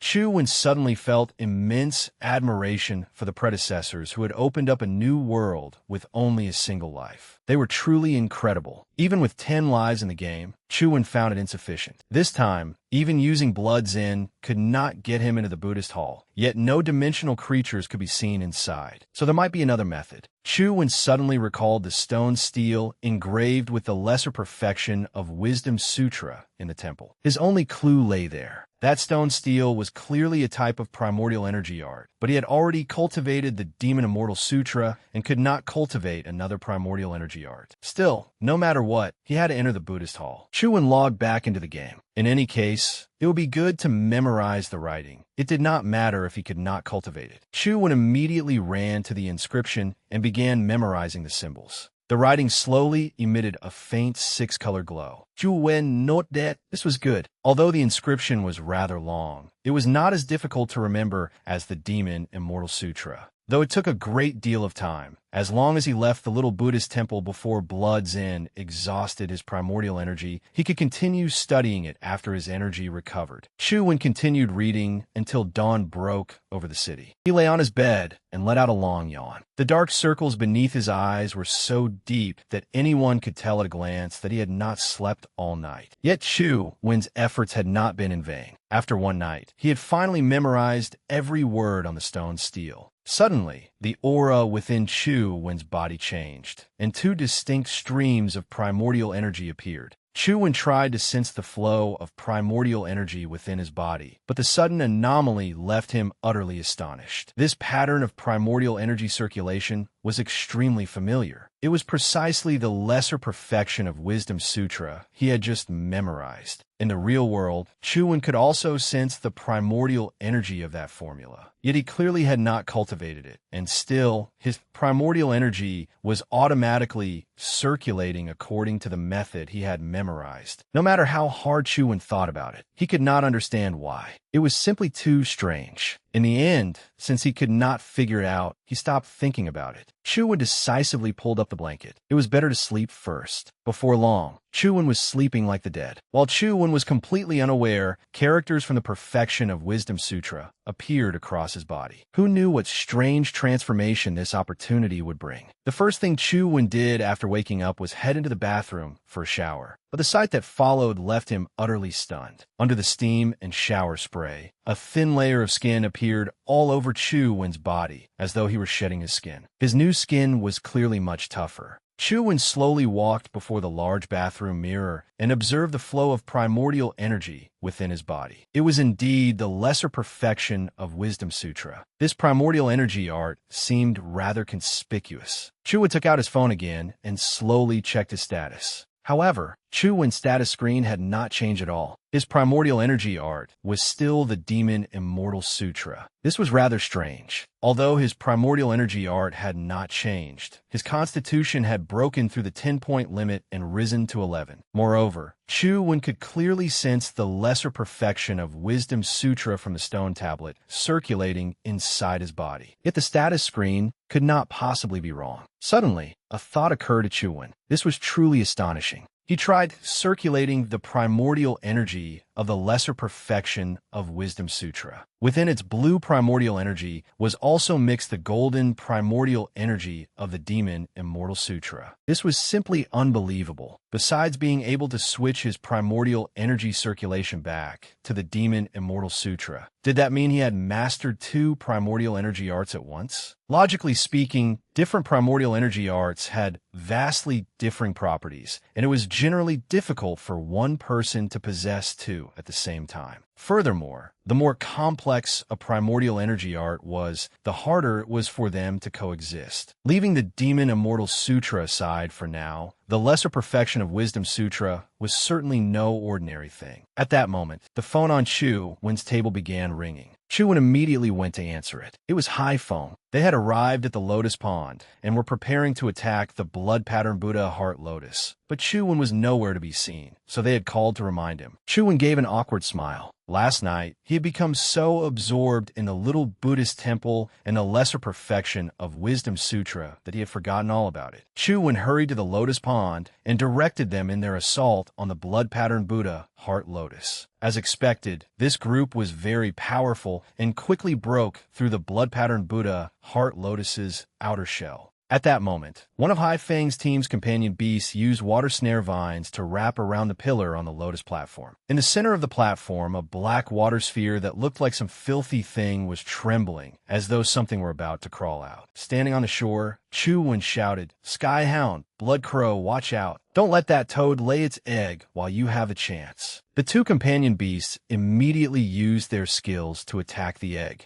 The defenseless egg immediately shattered, leaving only black water splashing everywhere. Chu-Wen added, "All right, everyone retreat at least 20 meters." Those companion beasts immediately obeyed. One member of Hai Feng's team frowned in surprise as he retreated. "Shouldn't we be delivering the finishing blow now?" This fool actually shoved Chu-Wen aside and tried to rush forward to land the blow himself. He ordered his companion beast to use Bloodblade Tempest. Pitch-black feathers carrying destructive force immediately flew toward the lotus platform. The lotus platform quickly collapsed, but when it broke apart, a light emerged from within. Blood Crow noticed the strange change as well. However, before it could react, the lotus platform exploded on its own, taking the unfortunate companion beast's life with it. That reckless man probably wanted nothing more than to find a hole to crawl into from embarrassment. Chu-Wen sighed in relief, scratched his face, and said awkwardly, "Blood Crow's death isn't my responsibility. I'm not paying compensation." The utterly embarrassed man at least knew that Blood Crow's death had resulted from his own impatience. Hai Feng's people also looked at Chu-Wen with admiration. At the bottom of the lake, the shattered lotus platform fell around its pillar, focused on the blood-patterned Buddha Heart Lotus. They failed to notice that two teachers were standing behind them. One teacher said, "Chu-Wen is one of your students, isn't he, Teacher Wang Fei? You have found yourself a fine seedling." Wang Fei smiled. That boy apparently knew the Buddha Heart Lotus would explode on its own. The one at the Western Military District Command killed 5 legendary creatures. The other teacher asked, perhaps he got the intelligence from the Yin family. After all, they have some connection. But Wang Fei did not think so. The Yin siblings had a conflict with Chu-Wen and would not easily give him such intelligence. Wang Fei pushed up her glasses, glanced at her colleague, and smiled. Just like how Gao helped little Lan, we should look into him a little more in the future. After helping Hai Feng's group, Chu-Wen returned to the Lotus Pond in the underground Buddhist city instance and attacked the blood-patterned Buddha Heart Lotus again. The Black Toad's attacks became increasingly fierce, but the silver-winged ant still nimbly evaded every attack. The toad was easily killed by the silver-winged ant and vanished completely. At that point, the silver-winged ant used Demon Light Needle again to attack the lotus platform. As usual, the platform exploded on its own, but it had no effect on the silver-winged ant. Chu-Wen nodded in satisfaction. The Blood Lotus's style of attack was naturally no match for the silver-winged ant's abilities. Suddenly, a notification appeared on his phone. In the instance, the blood-patterned Buddha Heart Lotus had dropped its companion egg after dying. Unlike before, Chu-Wen was far calmer this time. He checked the companion egg's status. It was legendary rank, and its attributes were not bad, but the Blood Lotus only possessed a few primordial energy skills in reality, while this one had only a single skill. It was not worth much by comparison. Even if he refined it, Chu-Wen would probably end up with nothing more than a Buddha Heart Lotus in its juvenile form, even at the cost of half his life. Raising it would also be quite troublesome. This time, Chu-Wen began experimenting with fusion again. Its compatibility with Chu-Wen's 2 companion beasts was, it had to be said, almost non-existent. Another notification appeared. This time, it suggested feeding the egg to the silver-winged ant. Since evolving, the silver-winged ant no longer had a hunger state, but it could still eat. Could it perhaps continue growing? In any case, since it could neither be fused nor refined, Chu-Wen decisively fed the egg to the silver-winged ant. After eating it, the silver-winged ant did not change in the slightest. It had changed last time, yet this time there was nothing. What exactly did it need to eat to continue growing? After clearing the blood-patterned Buddha Heart Lotus at the Lotus Pond, Chu-Wen returned to the little Buddhist temple. He switched the Demon Immortal Sutra within his body to the lesser perfection of Wisdom Sutra. Feeling apprehensive, Chu-Wen kicked open the door and barged into the Buddhist hall. "Excuse me for disturbing you." Chu-Wen safely slipped inside. Nothing happened this time. Sure enough, circulating the lesser perfection of Wisdom Sutra allowed him to enter the Buddhist hall safely. Chu-Wen slowly approached the enormous Buddha statue lying at the center of the hall. The closer he got, the more that bizarre ancient Buddha statue made him shudder. Yet no matter how hard Chu-Wen racked his brains, he could not figure out the origins of this Buddha statue. Suddenly, the statue raised an arm, and something fell from it. A golden magic circle bearing strange writing lit up beneath Chu-Wen's feet. Another anomaly was happening. Chu-Wen was speechless. Did everything have to be so difficult? This was not some omen of instant death, was it? But that was not the case. Instead, several large spheres appeared around Chu-Wen. Looking closely, he saw companion eggs inside those spheres. Chu-Wen looked at the notification on his phone. The deity was the three-life Wisdom King, and it said, "Devout Buddhist disciple who walks the world, in accordance with your wish, choose my gift." Chu-Wen tried tapping those companion eggs. It was suddenly giving him these? Could something this good really happen? However, the eggs were marked unclaimed, so he could not view their related attributes. If they were companion eggs, they should not be dangerous. Chu-Wen stepped forward and casually picked up one egg to check its status. The moment he picked it up, another notification appeared on his phone. Mythical creature Mortal Truth Listener has confirmed hatching. Chu-Wen was speechless. His mind suddenly went blank, and his feelings were so complicated that he had countless things to say but could not utter a word. Furious, he threw down his phone and cursed. When did I confirm that? I only have one life. Mythical creatures were not something to joke about. They were the most powerful beings in dimensional rifts. If one could possess one would undoubtedly become immensely powerful. However, even the previous legendary creature had nearly taken Chu-Wen's life. What did a legendary mythical creature look like? Chu-Wen wanted to resist, but he was powerless. He was now being forcibly refined. Chu-Wen gritted his teeth and cursed. He was deeply unwilling to accept this. It was precisely the helpless feeling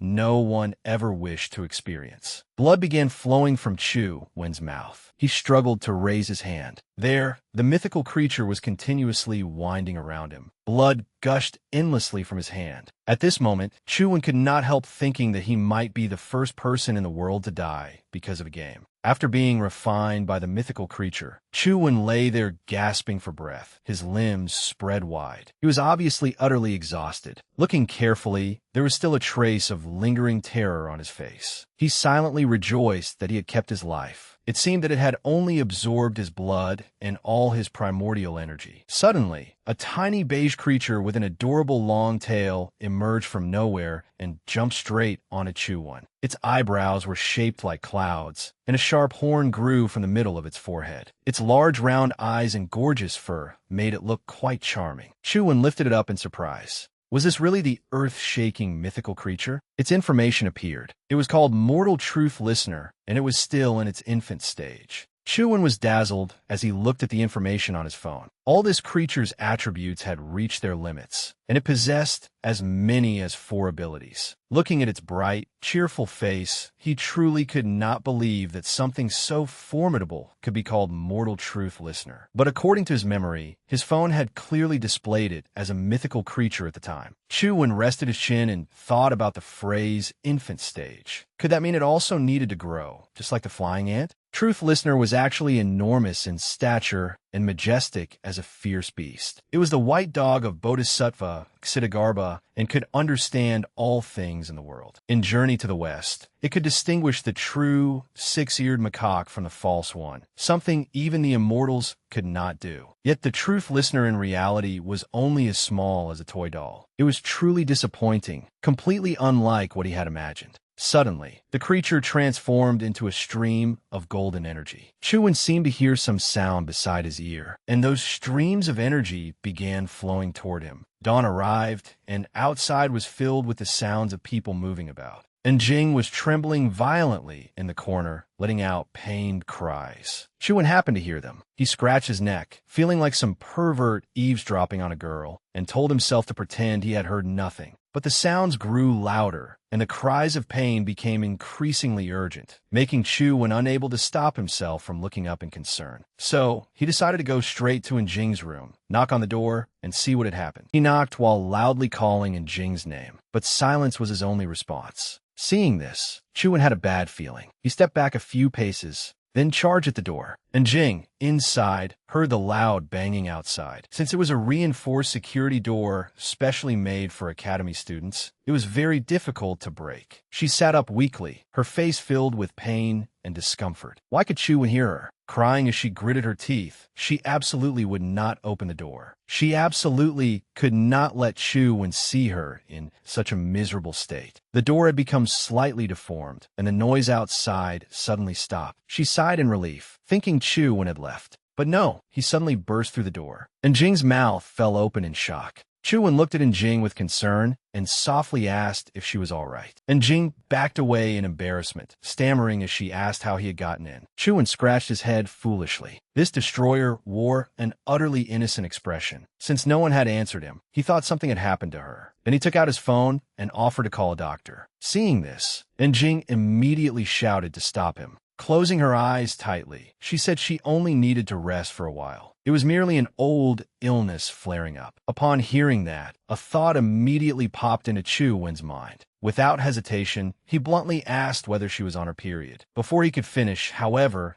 Jing struck him on the head and scolded him. "What are you even thinking?" Then she threw Chu-Wen straight out of the room. The guy was still completely bewildered, so it had all been a misunderstanding. And Jing shut the door, then weakly slid down to sit on the floor, curling herself up as her face flushed a burning red. She angrily muttered, "Idiot." After returning home, Chu-Wen immediately began making soup. He poured an entire bag of red dates into a pot of boiling water. Standing in front of the stove, he sighed, wondering whether this would replenish blood at all. The phone on the table suddenly rang. Someone was calling. The moment he answered with a hello, Li Xian cut him off on the other end, sounding extremely excited. He invited Chu-Wen to go see the clubs recruiting new members on the first day of school. As Chu-Wen scooped up a spoonful of red date soup to inspect it, he replied that he had no plans to join any club. Li Xian did not give up and suggested that the two of them establish a club together. In an incomparably confident tone, he said, "Brother Xian will carry you." Naturally, Chu-Wen's answer was still that he was not interested. He thought leveling up in games was faster anyway. Li Xian then changed tactics and told Chu-Wen that most academy-assigned missions required a team. If they formed their own 5-person team now, they would not have to rely on anyone else later. Hearing this, Chu-Wen seemed somewhat swayed. He thought about it for a moment, then decided to agree. At Sunset Academy, the central plaza was packed with people. When Chu-Wen arrived, even he found the crushing crowd somewhat suffocating. Li Xian stood on the steps and waved Chu-Wen over.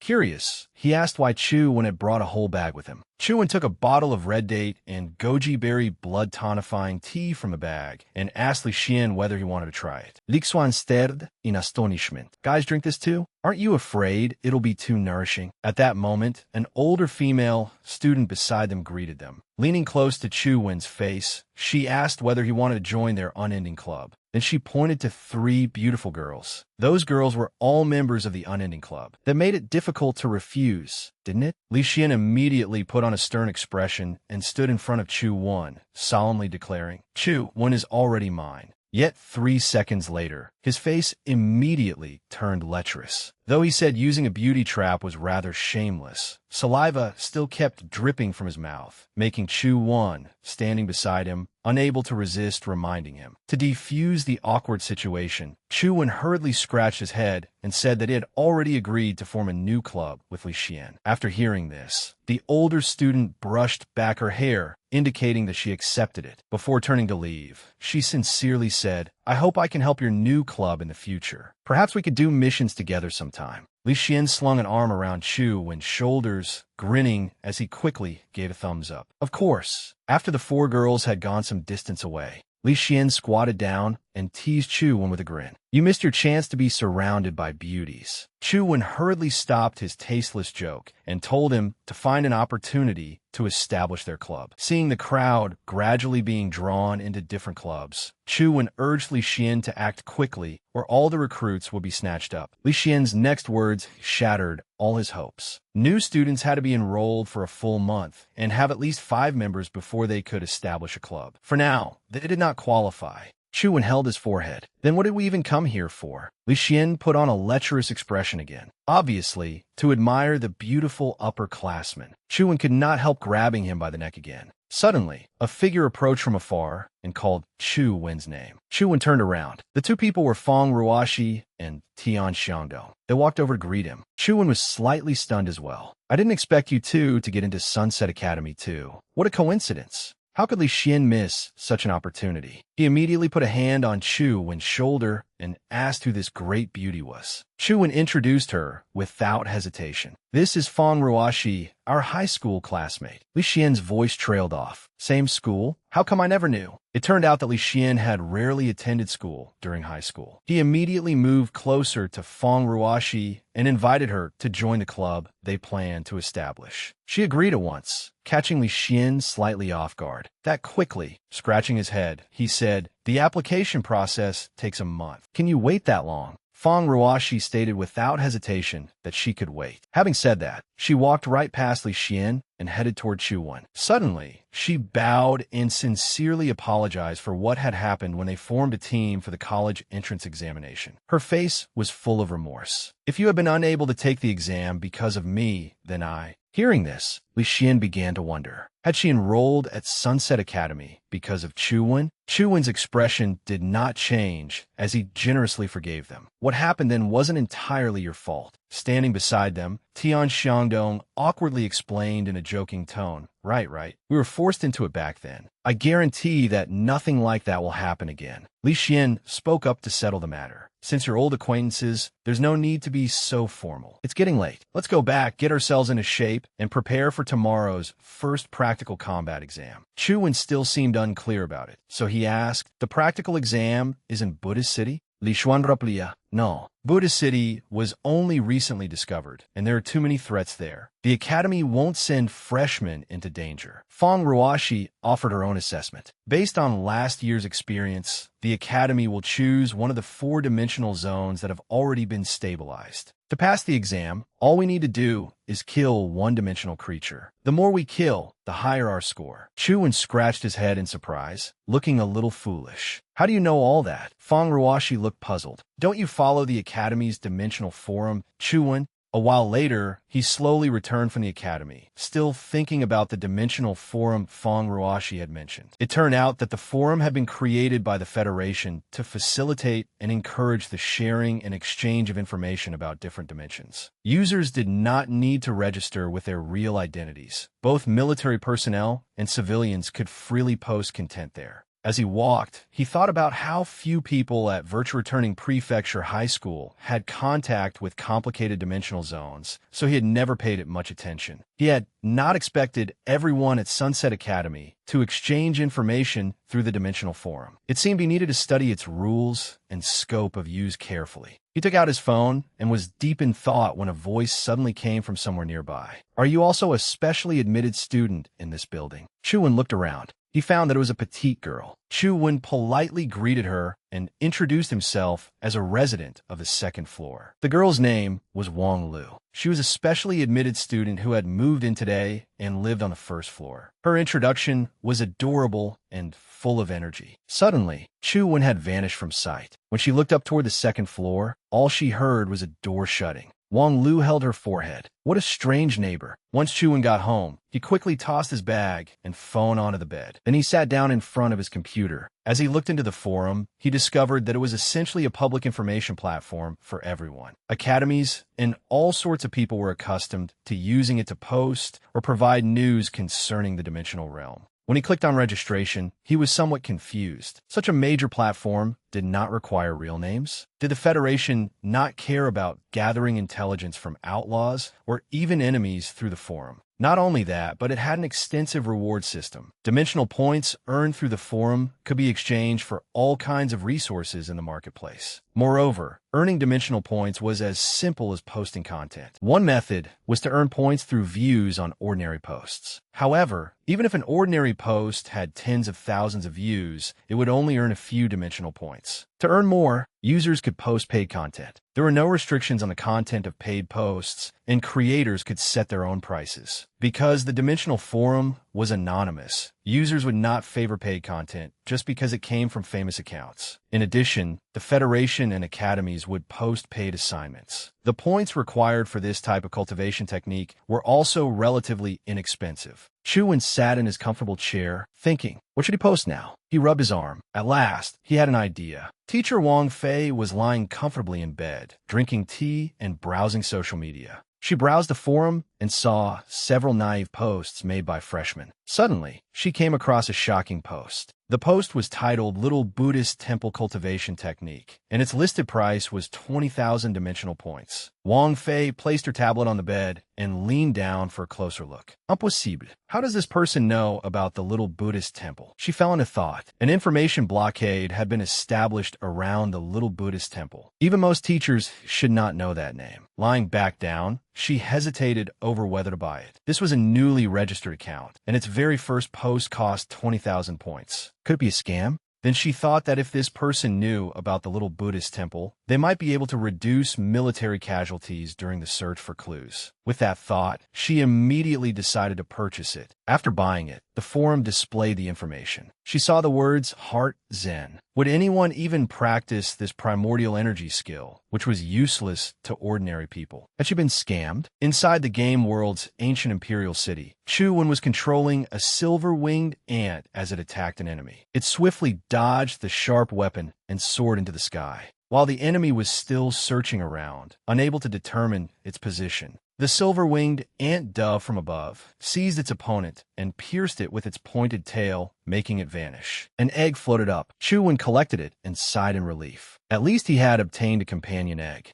He tossed the egg into the silver-winged ant's mouth, and it happily appraised it. Afterward, he ventured deeper into the map with it. Riding it inward through the air, he looked around and found it very strange. The deeper he went, the fewer skeleton soldiers he saw. Suddenly, it seemed as though a new space opened up ahead. A massive stone fortress appeared. This was Yanba Terrace. Chuan, who was controlling the game with his phone in reality, was also astonished to see Yanba Terrace here. This was Yanba, one of the 5 emperors, the son of Emperor Gu, the fire god general. Legend had it that Yanba Terrace was where the fire god observed the stars. In ancient times, it was called the fire god platform. Chuan spun his chair as he pondered. But the history books stated that the fire god platform was southwest of Virtua returning ancient city. Why had it appeared inside the ancient city in the game? Suddenly, something flew toward him from Yanba Terrace. It flew straight at him, knocking his game character off the silver-winged ant's back. The object circled once, then flew back toward Chuan like a boomerang. Chuan knew that simply dodging would not work, so he immediately prepared to attack. He used the Ashen Sheen Palm, but the thing shot straight through it like a missile. In the end, Chuan was defeated by the attack. Unwilling to accept it, he drained his jujube tea in one gulp and started over. This time, that bird-like flying object continued to pursue him relentlessly. Chuan racked his brains. Earlier, when the silver-winged ant had flown away, the firebird had switched to attacking him. The firebird must prioritize attacking the enemy closest to Yanba Terrace. So now he would use himself as bait. He shouted as he dismissed his companion and leaped from the silver-winged ant. The moment the firebird saw him jump down, it rushed toward the silver-winged ant. Taking the opportunity, he used the demon light needle to pierce the firebird, causing smoke to rise from it. Yet Chuan still did not hear the notification that a monster had been slain.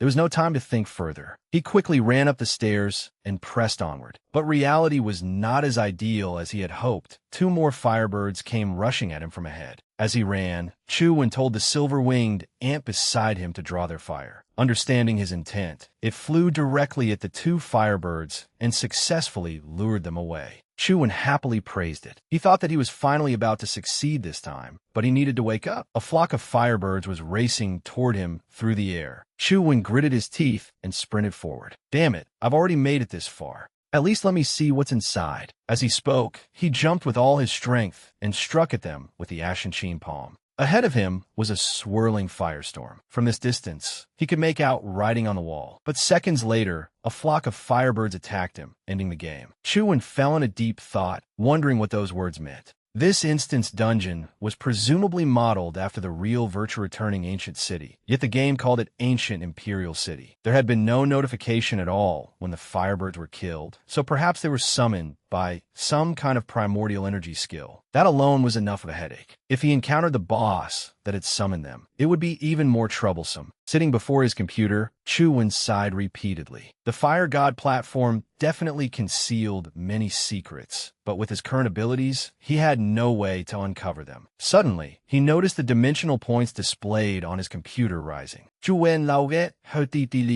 people bought it already. Making money is so easy. Then a notification sound drew his attention. Someone had sent him a private message wanting to discuss the little Buddhist temple. Time slowly passed on the clock as teacher Wang Fei rested her chin on her hand and waited. It turned out that she was the one who had messaged Chu Wen, but she had received no reply for a long time. She hurriedly called someone and said that she had tested it. Heart Zen really could resist the mysterious power of the little Buddhist temple. She also let out a sigh of relief. That's great. But who exactly is the person who made that post? Why does he know such things? The man on the other end had dignified features and wore a long robe. He was standing before a primordial energy technique stone stele at the entrance to the Buddhist hall. Hearing the words stone stele, she recalled that similar objects had appeared in other dimensional zones. It was said that some people had gained mysterious powers by cultivating the primordial energy techniques on those steles. The man denied it, saying it was not that simple. This lesser perfection of Wisdom Sutra on the stele is rather sinister. Before him stood a gigantic stone stele, with many bodies covered in white cloth lying around it. It turned out that they had all tried to memorize the stele's contents, but every one of them had died. Wang Fei's eyes widened at his words. The man instructed her to probe the mysterious person on the forum for information. Just as he finished speaking, the mysterious person replied to her message. She hurriedly sent a message asking, "Do you know about the lesser perfection of Wisdom Sutra?" The other party quickly replied with one word, "Yes." Looking at her phone screen, she gave a bitter smile. This person really did seem to know everything about the little Buddhist temple. Meanwhile, Chu Wen was resting his chin on his hand as he waited for a message. She sent him another question. "Do you know how to cultivate the lesser perfection of Wisdom Sutra? I'm willing to pay a high price for this information." Chu Wen leaned back in his chair, stunned. He himself did not even know whether there was a cultivation method for it. However, when he had first seen the stone stele in the little Buddhist temple, his head had hurt as though it were splitting open, and he had nearly lost consciousness. He remembered that the Demon Immortal Sutra in his abdomen had helped ease the pain. He abruptly sat up, stared at the computer screen, and closed the chat window. Sorry, but he could not tell her that information. The next morning, the academy hall was packed with students. Li Xian looked full of energy and waved at Chu Wen from afar. Chu Wen turned around, but instead of his usual handsome appearance, he had dark circles around his eyes. Li Xian was startled. He rushed over, placed both hands on Chu Wen's shoulders, and said worriedly, "You need to restrain yourself a little. Don't indulge yourself so much." Chu Wen said nothing. He merely drank his jujube tea absent-mindedly. Last night, he had once again wasted a great deal of blood. He had tried to venture deeper into the ant nest. Although his silver-winged ant had become powerful enough to contend with black ants, relying only on the skeleton ant and his own mortal rank strength was like being a sheet of paper amid a swarm of ants. Even with equipment, he could not pick up anything. Teacher Wang Fei entered the classroom with an imposing presence, making several male students both shy and excited. She confidently stood at the podium and introduced herself. Yet behind her glasses were dark circles as well. She had waited all night for the mysterious person's reply, but none had come. Li Xian and Chu Wen were both in this class. Chu Wen still held a nearly empty cup of jujube tea, while Li Xian, as infatuated with women as ever, teased teacher Wang Fei. "Would you consider me, teacher?"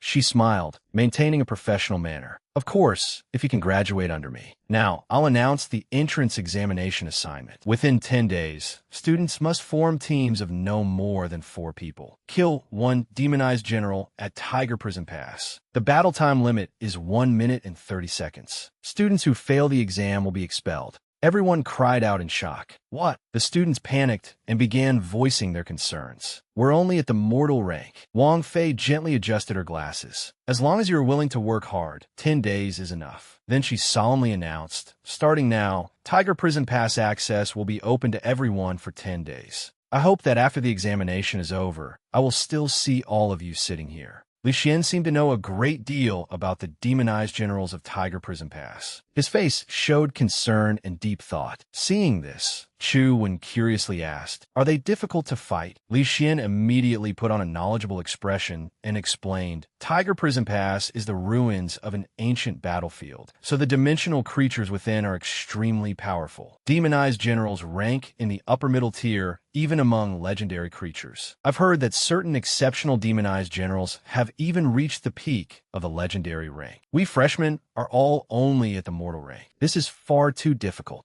Chu Wen said expressionlessly. Then we can only accept it. In the teacher's lounge, a blonde teacher was rather dissatisfied with Teacher Wang's exam this time. It was a test from 2 years ago, and even he felt it was unsuitable for ordinary students. Wang Fei calmly sipped her tea and said that she had posted detailed information about demonized generals on the Dimensional Forum. As long as they were willing to study it, killing demonized generals would not be difficult. Expelling them was not her intention. She merely wanted to break their arrogance. After all, the battlefield they would face in the future would be far more dangerous than this. At last, the day of the examination arrived. Chu Wen and Li Xian completed facial recognition and quickly passed through the main gate into the examination area. The two leisurely stepped through the blue vortex. The scene at Tiger Prison Pass resembled a vast desert, with monsters and dangerous weapons everywhere. Looking down from above, Li Xian saw that the place was indeed filled with demonized soldiers. He suggested that Chu Wen go deeper in to see whether they could encounter a demonized general. Chu Wen immediately put an end to Li Xian's idea of gambling with his life. He could not guarantee that he would be able to save Li Xian every time. Leaning against the city wall, Li Xian looked helpless as well. He said that Chu Wen was truly too cautious. Then Chu Wen began scouting the surroundings. As he walked, he carefully observed the area and discovered a strange statue. There was a mural on it. Chu Wen took out his phone, a pleased expression appearing on his face. As expected, there was a mural here too. Below, 2 students were struggling to fight a monster. Looking down, Li Xian saw that those 2 mortal rank students could easily handle the demonized soldiers, and he wanted to go down as well. Chu Wen turned around and told Li Xian to go back. Li Xian slowly turned his head, only to find that Chu Wen was in an exceptionally good mood, smiling brightly. The 2 of them then passed through the blue gate again. Although Chu Wen said nothing was wrong, his voice carried an unmistakable note of joy. As soon as he returned home, he fixed his eyes on the computer screen. Sure enough, there was already a detailed guide on the forum. Teacher Wang had not intended to make things difficult for the students. Chu Wen moved his cursor to the note at the end, which stated that the information applied only to ordinary demonized generals. Please stay away from special individuals with characters inscribed on their bodies. Chu Wen pondered for a while, then decided to bite his fingernail until it bled. Forget it. Now that he had finished reading the information, it was time to enter the game. His game avatar slipped into Tiger Prison Pass. This place truly was no different from the real world. Chu Wen jumped down, where 2 monsters stood guard. He gave them a friendly smile, then sent all 4 of them flying with a single palm strike. Suddenly, he sensed something falling from above. It turned out that 2 more monsters were pointing their weapons at him. Before his smile could fade, they were sliced in half. It was an attack from the silver-winged ant. Thus, Chu Wen charged straight ahead, while the silver-winged ant provided support from behind. Every monster in his path was cleanly dealt with. Suddenly, one burst out of the ground. Chu Wen used his technique to blast it away. But that was not the end. A massive foot was stepping toward him. It was a red-skinned, white-haired demon that looked immensely imposing. It laughed with absolute confidence. Not only was Chu-Wen unafraid, he was extremely excited when he saw the character cloth on the demon's forehead. This was precisely the inscribed demonized general teacher Wang Fei had mentioned. So he and the silver-winged ant charged forward to attack. The red demon was not alone. It was riding a huge beast. Slowly, it drew its weapon out of the sand. It charged straight at the silver-winged ant. The red demon swung its scepter fiercely, sending sand soaring in a straight line. However, the silver-winged ant swiftly dodged and circled behind it. Seizing the opening, the ant attacked the red demon's back. The demon seemed to go mad as it unleashed energy, scattering earth and rocks in every direction. The silver-winged ant's previous attack, like icy spikes piercing its body, was vaporized. The red demon's scepter seemed to ignite, and this strike was even stronger than before. But Chu-Wen was not worried. His ant could fly, so it would not be easy to hit. The red demon seemed enraged. It stomped hard on the red beast and leaped high into the air. It charged directly at the silver-winged ant. It formed a dark purple sphere. Then it shattered the sphere with its hand. Suddenly, the silver-winged ant was pulled toward the red demon as if tugged by a bowstring. Chu-Wen was shocked, unable to tell what primordial energy skill this was. In an instant, it had dragged the silver-winged ant over. The red demon then thrust its scepter directly at Chu-Wen. The hand holding his phone trembled. Cold sweat broke out on Chu-Wen's forehead. It was truly powerful. He really wanted to subdue such an existence for himself. His silver-winged ant had already reached its speed limit, yet had still been defeated by that demonized general. It was probably at the peak of the legendary rank. He decided to respawn in the game once again. Using the silver-winged ant's wings, he flew toward the monsters. He landed in the same place, but there was no sign of the demonized general. Suddenly, an attack came at him. Fortunately, Chu-Wen dodged in time. The blow was powerful enough to shatter a huge boulder. Turning back, he saw that his attackers were a group of demons. It seemed that the inscribed demonized general would reappear later. This time, his luck was not very good. He had encountered only an ordinary demonized general. He summoned the silver-winged ant. Focusing intently as he controlled his phone, Chu-Wen watched the silver-winged ant strike down the demonized generals one by one. They truly could not compare with that inscribed one. He approached and picked up a purple crystal. It was a primordial energy crystal. He thought regretfully that his attributes had already reached their limit, so absorbing it would not improve them any further. Without an inscribed, demonized general blocking his path this time, he decided to explore deeper. With that thought, he ran straight toward a city ahead. Was this the interior of Tiger Prison Pass? He encountered few enemies along the way. Could it really be this easy? Suddenly, something flashed on the city wall. An arrow shot directly at him, striking his chest and making him bleed. Chu-Wen flew into a rage, cursing whoever dared to assassinate him. This was unforgivable. He immediately respawned. He had not seen the arrow's trajectory just now and could only determine that the sound had come from inside Tiger Prison Pass. Now, he could only rush in at the fastest speed possible. Thus, Chu-Wen used silver-winged lightning flash. A streak of light tore through the sky and shot straight into Tiger Prison Pass. Just as he was flying smoothly, that arrow struck him again. Chu-Wen was stunned. Even the speed of silver-winged lightning flash could not evade it. In the end, he stopped playing and began searching for more information about Tiger Prison Pass. After looking through it, he discovered that there was quite a lot of material on Tiger Prison Pass, but information about its interior was almost non-existent. An epic rank team had once attempted to enter the interior, but none of them ever returned. Therefore, the area within 5 miles of Tiger Prison Pass was considered a forbidden zone, and ordinary students and teachers were strictly prohibited from entering. There was also almost no information on inscribed demonized generals. All that was known was that exceptionally powerful demonized generals would occasionally appear at Tiger Prison Pass. It seemed he would have to try it himself. Suddenly, a chime sounded by his ear, and the adorable truth listener appeared. It opened its mouth wide and cried out. Chu-Wen picked it up and realized that he had not fed this little fellow or the silver-winged ant anything yet. Once the instance reset, he would have to go to the ancient Imperial City instance and find some companions for the little fellow to eat. He gently tapped its nose with his finger and affectionately scolded it. "I nearly went to see the King of Hell, just to hatch you. And now, I even have to work overtime to find food for you.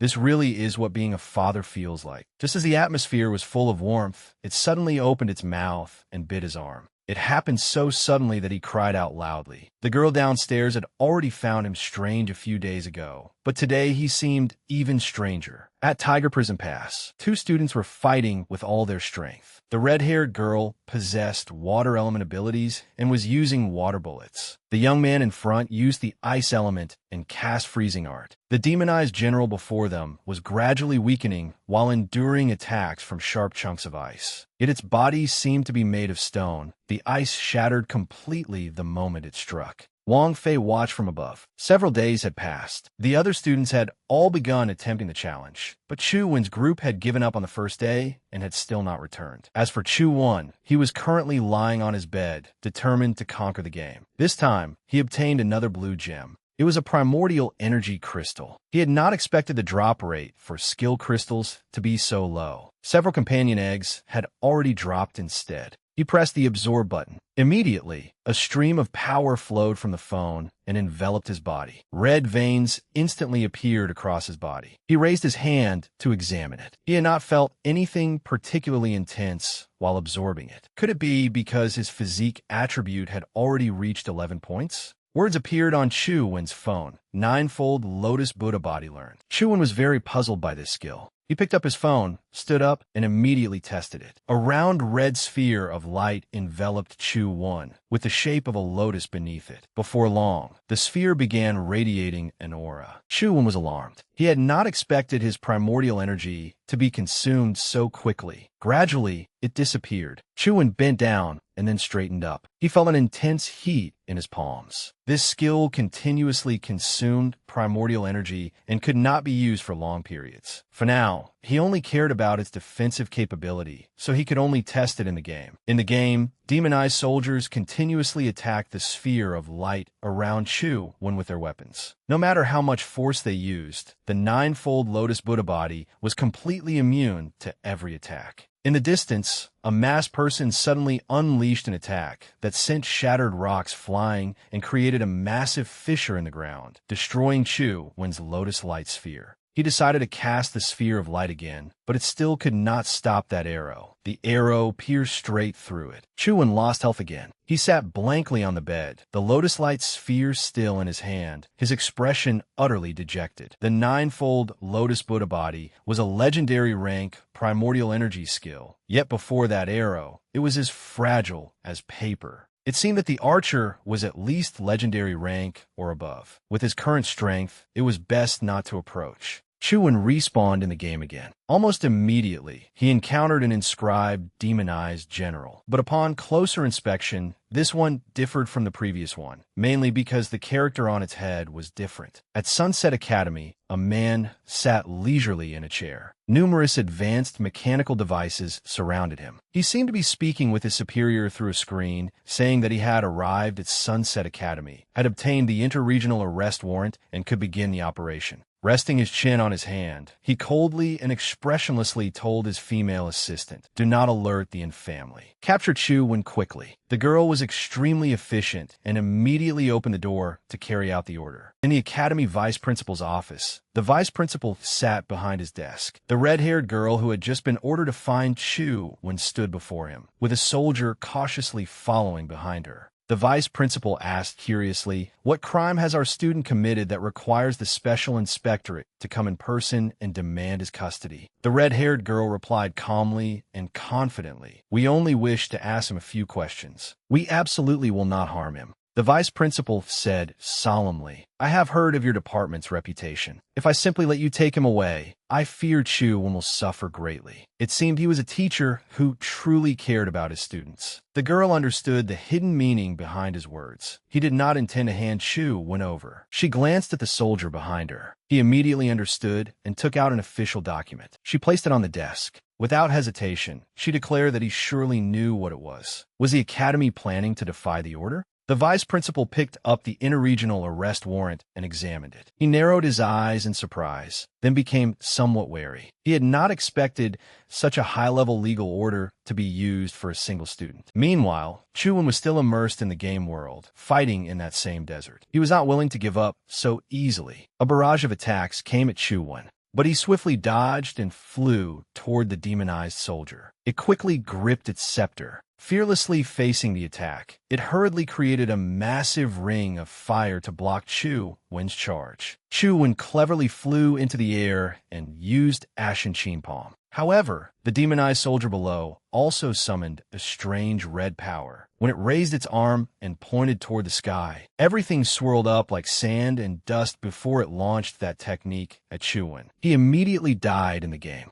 so its earlier ability had transformed its hand into a blade. Chuan rested his chin on his hand as he considered this power, which was entirely different from the previous demonized general. Recalling the character Blade on those demons' foreheads, Chuan guessed that the character Cloth represented another special sound-based ability. He had no way of dealing with the demonized general bearing the character Cloth for now, but against the technique of the demonized general marked Blade, he might be able to evade with Silver Flash. Chuan lay lazily on his bed, recalling the previous battle. If he canceled the fusion, his chances of winning might be higher. Not only would a 1-against-2 fight against the demonized general expose more openings, but he also could not use the demon light needle at all while in companion form. It was truly a case of gaining one thing while losing 10. As he pondered this, there was a knock at the door. Chuan hurriedly stood up, somewhat flustered. Who would be looking for him at this time? Without thinking much, he went to open the door. Outside stood someone wrapped from head to toe, wearing a hat and looking extremely mysterious, with most of their face concealed by the brim. The person offered no introduction and directly told him to go to the principal's office. Although Chuan did not understand what was happening, he had no choice but to follow the stranger.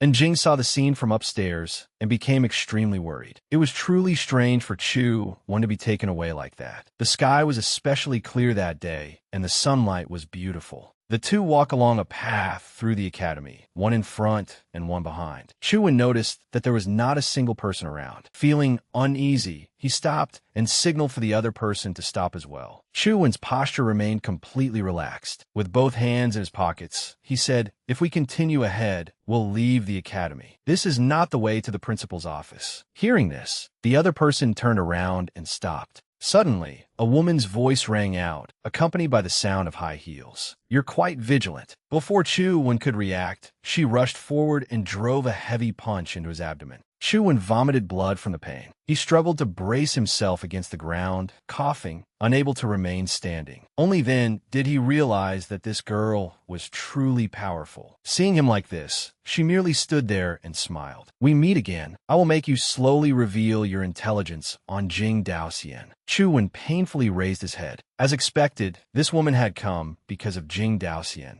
After gradually recovering his strength, he calmly stood up and firmly stated that he did not know any Jing Daoxian at all. If they wanted to arrest someone, they should at least produce evidence. Seeing Chuan stand after such a heavy blow from her, the girl was both astonished and displeased. That strike should have left an ordinary person unable to move. She paid no attention to what he said and directly ordered the man to take Chuan away. The man seemed especially concerned with cleanliness. Wearing a pair of black gloves, he slowly approached Chuan. Facing the black-gloved hands about to seize him, Chuan tried to provoke them. "What if I choose to resist?" The red-haired girl was already brimming with killing intent. Her expression darkened as she drew a long saber and threatened viciously. "I'll cut off your arms and legs and take you back. You'd better surrender obediently." Just as that hand grabbed for Chuan's neck, he revealed a meaningful smile. He immediately used silver-winged lightning flash. A dazzling blue light engulfed the area, forcing his opponents to assume defensive stances and cover their eyes. The man tried to grab Chuan, but caught nothing but air.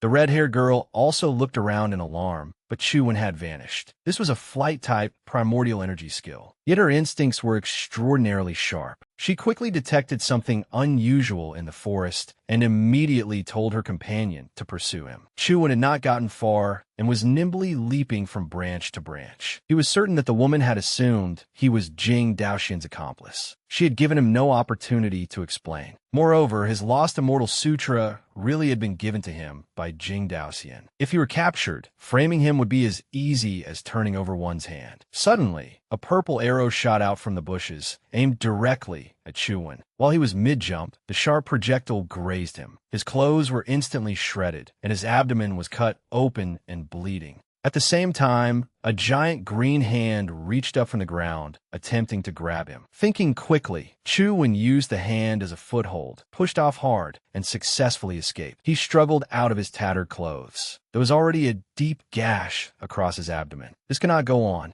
It turned out the green arm was the man's technique, while the purple arrows belonged to the girl. The two were relentlessly pursuing him. As legendary rank experts, they were incredibly fast, and it was only a matter of time before they caught up. Chuan hurriedly took out his phone and checked the map. He discovered a place called Underground Buddha City. If he got there, perhaps he could shake them off. With that thought, he decided to run toward Underground Buddha City. Chuan desperately raced through the cave tunnels while the two behind him closed in. As she ran, the girl gritted her teeth. Remembering how that eyeless soldier had demanded to inspect her papers earlier made her even angrier. If not for that, she would have captured Chuan effortlessly long ago. The man was also anxious and urged her not to delay any longer. If the family discovered them, they would be finished. Under immense pressure, the girl frantically fired countless purple arrows ahead. Hearing the disturbance while running, Chuan turned around. Faced with so many deadly attacks, he rolled and dodged with agility. He could not avoid being injured in the process, and fresh blood splattered everywhere. Just as he landed from a graceful somersault, the arrows behind him attacked again. Fortunately, Chuan noticed in time and spread his wings, soaring into the air. He looked down, panting heavily. He had nearly lost his life. Seeing Chuan repeatedly evade her attacks only made the girl angrier. Those wings in particular had to be a legendary rank ability. However, his current primordial energy could not sustain them much longer. Chuan landed, and the wings vanished. He took a deep breath and looked toward the stone steely-like object ahead. It bore a warning sign. It seemed to be exactly what he was looking for. Chuan accelerated toward it. Using Blood Cicada, he leaped over it. The red-haired girl swiftly fired purple arrows in the direction Chuan had fled. He used all his strength to leap forward, then slowly rolled down the stairs. Standing before the stone steel marked with a warning sign, the two of them also realized this was an area not to be touched. But she was not afraid in the slightest. She walked straight in. If even a student dared enter, what did she have to fear? The two stood at the top of the stairs, looking down mockingly at the suffering Chuan below. Why don't you keep running? Though exhausted, Chuan still softly provoked them. The ones who came here to die are you two. She did not believe him and immediately ordered the man to capture Chuan. Chuan slowly raised two fingers and made a shooting gesture. A bang rang out.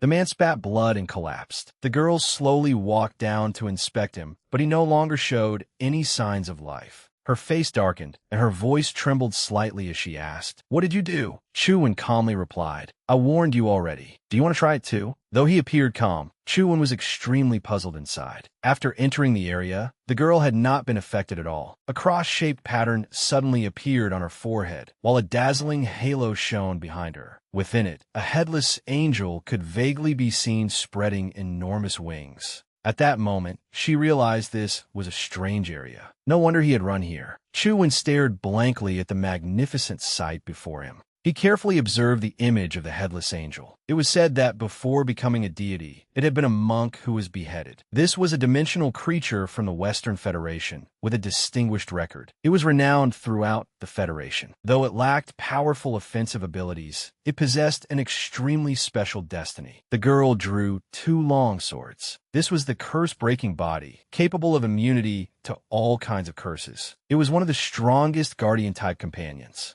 Her eyes were filled with killing intent as she approached him. While Chu-Wen was still wondering how the headless angel had become her companion, she charged at him. Naturally, Chu-Wen did not let his guard down. He clenched his fist. Giant spikes immediately erupted from the ground, surrounding her. He also quickly summoned the silver-winged ant. This was the three-faced Buddha. Farther in was the Buddha Hall. If even the three-faced Buddha could not restrain her, he truly had no way out. Suddenly, a loud shout came from within. "Where else do you think you can run?" It was accompanied by a thunderous crash. She sliced through the giant spikes with her swords, and the range of her sword aura was immense. Even though Chu-Wen stood far away, he was nearly caught in it. He raised his arm to shield himself from the scorching sword aura. After destroying the spikes, she arrogantly walked toward the giant silver-winged ant. A sinister smile curled her lips. A mere mortal dares challenge a peak legendary. A moment later, her killing sword pointed directly at the main entrance of the Buddha Hall. The doors there had been shattered by Chu-Wen's impact. Covered in wounds, he lay on the ground in pain. She stood proudly in the doorway, still wearing that sinister smile. "This time, you cannot escape." Chu-Wen had not lost hope. Despite his severe injuries, he still struggled to raise his head and provoke her. "Say goodbye to those legs of yours that love running." The moment she stepped one foot into the Buddha Hall, the cross on her forehead immediately changed. Her expression became extremely ugly, as though she had suffered a fatal shock. Suddenly, the eyes of the Buddha statue in the center of the hall flashed. She was immediately struck by that beam of light. Her entire body was driven deep into the stone floor. Seriously injured, she trembled all over and could not get up. After enduring so much pain, Chu-Wen could finally smile. He gave a thumbs up in praise. "Lord Ming King, you are incredible." Then he struggled to stand and summoned the silver-winged ant. "Now that she is seriously injured, this is the best chance to take her life." With that, the silver-winged ant aimed its demon-light needle directly at her. Naturally, she would not be so easily killed. She immediately used a spell to envelop herself and escape. Chu-Wen said angrily, "Damn it, she still got away." Meanwhile, she had fled outside, where skyscrapers surrounded her.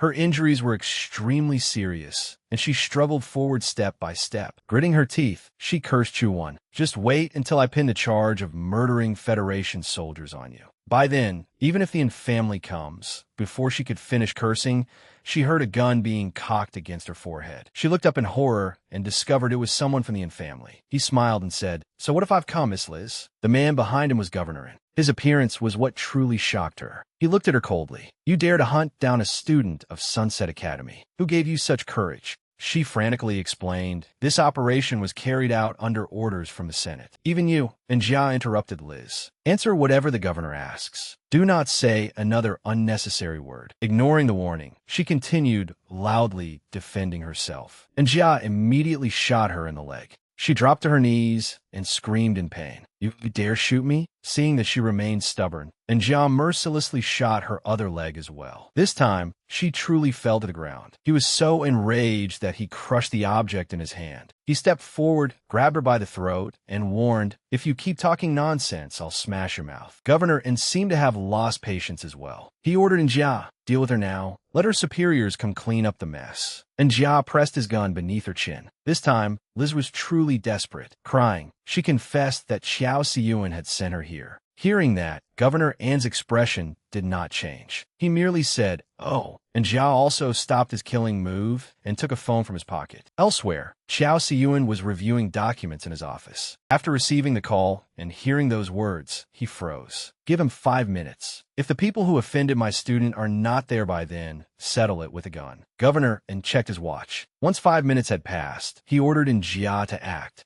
With a gun pointed at her head, Liz's face turned deathly pale. Just when she thought she was about to meet the king of hell, Xiao Siyuan descended from the sky. He seemed to have exhausted all his strength to fly there so quickly. He could barely stand steadily after landing and was panting heavily. Xiao Siyuan was extremely courteous, forcing a smile as he tried to negotiate. "If we have offended you in any way this time, Governor, I hope you can forgive us. Liz is the daughter of a senator. Since childhood, she has hated evil. After receiving her orders, she acted somewhat recklessly. I hope the governor will spare her out of consideration for her superiors." Governor replied indifferently, "Her superiors? Why am I unaware of them?" Xiao Siyuan's heart churned. Of course, he knew the governor was aware, but he could only pretend otherwise and continue. The Federation attaches great importance to the Jing Daoxian case. Chu Wen is the only lead we have at present, which is why we wanted to ask him to assist with the investigation. You once criticized Chu Wen yourself, Governor. Surely you know there is something suspicious about him. Governor and raised his voice this time. We will naturally deal with Chu Wen's troubles. But as for insignificant pests, forget it. Seeing Xiao Siyuan's apologetic attitude, Governor and finally agreed to let Liz leave. Before she could even thank him, his next words stunned everyone. Her cultivation must be crippled. As soon as Governor and finished speaking, and Jiao moved, Xiao Siyuan panicked, saying that Liz came from an illustrious family and that her words had been difficult to control. In response, Governor merely asked, "Do you know why my name isn't Tianzhua?" Then, with icy blue eyes, he answered his own question, "Because heaven is on the right, and I am on the left." Inside the Buddha Hall, Chu Wen checked his phone. It was already 2:41 in the afternoon. Afraid that Liz might bring more people back, he had remained in the small Buddhist temple for half an hour. There was no point in staying any longer, so he decided to take the elevator up and check the situation. As the elevator moved, he reflected on the battle just now. Although his muscles and bones had been severely injured, he had fortunately stopped in time. What should he do from now on? Should he discuss it with Li Xian? As countless questions gave him a headache, the elevator finally arrived. The moment the doors opened, and Jia was standing before him, having waited for a long time, he bowed respectfully. "Young Master One, I have been waiting here for you for quite some time." Madame Lan asked the governor to come pick you up. Chu Wen was slightly surprised and pointed at himself. "You call me young master?" Hearing the title governor, Chu Wen's whole body stiffened. Even so, he followed them. Inside the luxurious car, Chu Wen and Tianzhua sat next to each other in icy silence, neither saying a word. At last, Tianzhua spoke. "You must hate me very much." Leaning lazily against the window with one hand supporting his head, Chu Wen answered expressionlessly, "More or less." Inside, however, he was screaming, "What nonsense are you talking about? Am I supposed to thank you for nearly ruining my college entrance examination?" Suddenly, Tianzhua calmly said something that made Chu Wen furious. "I do not care how you see me, but remember this. I have never acknowledged that you are qualified to replace Jing. Noticing Chu Wen's attitude." Tianzhua merely watched him silently for a while before turning away. This made the already irritated Chu Wen even more annoyed. This guy should go back to kindergarten and learn how to speak to people properly. The car stopped in a grand, luxurious courtyard. The moment Sister Lan and Lang Fong saw Chu Wen, they warmly greeted him.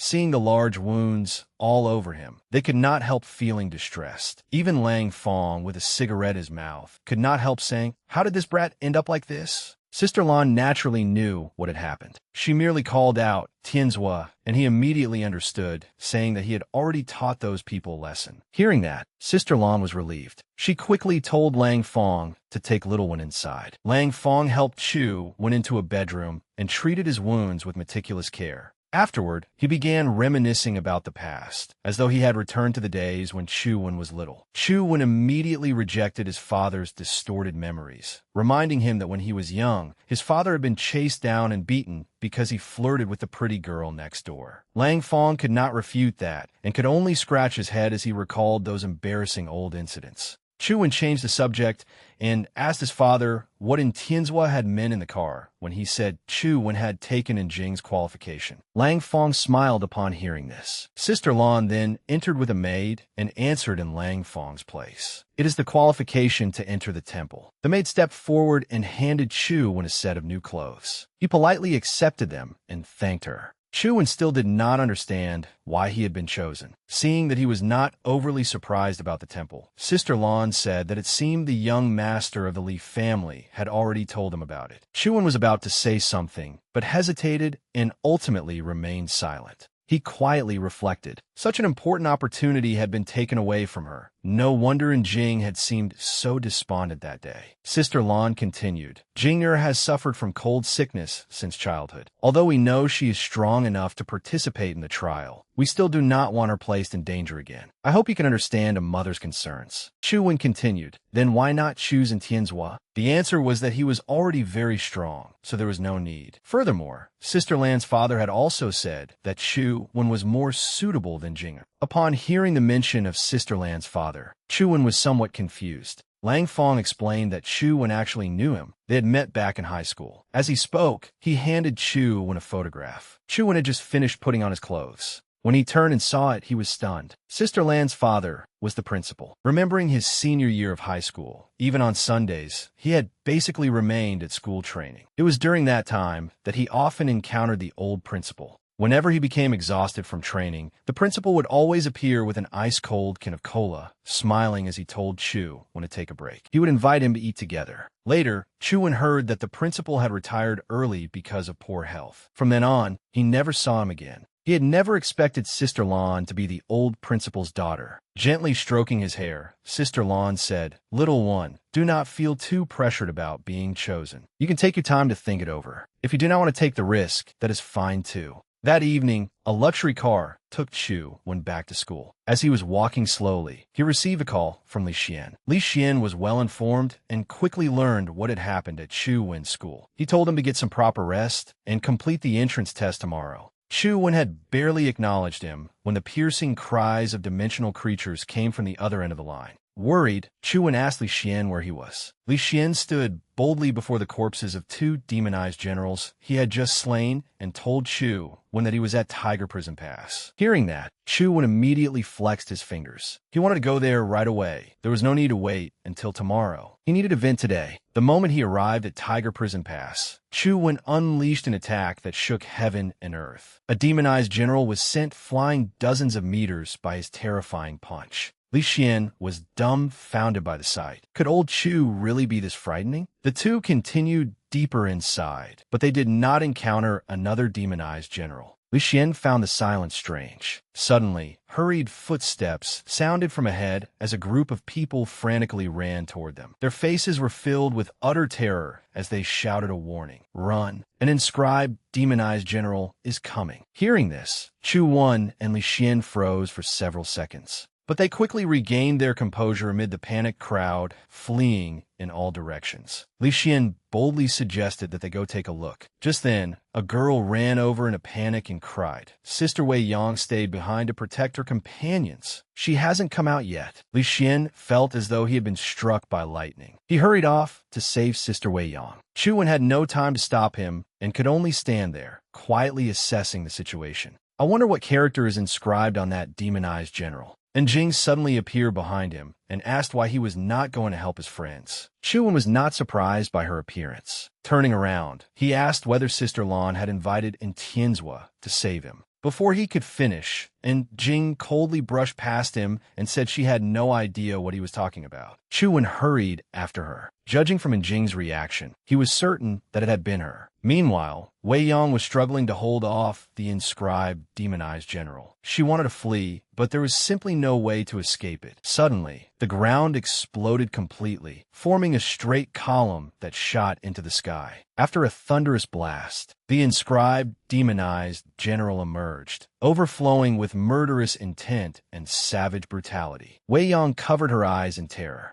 Li Xian rushed over at once, wielding a huge azure greatsword, though he looked somewhat haggard. The explosion had apparently injured him so badly that it felt as though his internal organs were about to burst, and blood trickled from the corner of his mouth. Facing the dangerous giant before him, Li Xian knew that someone as small as he was could not defeat it. He could only stall for time and search for a chance to escape. He immediately sent his beloved treasure sword flying toward it. It did not matter if he lost it now. Staying alive was what mattered. The sword energy transformed into a ferocious beast, its momentum no weaker than that of the demonized general. Another huge explosion rang out. Regardless of the outcome, escape was urgent. Li Xian grabbed Wei Yang and fled in haste. Meanwhile, Li Xian's ferocious beast was effortlessly split in two by the demonized general. Even as he fled, Li Xian could not help looking back to see whether his white tiger was all right. Unfortunately, the sight only made him burst into tears. Chu Wen and Jing also descended near the inscribed demonized general. From this distance, Chu Wen could clearly see the character kill on its forehead. He suggested that Jing cooperate with him. Before the two could decide, the demonized general suddenly went berserk and charged at Li Xian with its weapon raised. Without regard for himself, Li Xian shoved Wei Yang away. A devastating blow followed, sending shattered stones flying everywhere and obscuring what had happened. Thinking Li Xian had been killed, Wei Yong cried out his name in despair. Fortunately, Chu Wen used silken threads from within the dust cloud to save Li Xian's life. Li Xian scratched his head awkwardly and said to Chu Wen, "You've saved me so many times. I don't even know how to repay you." Chu Wen answered casually, "If any treasure appears later, just don't compete with me for it." Li Xian was somewhat worried. Can the two of us really handle this thing? Chu Wen turned around with a confident smile. "There are three of us." As the two were moving through the air, and Jing had already unleashed the sun-shooting lion's roar, striking the demonized general with a powerful attack. Witnessing the spectacular scene before him, Li Xian could not help swearing. As expected of the sun-shooting art, after using that move, and Jing did not seem to be in very good condition. Supporting herself on her flaming sword, she dropped to one knee. And Jing had forced herself to endure only to prove to her mother and grandfather that, even with her congenital illness, she could still unleash the full power of the sun-shooting art. Although the demonized general had suffered in Jing's heavy blow, it quickly recovered. Seeing this, Chu Wen said, "Brothers, attack together. We can't give it time to recover." Chu Wen used the Great Strength Divine Fist, while Li Xian used Mystic Armor Fusion. Silken threads and demon light needles joined the assault. From within the thick dust, nothing could be heard but endless cracking and booming. After taking those attacks, the demonized general spat out blood. It immediately went mad and created a massive vortex, flinging the two away before disappearing. Li Xian said unwillingly, "It's running away." Chu Wen closed his eyes to sense its movements. It's not trying to escape. It's using horse blood to move quickly underground. Its target is in Jing. Alarmed, Chu Wen used silver-winged silkworm threads to flash to her side like lightning, rescuing her from the demonized general in time. The position left in Jing extremely embarrassed, her face flushed red. Yet she stubbornly said, "Even if you hadn't come, I could have dodged it." Chu Wen said nothing and tossed her to the ground like a little doll. Then he rushed directly behind the demon with a victorious smile. He immediately struck its back with the ashen sheen palm. Eerie blue light shot from the demon's eyes and mouth. Then a blue aura enveloped it and gradually spread outward.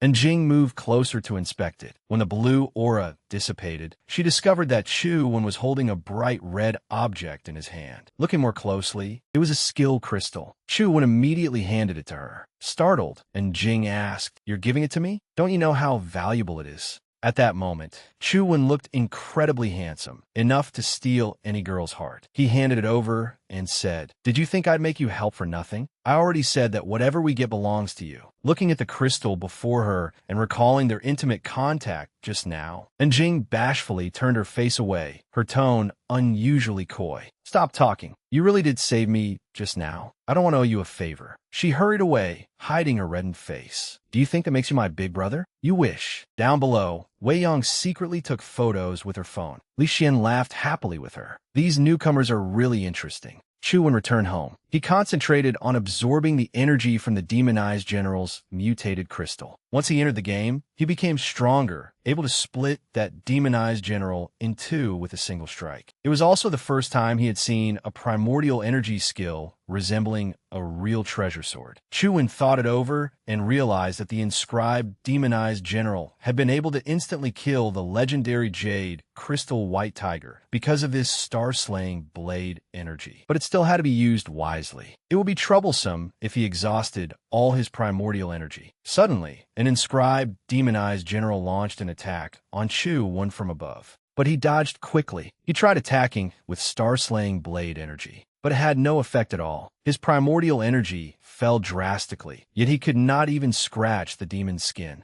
Before he could react, the demonized general's blade was already upon him. The result was an immediate game over. He came to a conclusion. The primordial energy skill of a scissors-inscribed demonized general was ineffective against a rock-inscribed demonized general. It seemed that the characters carved onto the demonized general's heads were indeed connected to rock, paper, scissors. The three kinds of demonized generals each possessed their own abilities. Following the rules of rock, paper, scissors, the star-slaying blade energy he possessed countered demonized demonized generals marked with paper. But the chances of encountering a particular type of demonized general were very low, so he decided to play other dungeons instead. Outside the building, many people were discussing a video from Wei Yang's club. The girl downstairs noticed it and thought to herself that her upstairs neighbor was really impressive. As she passed the academic affairs office, Teacher Wang Fei and the blonde man inside were also watching Chu Wen's video. The man praised her student, saying that not only had he completed the test, but he had also killed an inscribed demonized general. Yet Wang Fei did not look happy. She said that Chu Wen's talent was indeed exceptional, but he had not attended any of the school's self-study sessions these past few days. He basically just played games. She absolutely could not allow a student to fall into decline and waste his talent. She had to prepare a teaching plan at Mount Laojun. As long as they used the power of the mysterious wordless stone steel, Chu Wen would surely quit his gaming addiction and focus on cultivation.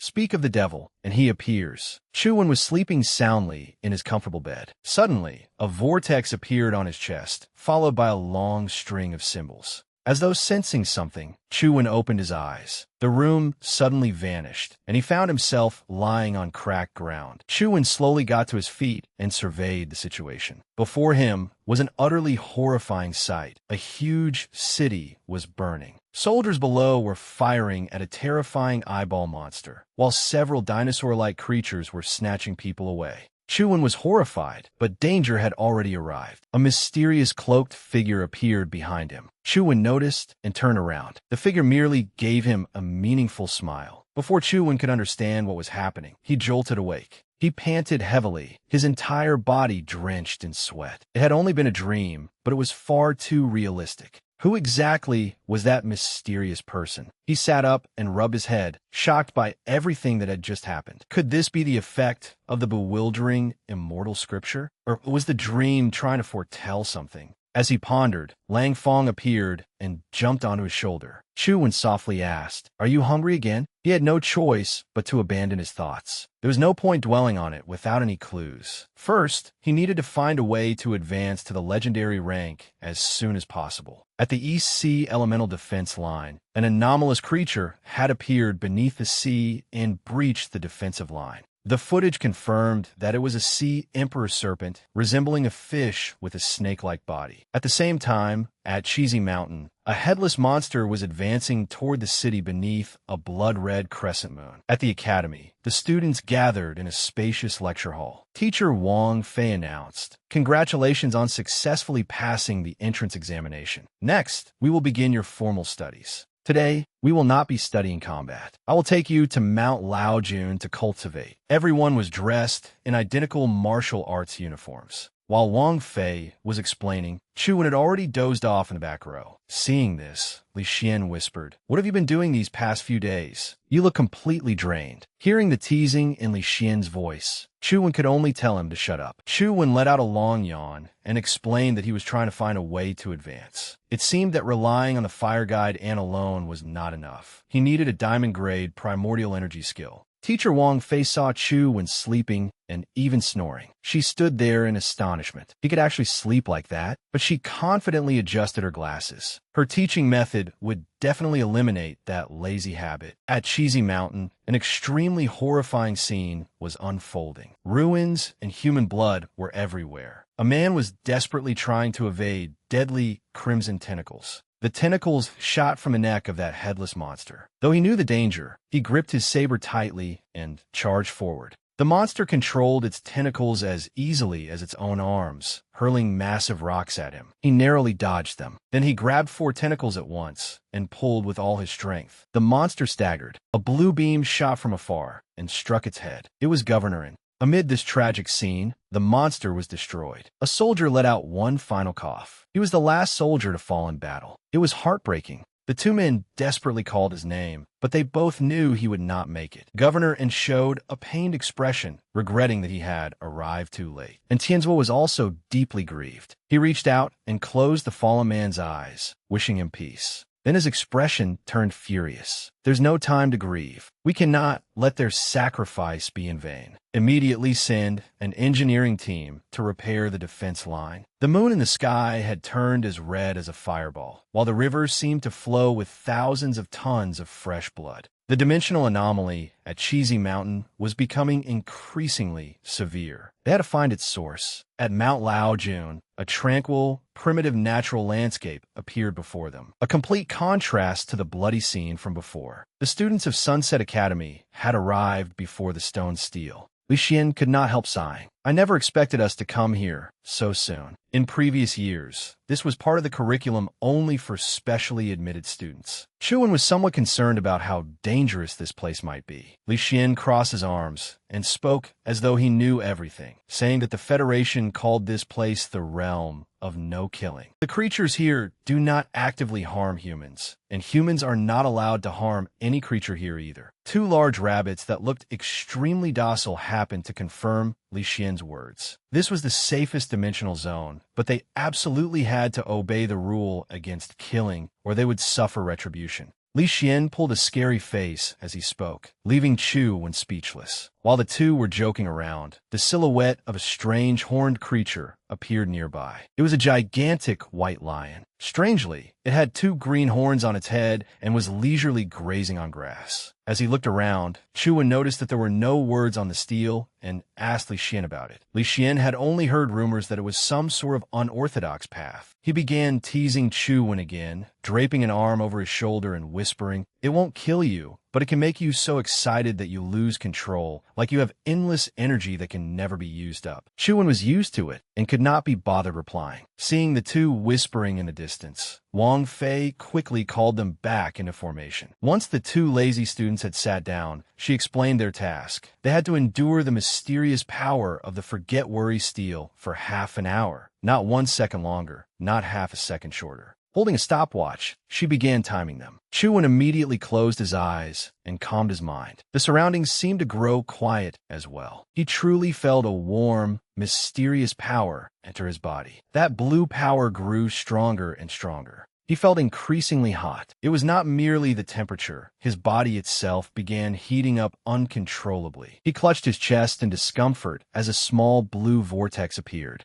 That strange sensation vanished. The circulation of the bewildering immortal scripture was exactly the same as it had been at the little Buddha temple. Meanwhile, the students were struggling beneath the pressure of the stone steel's power. Veins bulged across Li Xian's arms as he gritted his teeth and endured. Behind him, someone was so overheated that he threw back his head and groaned. Seeing this, Teacher Wang Fei gently adjusted her glasses. The Forget Worry stele could indeed calm one's mind, but prolonged exposure would leave people brimming with energy, even extremely excited. She hoped the students would use this chance to transform themselves into diligent learners. Just as she was about to call on Chu Wan and remind him, she was shocked to discover that he had somehow fallen asleep. She hurriedly checked the time and saw that it was nearly over. If this continued, the Forget Worry stele's power might harm the other students. A moment later, she announced that time was up. The students immediately began frantically taking off their clothes, crying out that they could not endure it any longer and that their aching arms still wanted to fight. Wang Fei studied Chu Wan, deep in thought. This was the first time she had seen a student unaffected by the Forget Worry stele. Could Chu Wan really be so lazy that he was beyond saving? Chu Wan stood there calmly, in sharp contrast to Li Xian, who was frantically doing push-ups. Li Xian hurriedly reported to the teacher that he was overflowing with energy and feeling rather uncomfortable, asking whether he could go jogging or take a walk. Wang Fei screamed inwardly, but calmly allowed him to leave, telling him to return to the academy to gather again in 3 hours. Chu decided to head deeper into the woods. He checked his game avatar and, sure enough, discovered that during his meditation, his primordial energy had risen to 11 points.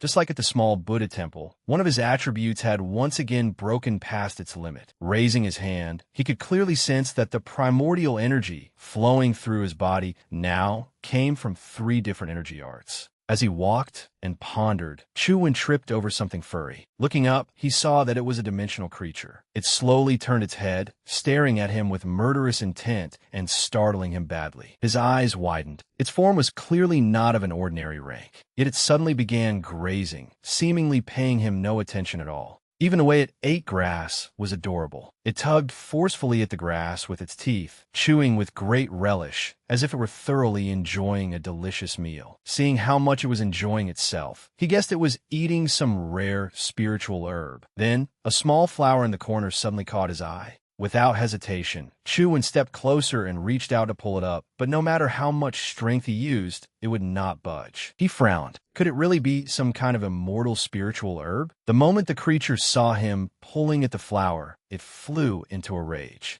It seized his clothes in its mouth and lifted him up. It had intended to throw him away, but the force of its motion uprooted the flower as well. Chewin stared at the flower in his hand in astonishment. What luck! The creature did not let him celebrate for long, charging forward with gritted teeth to snatch the flower back. It pinned Chewin down and tried to take it with its tongue, rolling around repeatedly and refusing to give up. Since it had come to this, he used the most shameless tactic possible. He stuffed the entire flower into his mouth and held it out before the creature. Unlike before, it looked at its beloved flower, now covered in his saliva, with utter disgust. It did not want a flower anymore, even if he gave it back. After bleeding a few times, it turned and walked away. Having successfully disgusted the creature into leaving, Chewin headed to the Mid-Heaven Gate. It was located halfway up the mountain. The closer he got to the huge gate, the denser the fog became. It felt as though no one had come here in a very long time. He suddenly noticed a dungeon marker on the gate. He immediately entered the game and successfully downloaded the Mount Laojun map. Delighted, he said that he had something new to play now. But a huge figure suddenly appeared behind him and, without a word, struck him in the back with a paw.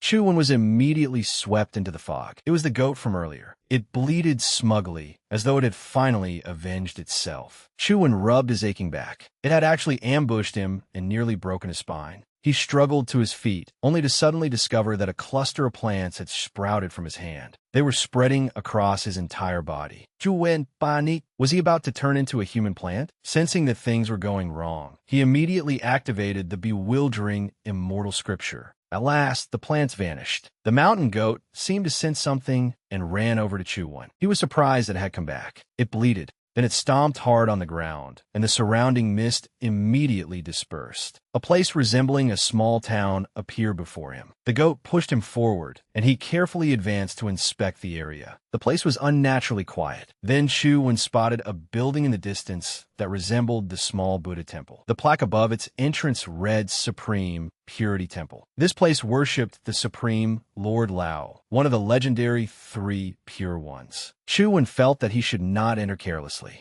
The moment that thought crossed his mind, the mountain goat kicked him straight inside. Chewin was furious, but since he was already in, he decided to take a look. Suddenly, a chant-like voice drifted from nowhere. Then 3 halos appeared, forming 3 cards laid out on a table. He had to choose one of them. Chewin stepped forward and chose the middle card. Since Mount Laojun was lush with vegetation and the Taoist temple belonged to the wood element among the 5 elements, he chose the wood talisman guard. Green energy suddenly wrapped around his hand, completely beyond his control. He gritted his teeth in pain. It was forced absorption. He fell to the ground in agony, blood staining the corner of his mouth as though his body had been drained dry. Suddenly, a ball of green light appeared, forcing him to sit up. The sphere of light blossomed, revealing an adorable little girl. She was an immortal maid of the mortal rank. He checked her information on his phone and found that, like Truth Listener, she had an all-limit talent. However, she had only one skill, Lunar Wind, and he had no idea what it did. He put her away, deciding to study her after returning. He had been gone too long, and teacher Wang Fei was probably already suspicious. Just as he expected, Wang Fei gave him a thorough scolding as soon as he returned. She said she had not been able to find him nearby and asked where he had gone. Chewin scratched his head and said that he had merely gone for a walk and accidentally wandered a little too far. Li Xian looked down at Chewin's feet and said that he had not only gone far away, but had also made friends with a mountain goat. Chewin followed his gaze downward and found that there really was a mountain goat there. He had not even realized that it had followed him back. Looking closely, he saw an eye-like mark on its forehead. Chewin was startled. Could this be that rotten goat from earlier?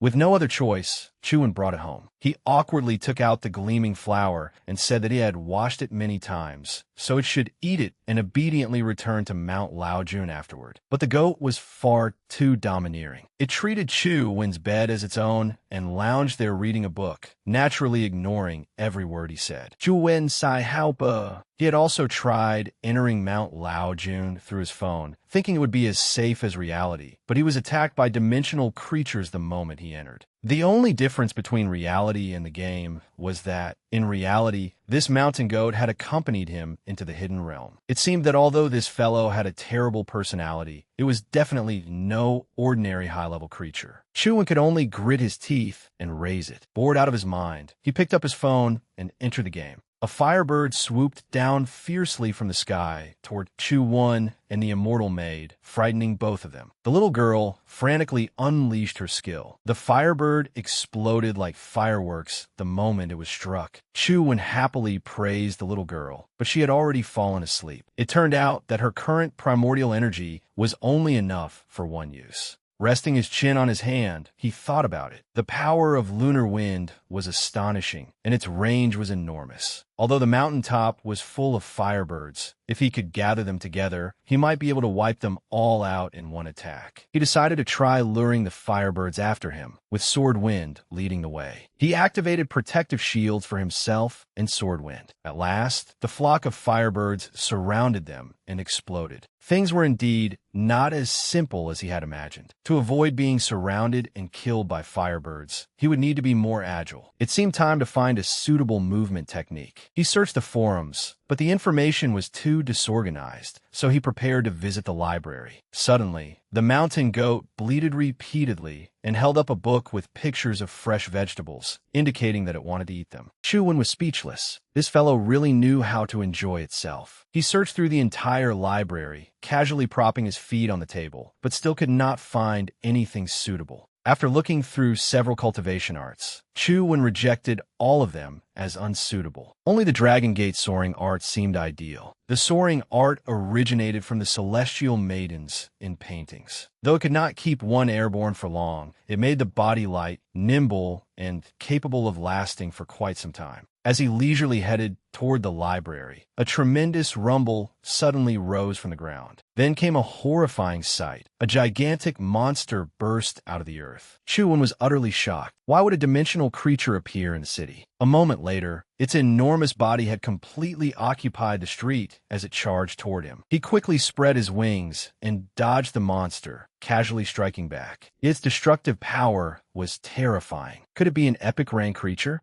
Light gathered in its mouth. It was clearly about to use a primordial energy skill. In the distance, a man ordered his men to open fire. Gunfire immediately erupted, targeting the monster, and helicopters arrived as well. The man raised his arm. Using thunder-severing power, he pierced straight through the monster. Green slime splattered everywhere. Unfortunately, Chuan was the one who got covered in it. It was utterly disgusting. The officer approached Chuan with concern and asked whether he was all right. Chuan said he was fine, but he was puzzled by what had happened. The officer explained that it was a companion beast whose owner had suffered a cultivation deviation, causing it to go mad and flee. The military would deal with it quickly and advised Chuan when to leave the area. Even after hearing the explanation, Chuan still found it strange. It did not look at all like a contracted companion beast. When he got home, Chuan had to take off his clothes because they reeked of blood. Suddenly, something fell from his pocket, a seashell. It suddenly sprouted countless strands of hair that tightly coiled around Chuan's neck, making him cough up blood. Then a woman with a long tail appeared, smugly declaring that she had finally escaped those people's notice. Chuan struggled desperately to break free. He was nearly suffocating. This woman was even stronger than that dragon. She turned out to be a beautiful mermaid. Smiling gently at Chuan, she said that the young man passing by had done her a great favor. Suddenly, her beautiful face vanished as she opened a mouth full of sharp teeth, looking utterly terrifying. She said she would reward him by making him food in her belly. But her wish did not come true. A force knocked her back. It was the mountain goat. Chu-Wen coughed repeatedly as the pressure around his neck was finally released. The goat immediately held up a magazine full of fruits and vegetables, indicating that it wanted them as a reward. Chu-Wen had no choice but to agree. He approached the mermaid, who, despite being stabbed in the abdomen by a sword, still shouted, "I am the queen of the sea demon race. How can I be suppressed by a goat?" Hearing that, Chu-Wen turned to the goat and said, "Then get rid of her." This time, she panicked and immediately changed her attitude. In a gentle voice, she said, "If you spare my life, my lord, I will offer you the divine art passed down by the Father God. The Father God of our race is the primordial god of human mythology, ruler of the chaotic cosmos, embodiment of the original order of time and space, and the beginning of the world. I came here only because I wanted to seize the divine art from that demonic creature. If you spare me, I will offer this divine art to you." As she spoke, she summoned a small sphere. Chu-Wen was somewhat surprised, and the little goat watched intently as well. Suddenly, Chu-Wen's eyes turned red. The mermaid secretly smiled in satisfaction, thinking he had taken a bait. Chu-Wen was suddenly sucked into the sphere. After entering another space, he angrily realized that he had fallen into her trap. But this space was exceedingly strange, like a galaxy with a deep vortex below. Seeing that the little goat remained frozen in the same expression and pose, he assumed it had been bewitched and called out loudly, but the goat remained dazed. Then a strange voice suddenly echoed through the space. Chu-Wen was startled. Since when had he become a citizen of chaos? The vortex suddenly flashed with blinding red light, and Chu-Wen felt himself being pulled in again. Strangely, the bewildering immortal scripture began circulating on its own. Had he become a follower of some ancient god? Outside, the mermaid's wounds were slowly healing. Her weapon disappeared as well, and she smiled confidently, cursing Chu-Wen to remain lost in that space forever. When she reached out to touch the red sphere, cracks suddenly appeared across it. A moment later, dazzling light burst in every direction. The mermaid stared in shock as Chu-Wen returned, enveloped by blazing crimson energy. Yang Jia had not been left behind either. Compared with Chu-Wen's handsome entrance, its landing was rather comical, its entire head slamming into the ground. Before the mermaid could say anything, Yang Jia roared furiously, rubbing the swelling on its head. Power burst from the eye-shaped mark on its forehead and rushed toward her, as if to burn everything away. Its imposing posture as it absorbed that power completely erased the comical image of its earlier fall. A crisp crack sounded. Chu-Wen picked up the glowing, small jade pearl. Having lost the divine art, the sea demon jade pearl immediately turned into a crystal sphere. The moment Yang Jia heard Chu-Wen call its name, it hurriedly slipped away. Chu-Wen looked at the pearl and found that the space within still existed, giving him the idea of stuffing Yang Jia inside. Naturally, the little goat saw through his intention and wildly leaped up to ram him. A while later, Chu-Wen kept his promise and bought fruit for Yang Jia.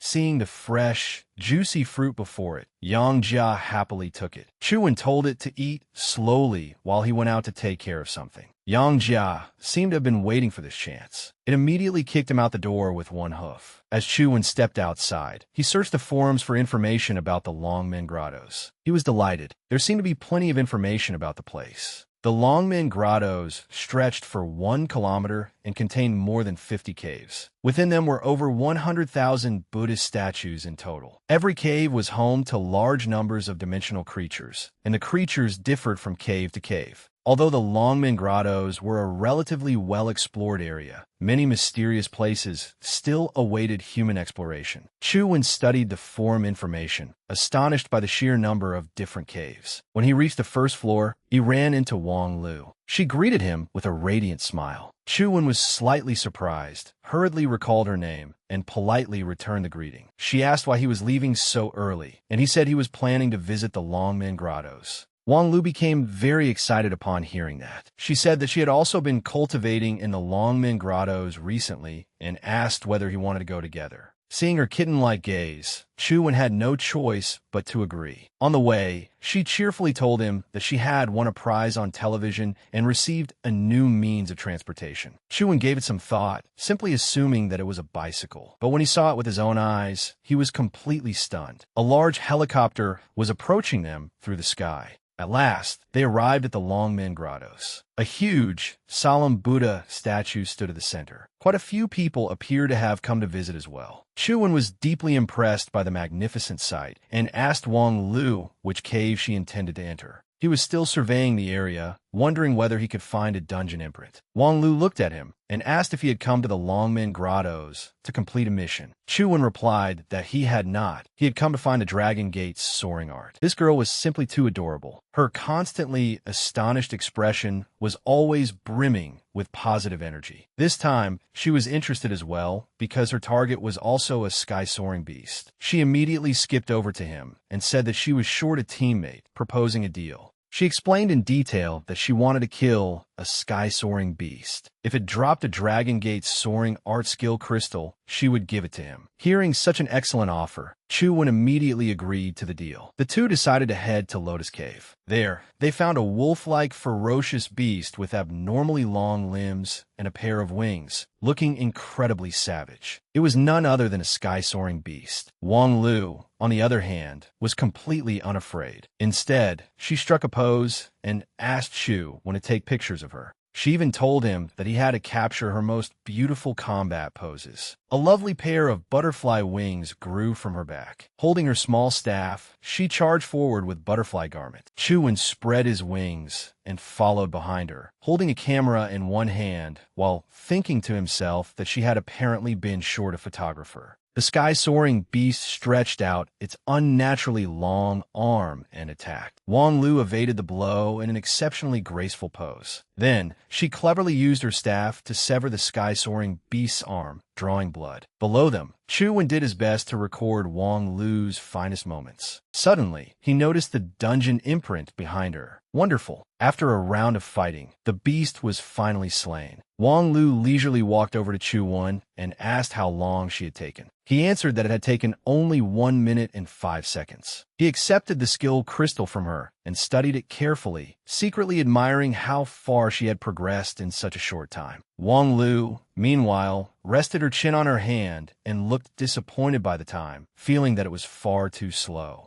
Unexpectedly, a voice sounded from behind them, drawing Wang Lu's attention. It was Senior Huang Ji, a senior from Sunset Academy. He had thick black hair and wore a radiant smile when he saw her. Another young man stood beside him. Huang Ji introduced him as Feng Xiuyan, a specially admitted first-year student of Sunset Academy. A large, conspicuous scar marked his face. Wang Lu had been experiencing one surprise after another all morning, and this was no exception. She was astonished that Feng Xiuyan had come to Sunset Academy. Chuan, standing beside her, could not help cutting in to ask whether they still needed to continue. Puffing out her cheeks, she said, "What record is there left to break? This guy has the legendary Fate, Swift Blade Heavenly King. He excels at blade techniques. Who would want to compete with him in speed?" With that, Wang Lu cutely stormed off toward another cave. Huang Ji hurried after her, wanting to keep her there, while Feng Xiuyan's face remained cold and expressionless. Standing opposite Chuan, Feng Xiuyan said that he had watched the video of Chu when killing the inscribed demonized general, and that it had been truly impressive. But when he heard that Chuan did not study properly and now even had time to work as a photographer, he revealed a regretful expression.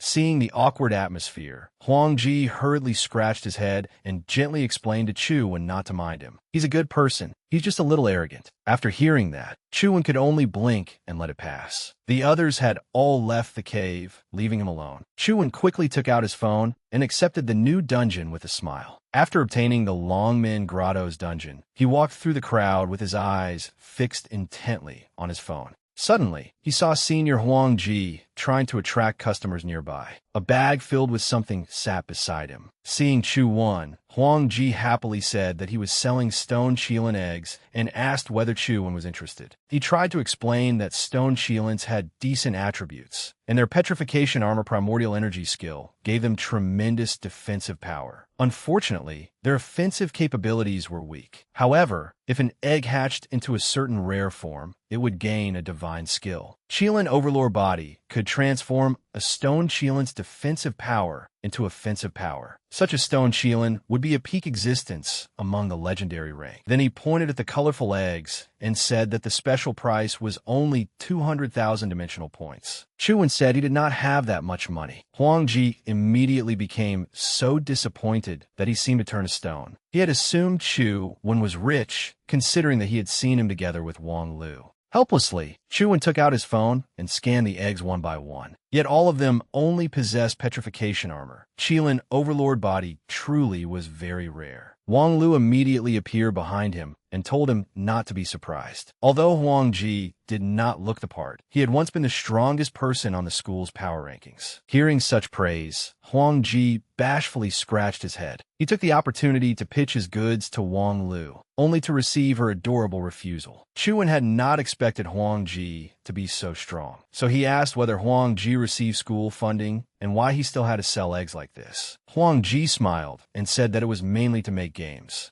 Chuan directly tried out the game Huang Ji had made, and his expression could not help turning somewhat unpleasant. The game was far too rough, with bugs everywhere. Huang Ji explained that the game was based on reality. Its maps and monster placements were all modeled after the dimensional zones he had explored. Chuan fell into thought. It really had the same effect as that phone. He said that if he had money in the future, he would invest in Huang Ji. Upon hearing those warm words, Huang Ji was moved to tears. He told Chu Wen that someone had finally accepted his startup plan. The two then shook hands warmly. Holding a pile of eggs, Huang Ji told Chu Wen to choose one. Seeing this amusing scene, Wang Lu naturally could not miss it and said she wanted to help him choose. Unexpectedly, Wang Lu truly had golden hands. She grabbed one at random and picked a stone Qilin egg. Chuan finally dragged his exhausted body home and found Yang Jia lying contentedly beside two empty fruit crates, its stomach swollen full. Chuan cried out in shock. "Don't tell me you ate both crates." Looking at the egg in his hand, he realized that not only did his promise to Huang Ji compel him to earn more money, but Yang Jia's appetite did too. Suddenly, something flew over and snatched the egg from his hand. It was Truth Listener, and it had taken the entire egg into its mouth. Chuan knocked it on the head a few times, then sighed and picked up his phone. This time, the game space was an underground lotus lake, with the largest lotus flower in the middle. Chuan recognized it at once as a blood-patterned Buddha heart lotus. Just as he decided to test his new move, he activated the Dragon Gate's soaring art. The blood-patterned Buddha heart lotus was not easy to deal with. It fired a terrifying stream of violet energy. Fortunately, Chuan leaped away in time to evade it. He landed on a lotus leaf and ordered the flying ant to charge. The flying ant immediately received the attack command, causing a huge explosion. A red egg flew out. It was a legendary blood-patterned Buddha heart lotus. Chuan considered the skill. When a red imprint appeared on the back of his hand, he shouted in the game, "Fuse!" Although the success rate was only 1 in 3, it would be worth it if the severely injured bone erosion ant could evolve. Chuan and the ant absorbed the power together, and the fusion finally succeeded. The bone erosion ant gained a new suit of armor. Chuan was astonished by its new appearance. He wanted to summon it out immediately to examine it, but it might explode. He decided to test the power of the Lotus Ant in the new dungeon instead. Inside the game's Lotus Cave, the wolf looked cuter than before. Chuan ordered the Lotus Ant to charge. The wolf also rushed at it madly. The Lotus Ant observed carefully. Seizing its chance, it unleashed an enormous blast of violet energy. The wolf immediately threw back its head and collapsed to the ground. The flying ant shot toward it like an arrow and used bone erosion spikes, causing sharp stakes to erupt from the ground and kill the wolf. Chuan stood beneath the immense shadow of the lotus ant's power. A companion egg flew out of the wolf's corpse. Chuan checked its attributes and found that other than speed, everything about it was terrible. An idea came to him, and his eyes lit up. He wanted to try fusing them to create a flying lotus ant. He pressed the button to have Truth Listener eat the small companion egg, and it suddenly began glowing as it evolved. Chuan carefully read the information and chose the skill Heavenly Hearing and Sight, using ears in place of eyes to perceive heaven and earth. He decided to test it immediately. A golden aura appeared around Chuan. Even with his eyes closed, he could use only his hearing to form an image of his surroundings in his mind. He could even see through walls and perceive the world outside. Having acquired such a marvelous ability, Chu-Wen happily continued playing. He was determined to conquer the tower in this mysterious desert. As usual, the firebirds attacked in flocks. Chu-Wen ordered the flying ant to act. Like lightning, it streaked through the flock of firebirds. Seeing this, the firebirds immediately pursued it closely. Chu-Wen activated the Dragon Gate soaring art. Now, he could effortlessly leap aside and evade the firebirds' attacks. His every movement was clean and decisive. He landed, gathered strength, and sprang upward. With a single leap, he cleared dozens of steps. In this way, Chu-Wen quickly climbed very high, leaving the pursuing flock of firebirds far behind. Chu-Wen tensely controlled his phone as they closed in again. Knowing the time had come, Chu-Wen summoned the flying ant. It flew toward him, drawing a flock of birds behind it. Chu-Wen led one flock while the flying ant led another, flying in opposite directions as if they were about to collide. At close range, he faced the ant and shouted, "Flying ant, use silver-winged lightning flash." A dazzling flash suddenly burst among the firebirds. Chu-Wen used his wings to avoid the collision. He then summoned Little Flying Dagger. The little fellow used grating wind, making everything around them glitter brilliantly. Taking advantage of the opportunity, Chu-Wen successfully climbed to the top. When he reached the summit, the sight before him shook him deeply. What appeared to be a spiraling pillar of fire burned fiercely. Below, it was a huge furnace from which firebirds were scrambling to emerge.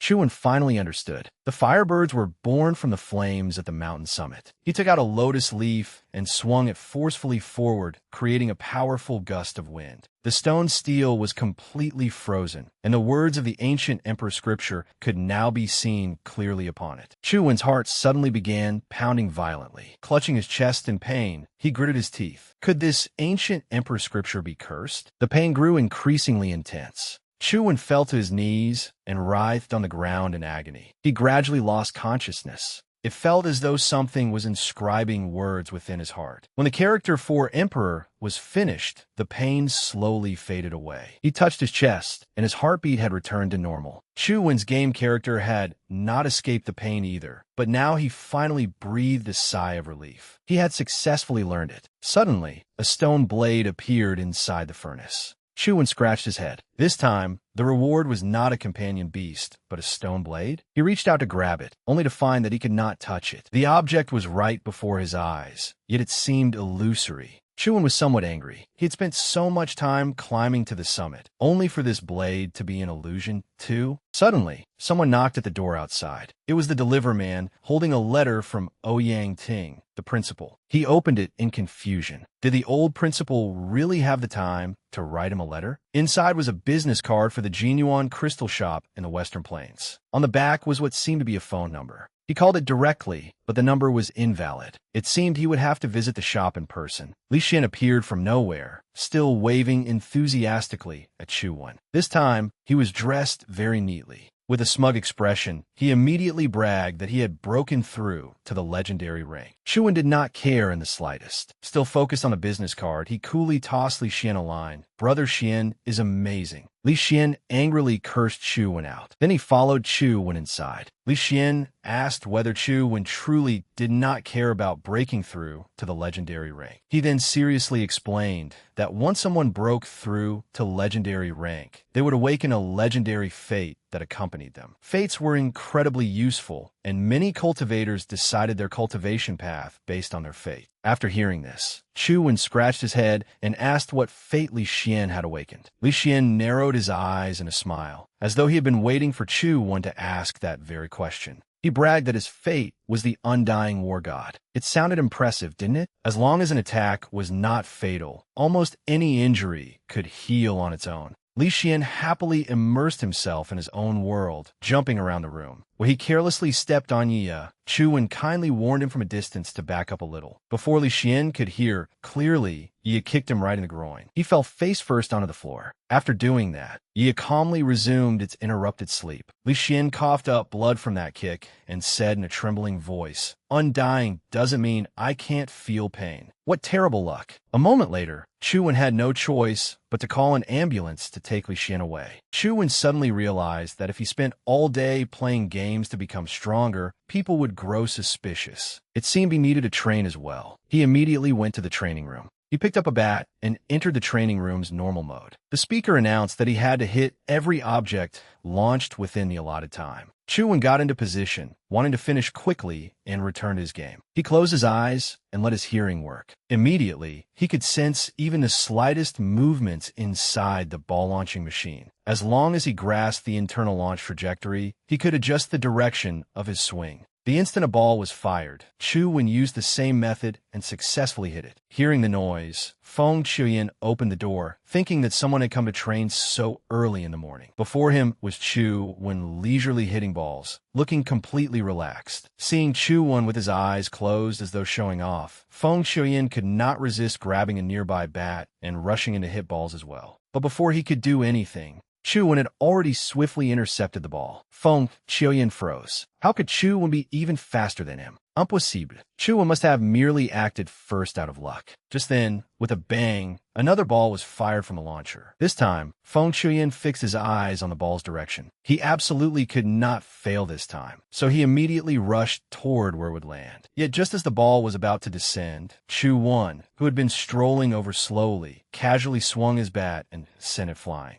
Another ball launched, and Feng Chuyan once again could not keep up with its speed. At last, just as he started rushing toward the third ball, he discovered that Chuan was already a step ahead of him. Feng Chuyan was shocked. Why was this happening? Why could he not keep up with the speed granted by his swift blade fate? Before the final ball was launched, he suddenly saw Chuan slowly walking out of the court. He could not help shouting, "Wait, where are you going? There's still one ball left." Before his words had even faded, Chuan casually swung his bat again, knocking away another ball. This time, Feng Chuyan was so astonished that he broke out in a cold sweat, staring without blinking at Chuan's retreating back. Feng Chuyan suddenly understood. It seemed that Chuan knew which direction the ball would fly. Feng Chuyan began to speculate, recalling Chuan's every movement. Chuan had closed his eyes while hitting the ball so that his vision would not distract him, focusing instead on sensing the changes in his surroundings with his hands. Could this be the legendary mind's eye? My God, after just one exchange, he had received such a precious lesson. Thinking of this, he could not help feeling annoyed. It was too embarrassing. He had truly judged a person by appearances. Compared to Chuan's cultivation, his own was still far behind. When Chuan heard the training machine stop, he prepared to return to his room and continue playing his game. But when he saw Chuan leaving, Feng Chuyan suddenly hurried after him, dropped to his knees beside him, and shouted, "Coach."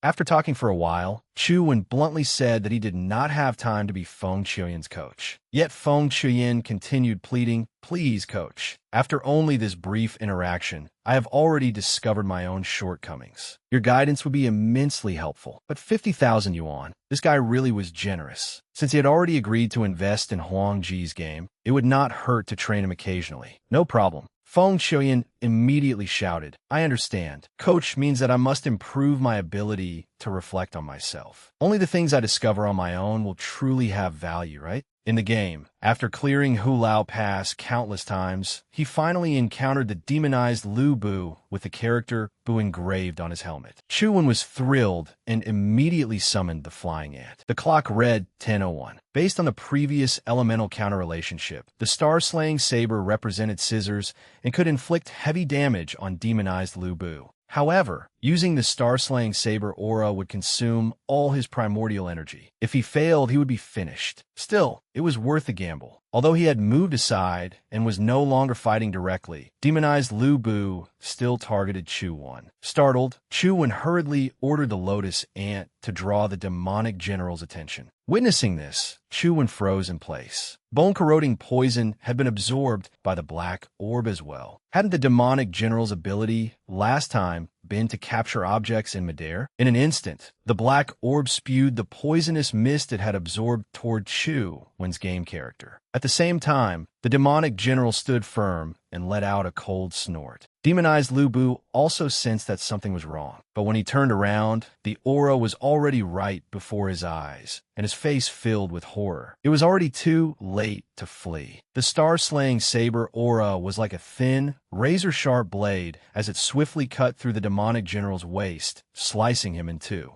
It was finally over. Though he was still somewhat shaken, Chu-Wen felt fortunate. At last, he had found its weakness. Chu-Wen's eyes widened. An egg? A companion egg? A legendary treasure like this naturally had to be incubated. Chu-Wen immediately selected the option to begin. His phone notified him that the incubation of the demonized mutant legendary rank had succeeded. A little later, Chu-Wen could not resist testing this demonic general. Under his precise control, demonized Lu Bu scattered even a swarm of flying ants with a single blow. Chu-Wen was stunned by the demonic general's strength and sighed. As expected of a legendary companion with peak attributes, it can almost effortlessly defeat those troublesome creatures. That afternoon, after spending the whole day fighting in the game, Chu-Wen arrived late. Panting as he held onto the doorframe, he said, "Sorry, teacher, I'm late." As soon as he returned to his seat, Li Xian mocked him with a grin. "Old Chu, impressive. You even dare to show up late for such a beautiful homeroom teacher's class. The examination includes a defense test, crossing a paper bridge, an agility test, crossing a ravine, a primordial energy test, and a stone lifting strength test." Wang Fei continued, "You will be ranked according to the time it takes you to complete the tests. Passing 2 stages is enough to qualify. However, those who place in the top 10 will have an opportunity to enter the Purple Star Palace." Someone else even obtained a mythical companion egg. Chu-Wen asked in surprise, "What's wrong? Even the 3rd young master of the Li family can't make the top 10.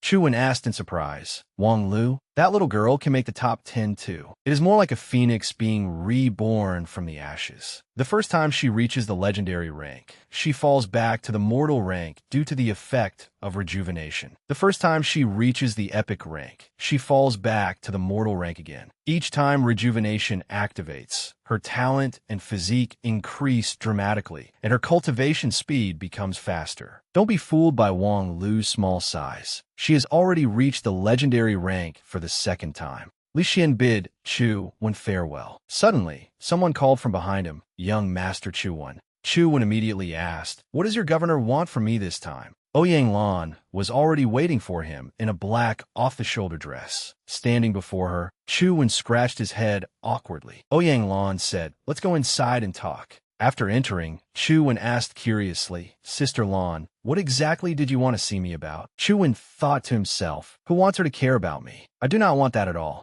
As they walked, Ouyang Lan explained, "This shop was opened by Qin Jinyuan, a close friend of my father. When I was young, father often brought me here. Whenever there was something good, he would close the shop so that father could inspect it first. His shop may not be the largest in Luoyang, but it is the most refined. The shop has 2 levels. The upper level, which you saw, contains rare crystals and dimensional skills. The companion eggs we need are downstairs." With that, she led Chu-Wen into the elevator and descended to the 1st basement level. The elevator moved slowly, and the 2 stepped out. Ouyang Lan seemed to enjoy the process of choosing an egg. She suddenly stopped before 2 displays and pondered aloud. "The Ice Moon Fox is elegant and free-spirited, and Jing would probably like it. But the Flower Fairy also matches in Jing's temperament very well." Ouyang Lan hesitated for a moment before turning to ask Chu-Wen, "What do you think?" Chu-Wen pointed at a frightening purple egg. "I think this evil venom caterpillar companion egg is quite suitable." Hearing that, Ouyang Lan was both surprised and dumbfounded, listening with cold sweat trickling down her back. After a moment of silence, Ouyang Lan suddenly smiled. "Oh, little one certainly has unique taste. But if we tell Jing this is a black jade butterfly companion egg, do you think she will believe us? Once it hatches, it will definitely make for a very interesting birthday present." That girl will surely cover her face and run away in fright." Chu-Wen folded his arms, feeling both envy and bitterness. "A birthday present. My father has never remembered my birthday, not even once. It would be nice if I had a mother too." Suddenly, Ouyang Lan said, "I already had Sheng wrap the gift personally. There is still time, so let us go downstairs and have a look." Ouyang Lan suddenly muttered, "I wonder whether that fellow is still here." Every room required a special key to open, and the beasts inside remained extremely fierce. The farther Chu-Wen went, the more astonished he became. These were all famous, powerful companion beasts. Winglan's Mai. Most of the creatures here once fought alongside old soldiers during the elemental storm. Because of their deep bond, their owners could not bear to let them die together, so they sent them here to wait for someone destined to inherit them. Inside was something that looked very much like a human, but it was covered in strange tattoos. Its long silver hair obscured its face, and its entire body was bound in iron chains. Ouyang Lan replied, I do not know either. It is just that whenever father brought me here as a child, he would always come to see it. I never expected it to still be here after so many years. But he had always remained silent. Even Uncle Tan, the shop owner, only knew that it had been left there by her father. He knew nothing else. Turning around, she said, It is getting late. I will have Sheng take you home. Beneath that silver hair was a pair of eyes staring outward. It even wore a sinister smile, its gaze filled with killing intent. But what did that strange sequence of numbers on the business card mean? Chuan pressed his lips together and frowned in thought. There was a password on that metal panel. Could the sequence of numbers on the business card be the code to free it? How could that be such a coincidence? Sometime later, Chuan returned to his normal classes. The moment they hear that we are a newly established club, they reject us outright. Do not look at the fact that there are only 4 of us now. We will have much more room to grow later. Suddenly, Li Xian began repeatedly banging his head against the desk. Heavens, please give me one more person. Anyone will do. He stared wide-eyed in shock. Why invite him? Chuan nodded seriously as well. That time, both sides agreed to the match willingly. Afterward, Gu Jian openly accepted his defeat. I think he's a very good person. I've had contact with Gu Jian a few times since then, and he seemed gentle and kind. He's not like what you think. Hearing this, Li Xian darkened his expression and asked, Gentle? Kind? Are you really talking about Gu Jian? Chuan added, Anyway, we have no other choice now, right? Li Xian thought for a moment before saying, Fine. Since old Chu says so, I'll go find out where Gu Jian is. Not long afterward, Li Xian brought Chu Wan to the 10,000 Buddha cave in the Longmen Grottos. With a single glance, they could see several powerful guardians stationed there. The Vajra warriors were all legendary rank. One could tell, just by looking at them, that their defensive power was astonishing. Li Xian said, Those creatures are all legendary Vajra warriors. Gu Jian really cultivates in a dangerous place like this. Then Li Xian led Chu Wan through the monsters inside the cave, explaining as they walked. These Vajra warrior dimensional creatures move very slowly and rarely attack on their own, so it's fairly safe. The two searched separately for more than an hour before returning to the 10,000 Buddha cave. Li Xian immediately asked Chu Wan, Old Chu, did you see Gu Jian anywhere? Chu Wan shook his head and said he had not found him either. Leaning against a Buddha statue with a frown, Li Xian muttered, Where the hell is Gu Jian? We searched for half the day and didn't even see a trace of him. The instant they heard that name, every Vajra warrior in the cave awakened at once, staring at Li Xian with blood-red eyes. Before the young man could react, one Vajra warrior was already preparing to ambush him. Sensing something strange behind him, Li Xian dodged and cursed. Damn it, why are they attacking on their own? As Chu Wan touched the Buddha statue, he said, Maybe they got angry because you touched the statue.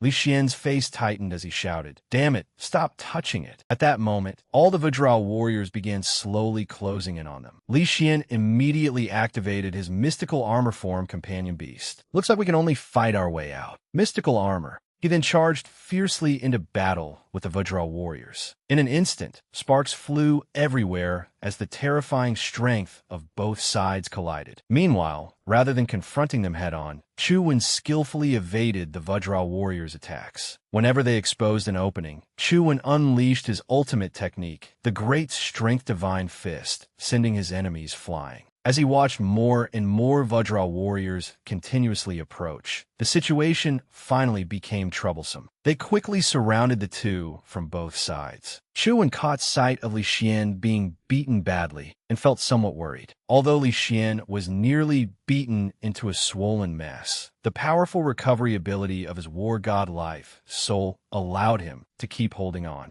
Then, one punch sent Li Xian flying out of the encirclement. He screamed miserably like a girl who had seen a cockroach. Ah, damn it, why are they both so strong and so numerous? As he spoke, he kept coughing up blood. Chu Wan instantly teleported to Li Xian's side and told him to hold on tightly. At the same time, the Vajra warriors roared furiously and raised their massive fists, gathering power for an attack. Chu Wan immediately used the Dragon Gate flight art, clutching Li Xian as he dodged the savage strike. Chu Wan ran directly up the Buddha statue, while Li Xian cried out in horror, Good heavens, old Chu, you actually dare step on their precious Buddha statue. In the blink of an eye, Chu Wen carried Li Xian to the top of the Buddha statue's head. Looking down, Li Xian saw the Vajra warriors suddenly standing completely still. He asked in surprise, "Damn it, why did they suddenly become so quiet?" He then hurriedly tried to climb down, coughing a few times as he said, "Someone get me down. I know Brother Xian is handsome, but you don't need to hold me that tightly." The moment his feet touched the ground, he triggered a mechanism. The Vajra warriors immediately opened their eyes and stared upward. Not only that, they even began floating into the air. Li Xian panicked and clung tightly to Chu Wen. "Why is it fine when you touch it, but something happens when I do? That's way too unfair." Chu Wen said nothing, merely thinking to himself, because this is the 10,000 Buddha cave, and I am currently a Buddhist disciple. That's why I don't disturb these Vajra warriors. Just then, Chu Wen suddenly heard a voice. "Come this way." Among the Buddha statues,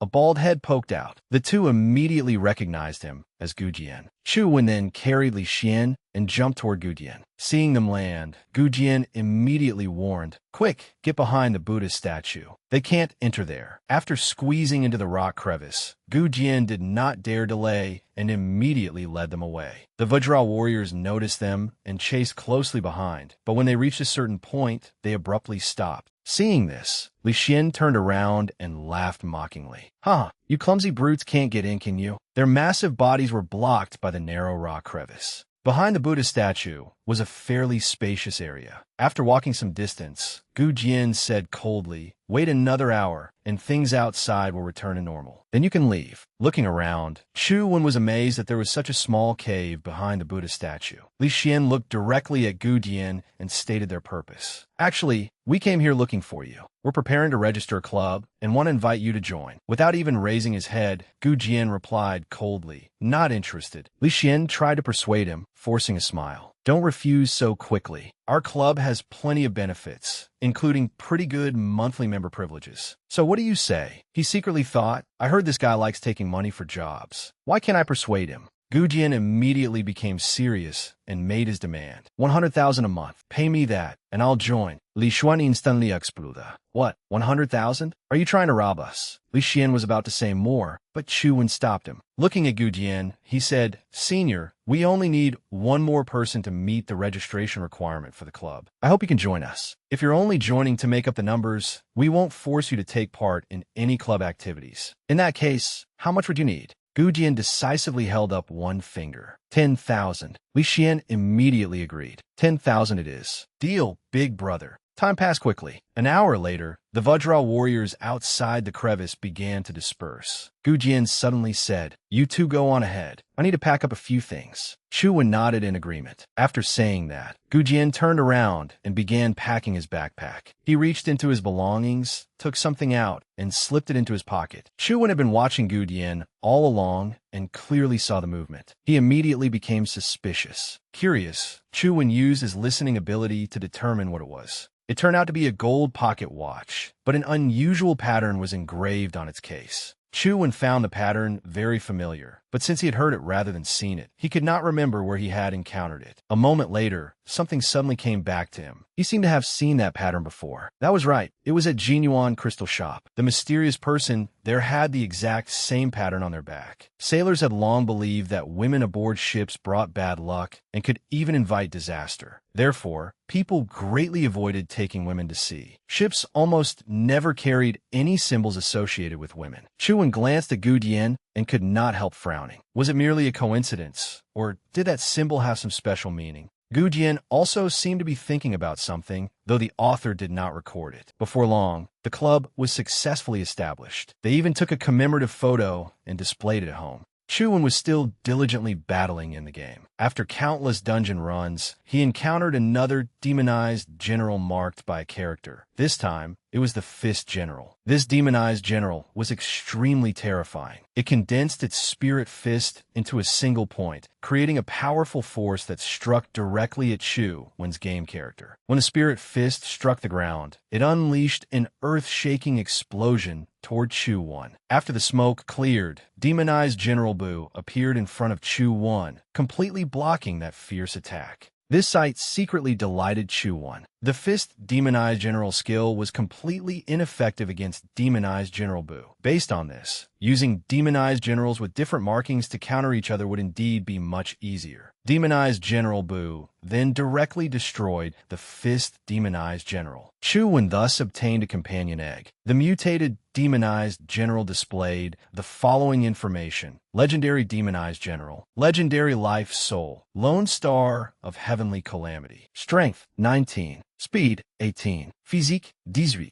primordial energy 18, innate skills, spirit fist, demonic flame spear, demonic cavalry summoning. Chu Wen thought to himself, if they are dimensional creatures of the same type, their natural attributes should be similar. However, when he saw the system notification on his phone, the compatibility rate astonished him. Sure enough, the fusion rate of these two demonized generals was as high as 90%. In the end, he could not resist choosing fusion. The half-life bug disappeared and transformed into demonized General Bu. Immediately afterward, the two demon generals fused successfully. A new, exceptionally fierce demon general appeared before Chu Wen. The character on its helmet was no longer Bu, but a different one. Apart from primordial energy, all of its attributes had reached 19 points. At the same time, it possessed the special skills of both the fifth demonized general and demonized General Bu. This new demon general used the star-absorbing fist with its right hand and the spirit fist with its left, breaking through the enemy formation with ease.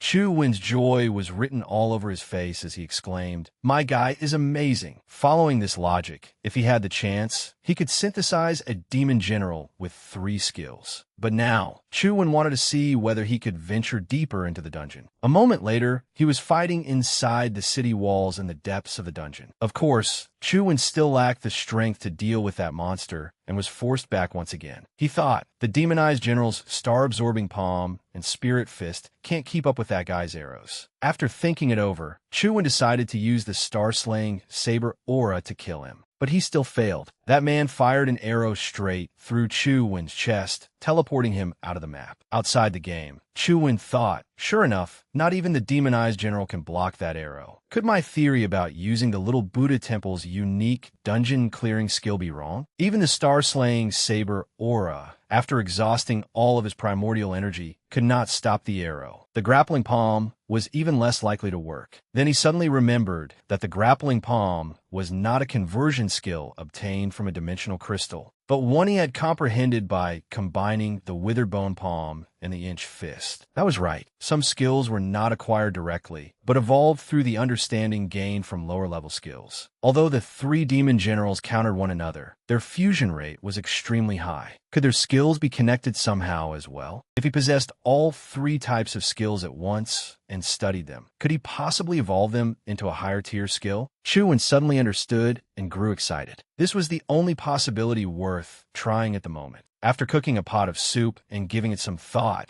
Chu Wen realized that demonized generals with different markings appeared only at certain rates. He could only keep farming the dungeon and see whether he could create a situation where no other marked demonized generals appeared. With that thought, Chu Wen began drinking his soup, ready to begin a slaughter spree. From early morning until late at night, he crazily fought in Hulao Pass. Even at midnight, he was still playing on his phone. He persisted even while bathing or when he was so sleepy that he felt ready to pass out. Time passed quickly, and before he knew it, the day of the examination had arrived. Li Xian called Chu Wen. "Old Chu, today is the exam. Where are you?" "Chu Wen Zhong that way." "The exam? Got it. I'll be right there." At that moment, he tried using the star-absorbing palm, and the result was not bad. Only after frantically farming the dungeon for so long had Chu Wen finally managed to obtain a little progress in the star-absorbing palm. Chu Wen could not help feeling secretly pleased. Wang Lu said it was easy to obtain skill crystals, so why was it so difficult for him? The 3 demon generals had also been successfully fused. Their current information was as follows: Mutated Demon General, Life Soul, Lone Star of Heavenly Calamity, Strength 19, Speed 19, Physique 19, Primordial Energy 19, Innate skills: star-absorbing fist, demonic cavalry summoning, star-slaying saber aura, demonic flame spear, divine fist. A while later, Chuan arrived late at the examination room and discovered that Sunset Academy had many students. The room was packed. He walked over to Li Xian, scratched his head with a smile, and said, "Sorry, I overslept." Li Xian replied irritably, "Damn it, aren't you nervous at all?" At that moment,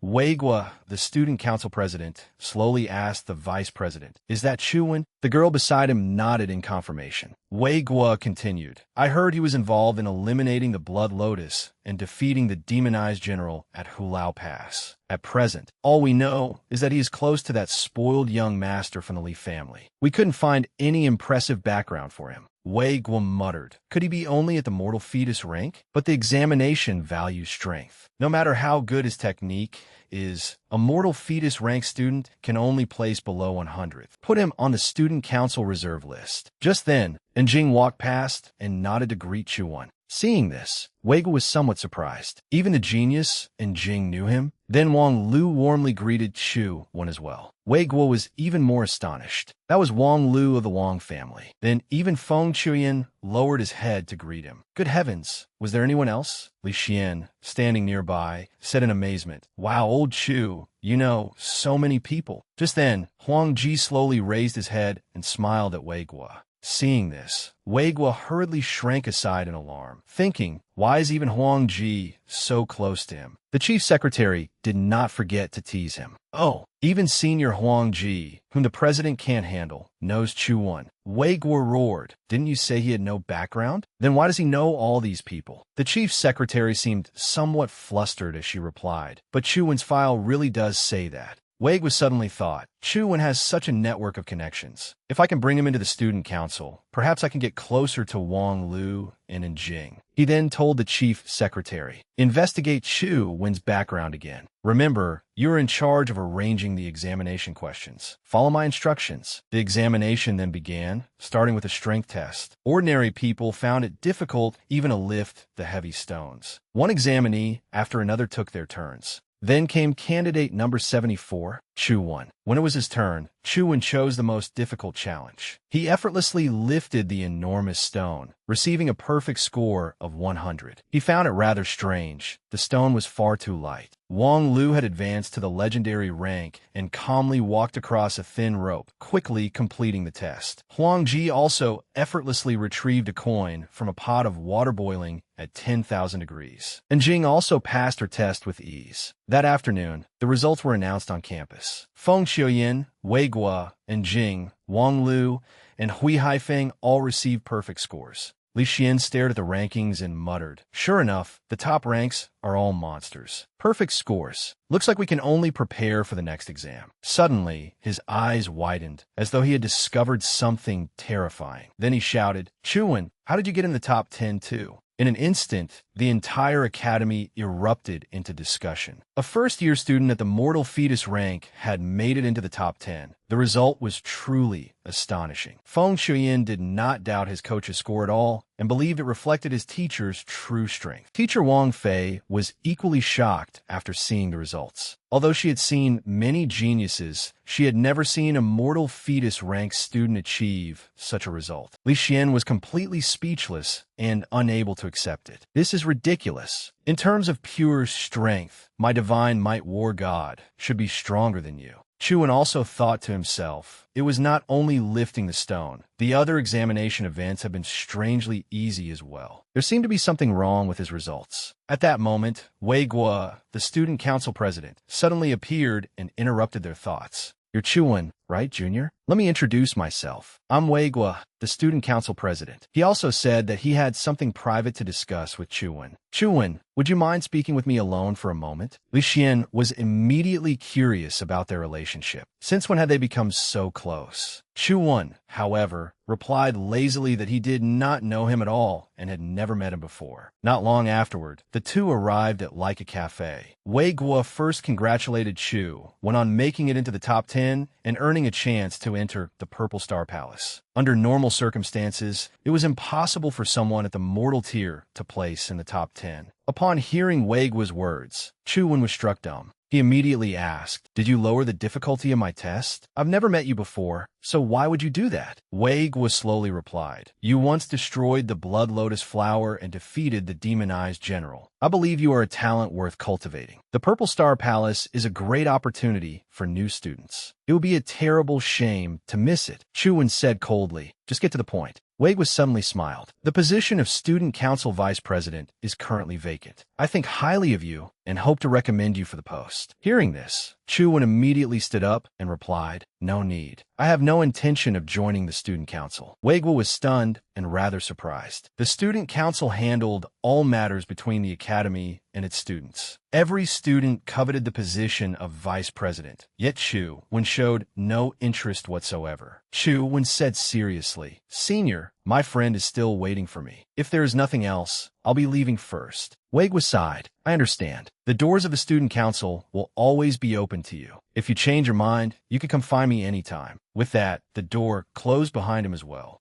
After Chu Wen left, the chief secretary said to the president somewhat angrily, "You gave him such a tremendous favor, yet he still rejected your invitation." Wei Guo shook his head. "Forget it. Haste makes waste. This cannot be accomplished overnight. That person is not simple. There is no harm in giving him a small favor." The chief secretary took out a file and said, "These are documents the academy asked the president to review." Wei Guo was somewhat surprised and immediately began reading them carefully. Then he muttered, "Sacred Covenant Academy is sending students here for an exchange? They're already on the plane." Meanwhile, Lu Duk was in a furious rage, shouting, "Get out! I'm going to kill every last one of you." As Lu Duk smashed things and hurled cups and dishes around, a figure appeared in the doorway. Looking at Lu Duk sitting on the floor, the person sneered, "A mere mortal tier student has reduced you to such a state?" Lu Duk looked up in shock and discovered that it was her younger brother. Ohan coldly walked over and sat down in a chair. "I've registered as an exchange student at Sunset Academy. I came to see the person who dared provoke the KP family." Wearing an arrogant expression, he continued, "That person is Chu Wen, isn't he? I'm here to avenge you, sister." Meanwhile, it was also time for the top 10 students to enter the Purple Star Palace. Security here was extremely strict. Before the gates leading into the Purple Star Palace, Chu Wen and the other 9 students were led by a teacher to a colossal gate. Each of them was also given a token. It was a token card the Academy had discovered within the Purple Star Palace, and only it could open the treasure vaults. However, this was not Wei Guo's first time here. He explained arrogantly, "Most of the treasures here are ordinary, but they may also be secret arts or companion eggs." At that moment, a bell suddenly rang. Wei Guo immediately realized that it was time to enter. The great gates slowly opened. A blinding light suddenly shone from within the gates, accompanied by glowing specks like fireflies. Wei Guo explained, "Choose a sphere of light and use your token to break it. The treasure inside will be yours." Feng Shuyan looked at the densely packed light spheres before him and could not help frowning. "There are so many. Which one should we choose?" At that moment, the sound of something slicing through the air rang out. A token shot forward and directly shattered a sphere of light. Hui Haifeng reached out to catch the small glowing orb that fell and smiled. "Of course, you have to rely on luck. You cannot tell which is more valuable just by looking at them." When the golden glow faded, a small golden box decorated with bizarre skull patterns appeared in his hand. Wang Lu's eyes immediately lit up, and she cried excitedly, "Is that a companion egg? Senior, hurry up and open it for us to see." But Hui Haifeng said, "A secret must not be revealed." Meanwhile, Chu Wen had no interest at all in the floating spheres of light. He thought to himself that the Purple Star Palace only offered one opportunity to choose. If he could find the Purple Star Palace dungeon marker, all kinds of treasures would be easy to obtain. Chu Wen then began searching for the dungeon marker. He slowly approached the city gate, wanting to see whether he could find a marker inside it. But all he could see was dazzling light and spheres of light flying out. Just then,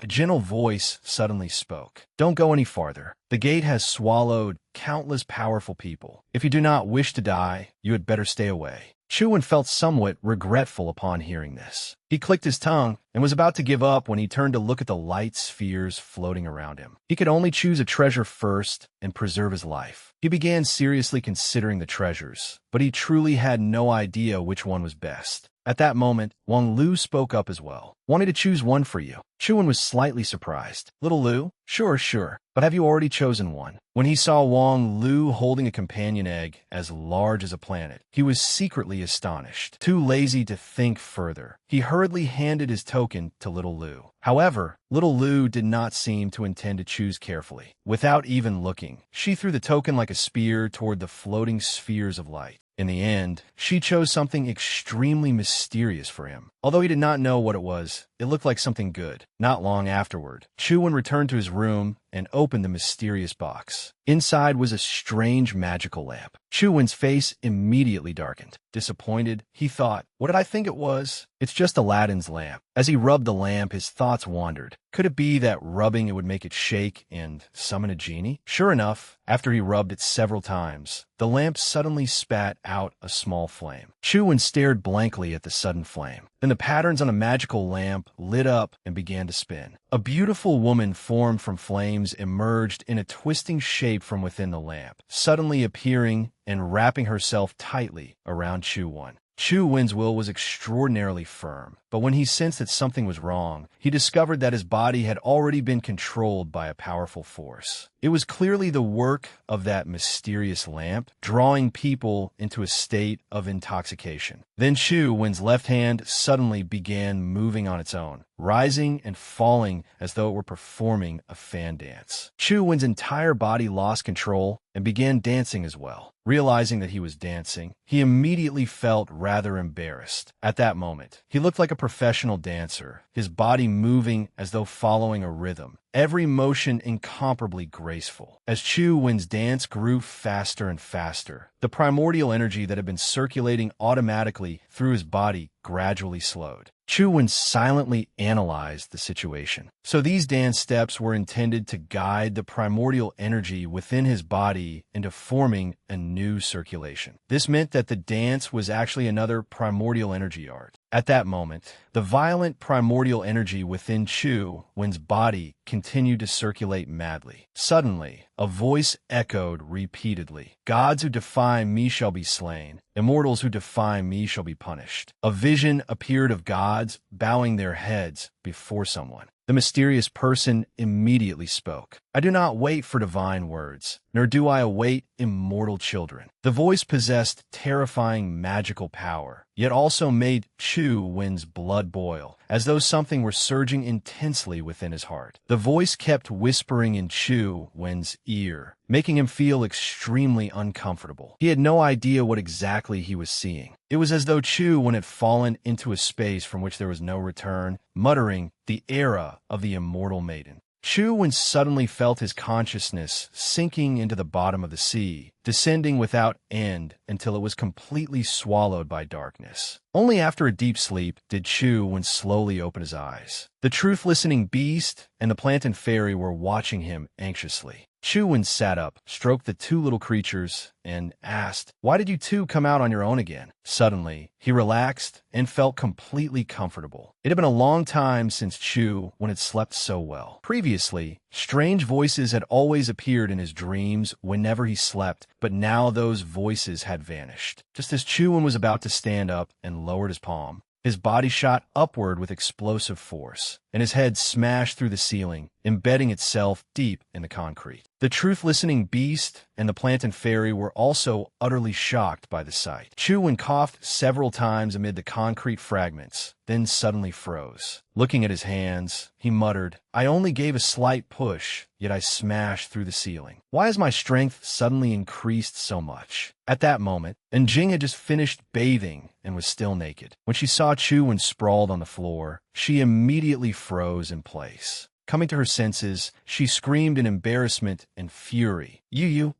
What is this pervert doing?" Her scream carried for miles and shook the entire building. Not long afterward, the repair team arrived. Everyone was curious about how the huge hole had appeared. At that moment, Chuan was hiding in the bathroom, seeming to realize something. He hurriedly took out his phone and checked his status information. Chuan. Life rank, legendary. Life soul, Emperor Sai. Strength, 12. Speed, 12. Constitution, 12. Primordial energy, 12. Skills, primordial energy arts, and the bewildering immortal scripture. He was both astonished and excited. He had indeed reached the legendary rank. Wang Lu's luck was simply incredible. But this life soul, Emperor Sai, was rather strange. Chu Wen immediately checked the game's description to see who had written it. There was only one line. The Emperor Sai is endless descent into ruin. Although he still did not know what Emperor Sai actually did, he had the idea of checking the other primordial energy arts within his body. He could only sense the existence of Emperor Sai, but could not fully sense the guidance of its life soul. His current attributes would continue rising. Even hatching legendary creatures no longer required burning his life force. Then, in a flash of inspiration,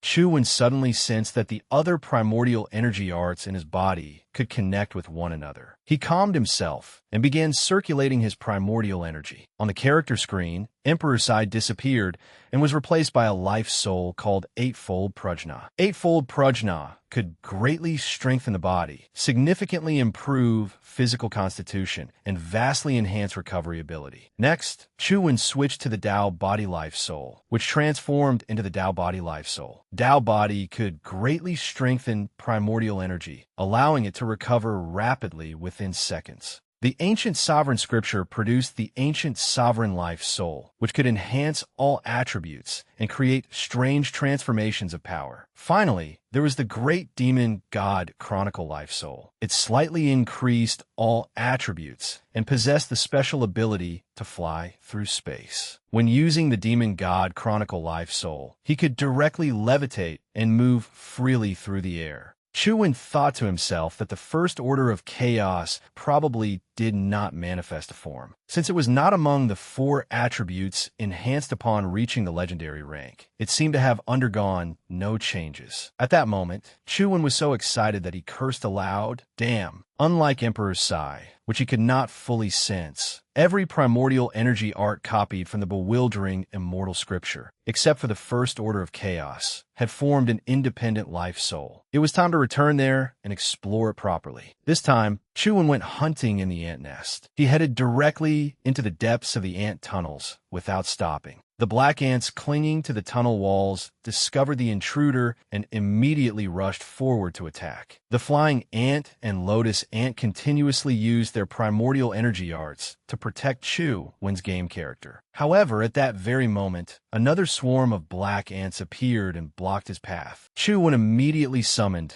the peak legendary demonized general. As soon as the demonized general appeared, it rapidly gathered energy and used a primordial energy art. It then unleashed an immensely powerful stellar fist, killing more than a dozen black ants on the spot. At the same time, several companion eggs dropped from the black ants' corpses. Chu Wen quickly picked up the eggs and immediately fed them to the Plantain Fairy. After fighting for a while, Chu Wen no longer hesitated and headed straight for the ant nest. Inside the nest was an enormous cavern, where he saw a vast expanse of golden liquid. A gigantic golden ant queen, gleaming as though cast from gold, was swimming through it. Suddenly, the golden ant queen discovered the intruder and let out an angry roar. Chu Wen suddenly heard a howl and curiously ran over. He discovered that the crack might be the entrance to the ant nest, so he approached it curiously. But all of a sudden, Chu Wen sensed a strange and powerful force shooting out from the crack. A colossal golden beast appeared within it, looking as if it had been cast from pure gold. Seeing that the situation was dangerous, Chu Wen immediately controlled his game character to dodge continuously, rolling backward. Feeling the pressure radiating from the golden ant, he became even more worried. Chu Wen realized that this might be an epic creature. However, Chu Wen's purpose this time was not to fight. After some thought, he decided to summon the Plantain Fairy. The Plantain Fairy's figure slowly emerged, with all attributes reaching the perfect score of 21. Chu Wen was astonished to discover that the Plantain Fairy had truly evolved to the legendary rank. But he also understood that this was the result of feeding the Plantain Fairy many legendary companion eggs and the Black Virtue flying ant earlier. Chu Wen immediately ordered the Plantain Fairy to wave its leaf and use its ultimate skill, Lunar Wind. Primordial energy was rapidly consumed as it attacked the golden ant. The golden ant was immediately struck by the lunar wind. Its whole body was covered in icy energy and frozen in midair. Yet even so, the golden ant had not lost its ability to fight. It suddenly let out an earth-shaking roar, and the surrounding ice began shattering in huge chunks.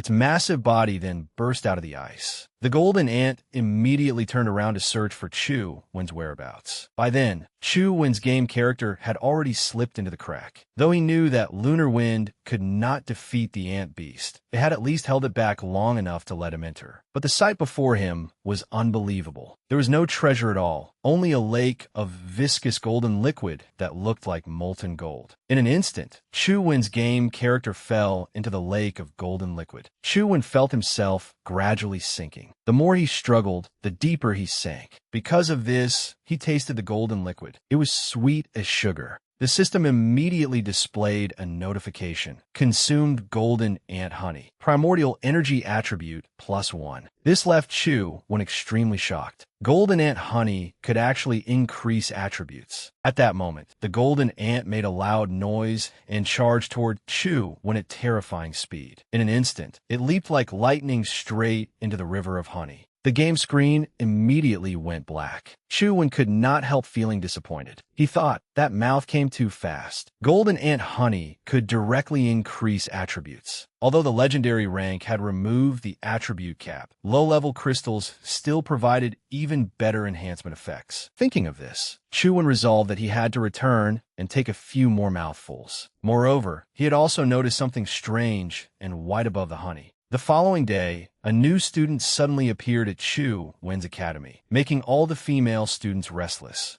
Upon closer inspection, the person's entire body seemed to radiate a golden glow, though his hair looked rather unkempt. Student Council President Wei Guo also came over to speak with John. I have long heard that student John is the famed genius holy child of Sacred Covenant Academy. Now that I see you in person, the rumors were not exaggerated. John replied warmly, "Thank you for the introduction, President. Sunset Academy has truly opened my eyes. I have a feeling I will gain a great deal from studying here." Wei Guo pushed up his glasses with a serious expression. "According to the request you made to the Academy, we have arranged for the Academy's outstanding students to spar with you, except for Huang Ji, who only likes playing games." John revealed a mysterious smile and said, "Excellent. I'm really looking forward to exchanging pointers with the experts of your academy." The sparring match quickly began on the field. John and Feng Qiuyan were now engaged in an intense sword fight, evenly matched in strength. Wang Lu, who was watching from the side, said in surprise, "Another evenly matched fight? This John seems to draw against everyone." Hui Haifeng suddenly reminded them, "John still hasn't used Sacred Light Judgment, the primordial energy skill of one of the 6 heroic families." The sparring match ended. The weapons in Feng Qiuyan's and John's hands came to a halt. It was another draw. The two looked at each other and humbly said in unison, "Thank you for going easy on me." Wei Guo stepped forward as well and praised them. As expected of the genius students of Sacred Covenant Academy, this has truly been eye-opening. John replied, "You flatter me. Sunset Academy certainly lives up to its reputation, a gathering place for the strong." Then John showed a mocking expression and muttered, "It's just that." Wei Guo looked at him and asked mysteriously, "Just what? Please speak frankly, student John." Only then did John smile and say, "I heard that your academy recently held a very strict unified examination. Everyone here must be a renowned expert, correct?" Wei Guo nodded. "Naturally," John continued. "However, I heard that in this examination, a student at the mortal embryo stage made it into the top 10. Now that I've come to Sunset Academy, it would be a lifelong regret if I didn't get to meet such a person." At that moment, Chu Wen had just finished showering. As he dried himself off, he sighed, "I worked all night and still couldn't find a way into the ant nest. That golden ant has already experienced the lunar wind, so it won't fall for it again. This guy is much harder to deal with than those black ants that only know how to attack wildly. Isn't this monster a little too intelligent?" Just then, Chu Wen's phone rang. It was Wang Fei calling. Not long afterward, Chu Wen arrived at Wang Fei's office and asked in confusion, "Did you need something from me?" But upon seeing Chu Wen, Sheng warmly greeted him. "Young Master Chu Wen." Chu Wen was puzzled as to why Sheng was there as well. Sheng told Wang Fei to explain it. Wang Fei explained that she wanted to arrange a temporary leave of absence for him. Chu Wen was stunned. Wang Fei explained that an exchange student from Sacred Covenant Academy had recently come to challenge him. The challenger was Liz's younger brother. When Chu Wen asked who Liz was, Sheng coughed and reminded him that she was the red-haired girl who had chased Chu Wen before, only for him to kick her mouth crooked. Wang Fei looked at the two troublemakers, acting as though nothing had happened, and was left speechless. Wang Fei went on to explain that John and Liz belonged to one of the 6 heroic families. Unlike Liz, John had not only inherited a heroic physique, but also possessed an extremely powerful life soul. In the Western District, John was known as the Saint Fighter. No one knew how Chu Wen had made it into the top 10, but John was using that as an excuse to issue a challenge. Moreover, he might fight viciously as a form of revenge. This explanation struck Chu Wen like a bolt from the blue.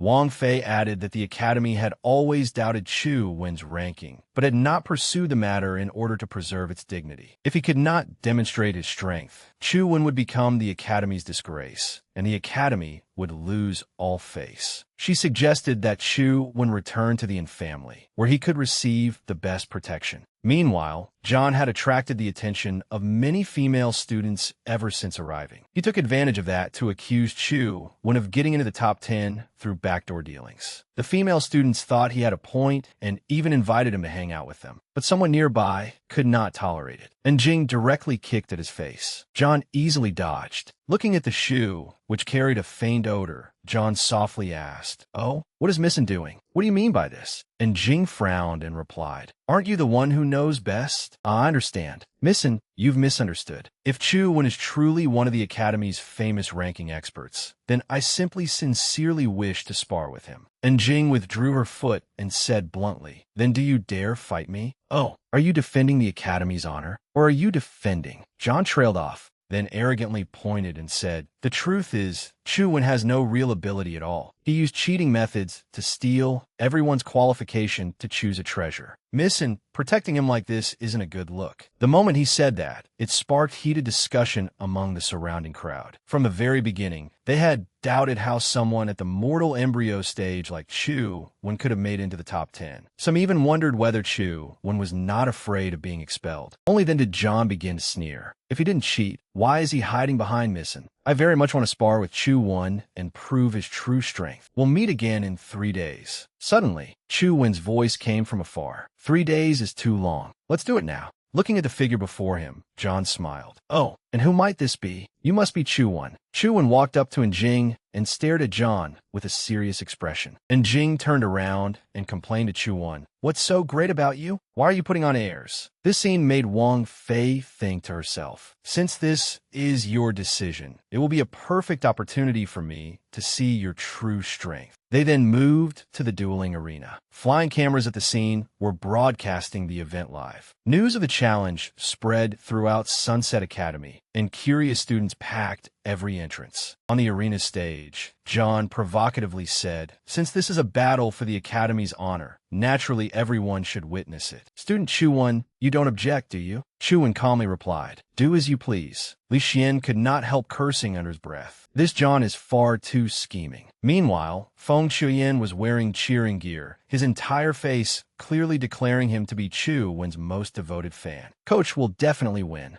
Seeing him, Li Xian asked, "Hey, what are you wearing? It looks completely bizarre. Is this some new trendy street style?" Holding 2 glow sticks, Feng Shuyan blankly replied, "Senior Huang Ji said this would motivate Coach better. Is it wrong?" Li Xian was speechless. At that moment, John summoned his companion Beast with a malicious expression and said, "Chu Wen, I won't make things difficult for you. If you can last 10 minutes against my companion Beast, you win." But Chu Wen decisively raised one finger. 1 minute is enough. John immediately agreed. "Fine, 1 minute is enough to cripple you." As soon as he finished speaking, the knight raised its lance and charged toward Chu Wen, ready to unleash a powerful strike. Yet Chu Wen did not panic at all. As he summoned his companion Beast, he said, "What I mean is 1 minute is enough to defeat you." Before he had finished speaking, a burst of crimson energy erupted behind him. Wang Fei, watching from above, broke out in a cold sweat as she recognized John's companion Beast. It was the Holy Lance Knight, one of the royal court knights. According to legend, the Holy Lance Knight was one of the knights of the Round Table and among the strongest companion beasts in history, possessing extraordinary power. Back in the arena, the Holy Lance Knight thrust its lance down, but this did not faze Chu Wen. He merely fixed his gaze upon the lance's shadow.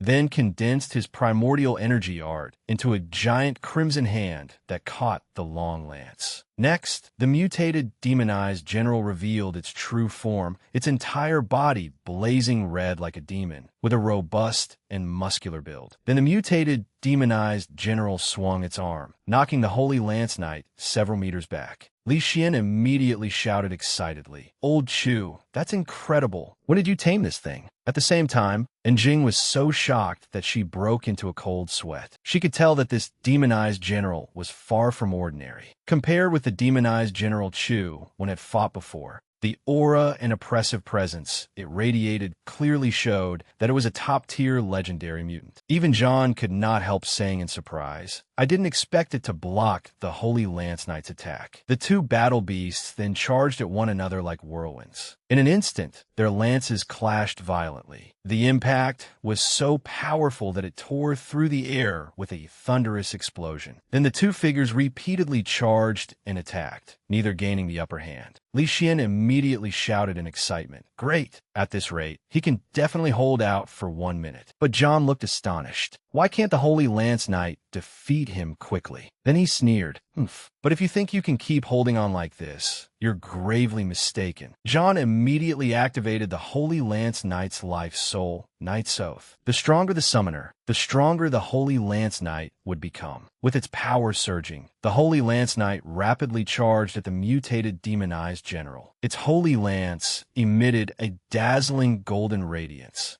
and its thrust tore through the air to form a vortex. But as the Holy Lance Knight flew through the air, it suddenly stiffened and became unable to move. John's expression instantly darkened. What's happening? A small black sphere suddenly appeared in the demonized general's hand. It was the star-absorbing palm, which began to hiss. The strange black sphere quickly vanished, and the Holy Lance Knight, which had been suspended in the air, suddenly appeared in the demonized general's grasp. Without giving the Holy Lance Knight any chance to resist, the demonized general viciously clenched its fist and smashed it down upon the Holy Lance Knight. A world-shaking explosion resounded as everyone looked on in horror. The demonized general's star-shattering fist smashed the Holy Lance Knight's body into countless fragments that scattered like pebbles. Everything happened so quickly that even John could not react in time. Chu put his hands into his pockets and gave a cold glance, as if saying, "What is your pile of scrap metal worth?" Li Xian, watching from outside, happily laughed. "Old Chu is amazing. It seems that this Saint Fighter title is nothing but an empty name," Feng Chuan calmly said, as expected of Coach. And Jing was likewise shocked by Chu Wen's strength. This demonized general could actually use two special skills. Just as Chu Wen turned around, withdrew the demonized general, and prepared to leave, John's entire body suddenly radiated golden light. He activated the divine imperial body, while an enormous cross appeared.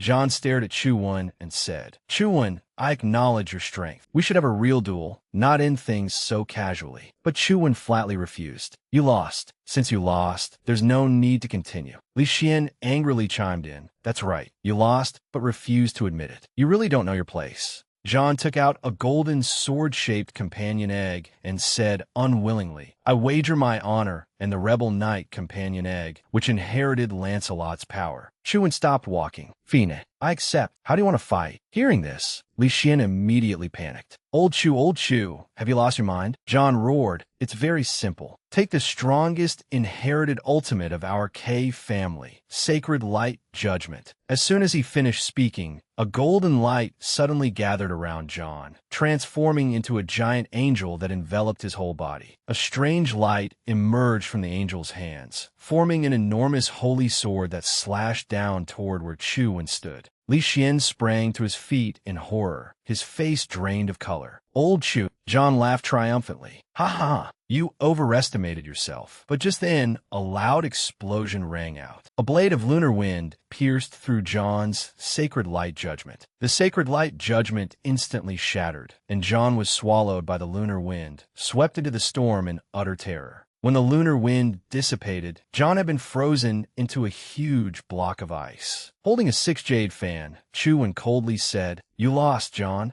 After saying that, Chuan approached John and threw a straight punch at the thick ice surrounding him. The ice immediately shattered, and John collapsed to the ground unconscious. Chuan bent down to pick up the Rebel Knight companion egg. He shook the egg in his hand, then turned to John, who lay motionless on the ground, and said, "I'll be taking this." Only then did Wang Fei come to her senses and hurriedly signal for staff to check John's injuries. At the same time, Jing suddenly clenched her fists and wrung her clothes. She was both shocked and angry as she watched Chu Wen's retreating figure, unable to stop herself from thinking, has this guy been hiding his strength all along? Wang Fei, meanwhile, looked exhausted as she sighed in contemplation. Not long afterward, Chu Wen returned to his room and began examining his prize. He used his phone to scan the companion egg's information, reviewing its attributes. The information read: Rebel Knight, Legendary Rank, Legendary Life Soul, Strength, 19, Speed, 19, Constitution, 19, Primordial Energy, 19. Innate Skills: Reversed Cross Sword, Flaming Holy Knight, Summoning from the Heavens, Holy Knight Battle Aura. But its compatibility status showed none. After reading it, Chu Wen could not help exclaiming, "This is too powerful." This companion egg has 4 skills, and all of its attributes are at 19 points. It's practically no weaker than the demonized general. But it's strange. It's clearly stronger than the Holy Knight. So why didn't John choose to hatch it? He hurriedly used his phone to search for information on the Rebel Knight, Lancelot. He was a legendary figure from the tales of King Arthur's Knights of the Round Table. He was also King Arthur's elder brother and foster father. Lancelot was one of the Round Table's greatest knights, brave and powerful, always willing to help others, and therefore deeply beloved. However, he developed feelings for Queen Guinevere, King Arthur's wife, ultimately leading to the collapse of the Knights of the Round Table and the total loss of balance. A notification appeared on the phone. The destiny of the Knight Life Soul, the gaze of the protagonist god. Who would have thought that the Rebel Knight possessed a protagonist's life soul? Chu Wen suddenly broke out in a cold sweat. Lancelot had originally been King Arthur's trusted retainer, yet he stole Arthur's beloved Guinevere. No wonder John had not wanted to hatch the Rebel Knight. He likely knew that the Rebel Knight's life soul would cause it to resist its master's commands in some way. These speculations made Chu Wen realize that he might have acquired a hot potato. That evening, Wang Fei said to someone with an indescribable expression, "As far as I know, Chu Wen truly is a special student. He always brings me results that I can't tell are surprises or shocks.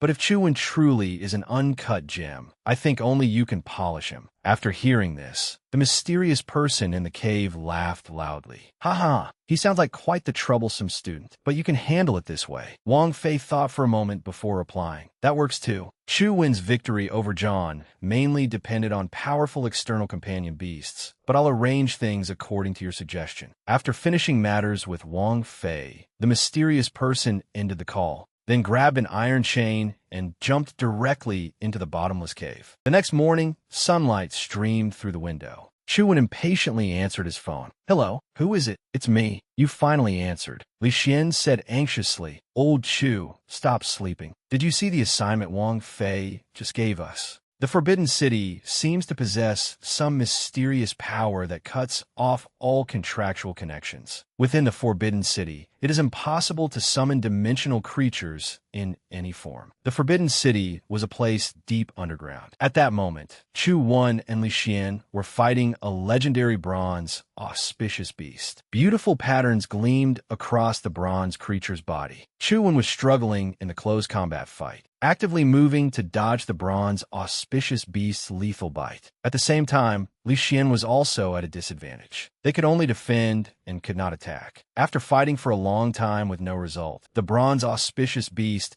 made Li Xian extremely angry. He suddenly clenched his fist, then threw a powerful punch at the bronze auspicious beast. But his fist had no effect at all and did not injure it in the slightest. The bronze auspicious beast immediately roared, releasing an energy sound wave that sent Li Xian flying. He weakly shouted, "What kind of absurd defense is this?" A red glow suddenly appeared nearby, making the bronze auspicious beast sense that something was wrong. It immediately turned toward the source of the light. Zhou Wen was holding his right hand high, swinging the star-slaying saber as fast as lightning. A dazzling red flash appeared at an astonishing speed. The bronze auspicious beast was suddenly cleaved in two. A metallic clash, like swords striking one another, rang out from its body. The star-slaying saber had slashed directly at its neck. Seeing this, Li Xian could not help saying, "That move worked. Old Zhou, keep using it against it." But as soon as he finished speaking, Zhou immediately turned and ran, shouting, "That move used up all my primordial energy. Run!" Li Xian was left speechless. The two of them then fled beyond the bronze auspicious beast detection range. Li Xian panted as he complained. The information Wang Fei sent said the bronze auspicious beast was ordinary, but this is clearly a gigantic walking lump of metal. Meanwhile, Wang Fei sipped his coffee as he watched the situation intently. After his first failure, Zhou went to explore the Forbidden City. Taking out his phone, he began photographing the small palm-shaped patterns. At least the dungeon entrance marks here aren't hard to find. When Li Xian saw that Zhou had gone quiet, he called out, "Old Zhou, can you hear me? Isn't this mission impossible without using companion beasts?" Zhou also thought to himself, there isn't absolutely no way. Although he truly could not sense his companion beast contracts after entering the Forbidden City, Plant and Fairy and the truth-listening beast were exceptions, because he could still hear them making a racket as they played. However, to avoid unnecessary trouble, it was best not to reveal that they could ignore the Forbidden City's rules. With that thought, Zhou calmly analyzed,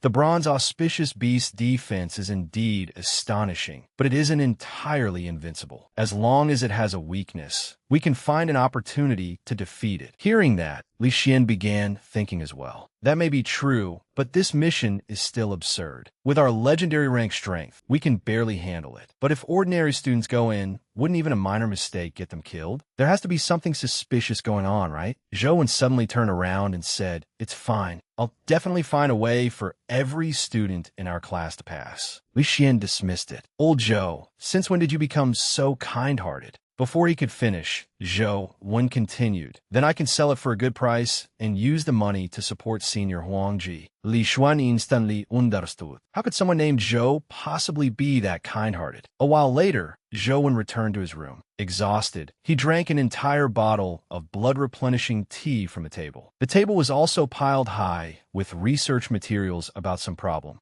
After resting for a while, Zhou opened the Forbidden City dungeon again. His game character quickly caught the bronze auspicious beast's attention. After dozens of attempts, he finally found a crucial clue. The bronze auspicious beast charged at Zhou, but he easily jumped aside to evade it. Then Zhou noticed faintly glowing patterns on its back, but one section had suddenly turned black. Zhou shouted, "That's it!" He controlled his game character to jump down and deliver a heavy kick to the darkened area. After launching a fierce attack, Zhou retreated to one side and secretly observed the bronze auspicious beast's reaction. Cracks appeared on its back. He immediately understood. The bronze auspicious beast needed internal energy for its movement, attacks, and defense. Whenever it moved, its energy concentrated in one part of its body, leaving other parts lacking energy. That was its weakness. However, after repeated tests, Zhou discovered that the bronze auspicious beast's weak points changed position. If he wanted to defeat it using only mortal rank strength, he had to constantly observe and memorize all of its weak points under its different behavioral states. To obtain that information, he had no choice but to make another trip. Several days passed, and morning arrived. At that moment, Li Xian's phone suddenly rang. Zhou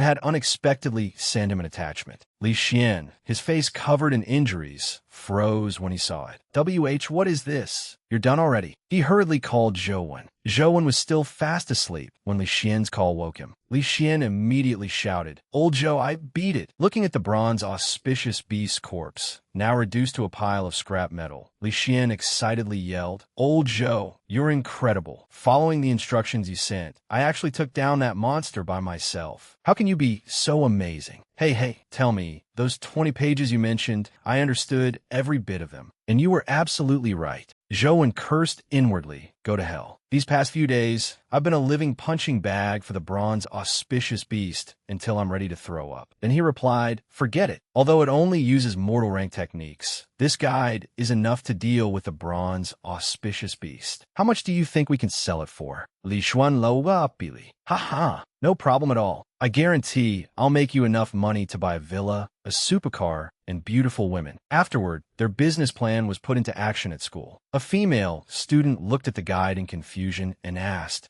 "The guide? This mission doesn't need a guide, does it?" Then she took out her phone, pointed at the mission, and said, "Anyway, our task is to kill 10 bronze auspicious beasts. As long as they're mortal rank little bronze rabbits, they still count as bronze auspicious beasts, right?" Hearing that, Zhou Wen and Li Xian stood there dumbfounded. Wait, hold on. Bronze. Little bronze rabbits. At that moment, the two remembered the bronze auspicious beast and the bronze rabbits, and could not help shouting, "Damn it! Wasn't it supposed to be a legendary rank bronze auspicious beast?" Zhou Wen hurriedly pulled out his phone to check the assignment. Sure enough, it said, kill 10 bronze auspicious beasts. Location, Forbidden City. Li Xian said, "That's strange. Our assignment really is different from the other students. Why would the teacher give us a special assignment?" Zhou Wen immediately thought about the money. Damn it, then what about my bronze auspicious beast guide? Do you think it can still sell? Just then, a voice suddenly sounded from behind them. Not necessarily. I heard that this year's special class has been assigned to defeat the bronze auspicious beast. When the two turned around, they saw Huang Ji suddenly appear and pat them on the shoulders. After understanding the situation, Huang Ji carefully studied Zhou Wen's guide. As he looked through it on the phone, he sighed, "I didn't expect you to understand every step of the bronze auspicious beast so thoroughly. This mechanism really can be manipulated just like in a game." Zhou Wen hurriedly asked, "So does that mean those selected students will buy this guide to complete the mission?" Without hesitation, Huang Ji answered, "They won't, junior brother." He explained, those selected students all have their pride. If they rely on someone else's guide to complete the mission, it would be the same as admitting they're inferior to others. The two turned to leave after hearing that. Zhou Wen said somewhat disappointedly, "Then it's useless. I was planning to make money to invest in the game." Huang Ji quickly stopped him. "Wait, junior brother, let me finish." He quickly ran over to Zhou Wen's side. "They may not buy the guide to complete their mission, but with this guide, many people will be able to break my Forbidden City record." Zhou Wen glanced at Huang Ji and thought, "Senior brother,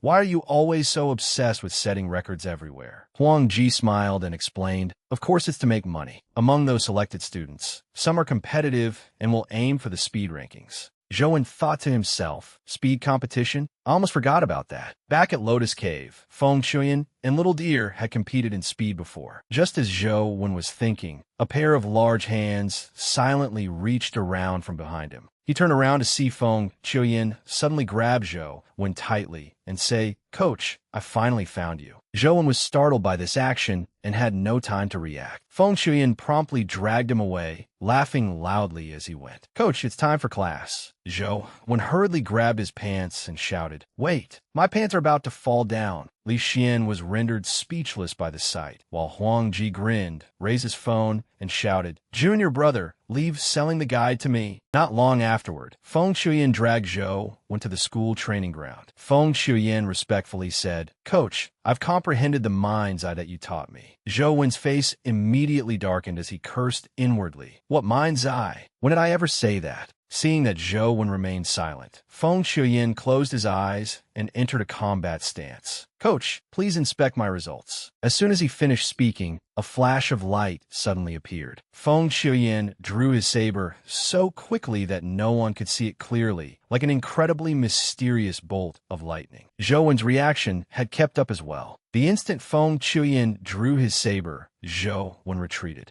Zhou Wen twisted aside to evade the slash. Although his reaction was extremely fast, the blade still grazed his hair. He could not help admiring Feng Chuyen's saber-drawing speed. It was so fast that it created overwhelming pressure, as if the blade bore the weight of 1,000 tons and pressed down like an entire mountain range. Zhou Wen could only use all his strength to evade with his movement technique. He was shocked to find that Feng Chuyen's slashes never lingered, as though they had completely locked onto him. Feng Chuyen had his eyes closed. Yet the aura around him was even more terrifying than before. Every slash appeared slow, but was actually even faster. Zhou did not dare delay. He immediately used the Dragon Gate flight art to evade. In an instant, countless saber shadows shot forth, as Feng Chuyen's saber-drawing speed grew faster and faster. Even using the Dragon Gate flight art, Zhou found it increasingly difficult to evade. Under the immense pressure, he clearly sensed that Feng Chuyen's saber techniques were like a pair of eyes fixed upon him. A moment later, Feng Chuyen suddenly sheathed his saber. Panting heavily, he said, "Moving objects stir the air. Even without using one's eyes, if one trains the ability to sense the faint currents in the air, one can draw the saber faster. But my ability to sense movement is still far inferior to Coach's foresight realm. Yet this is the realm Coach wanted me to comprehend, isn't it?" Hearing this, Zhou was deeply shocked. Although they had some similarities, the mind's eye and the truth-listening beast were clearly completely different. Could this kid truly comprehend such a realm on his own? Thinking of this, he hurriedly said, "Feng Chuyen, you comprehended it by yourself. In truth, I have nothing at all to teach you about the mind's eye. You achieved this entirely because your talent is exceptional. I'll return your money." Feng Chuyen immediately grabbed Zhou, won, and firmly refused. "Coach, wait. I really can feel myself improving. I've only progressed so quickly because Coach has been beside me. I know it's selfish of me to take up your cultivation time." Zhou immediately felt awkward. "You misunderstand. That isn't what I meant." But Feng Chuyen interrupted him before he could finish, his gaze resolute. "Coach, don't worry about it. I only need to stay by your side and learn on my own. If you ever need me, I will definitely do everything I can." Hearing that, Zhou looked at Feng Chuyen, feeling that there was nothing more he could explain.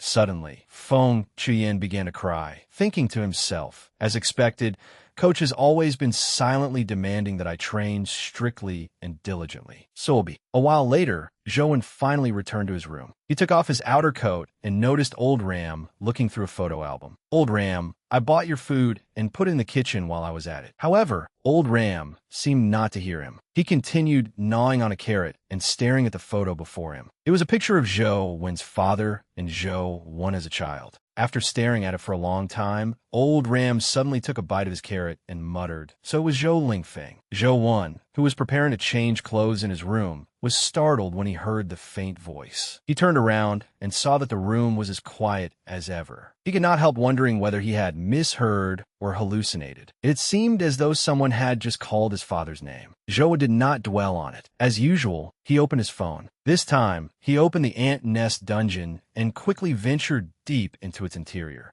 At this point, no other small monsters remained in the enormous ant nest. In the air, a golden streak was rapidly pursuing a blue streak. As the golden ant beast instantly rushed before him, Zhou's game character trembled slightly. He thought, as expected, even a silver-winged ant cannot match its speed. Then, the golden ant beast thrust its razor-sharp claws forward, nearly piercing Zhou's game character. Yet just as the claws were about to strike, Zhou's game character suddenly vanished from a spot. The golden ant beast was slightly startled and immediately turned to look toward a breach in the nest. At the same time, the mutated demonized general stood upright at the entrance, its hands still held in the star-absorbing palm stance. As Zhou retreated, he ordered the demonized general to buy time. A furious roar echoed through the air. The golden ant beast's wings flashed with light, and its flight speed instantly surged. Then a loud explosion rang out. The mutated demonized general, which possessed peak legendary rank strength, was instantly destroyed. The golden ant beast appeared before Zhou again.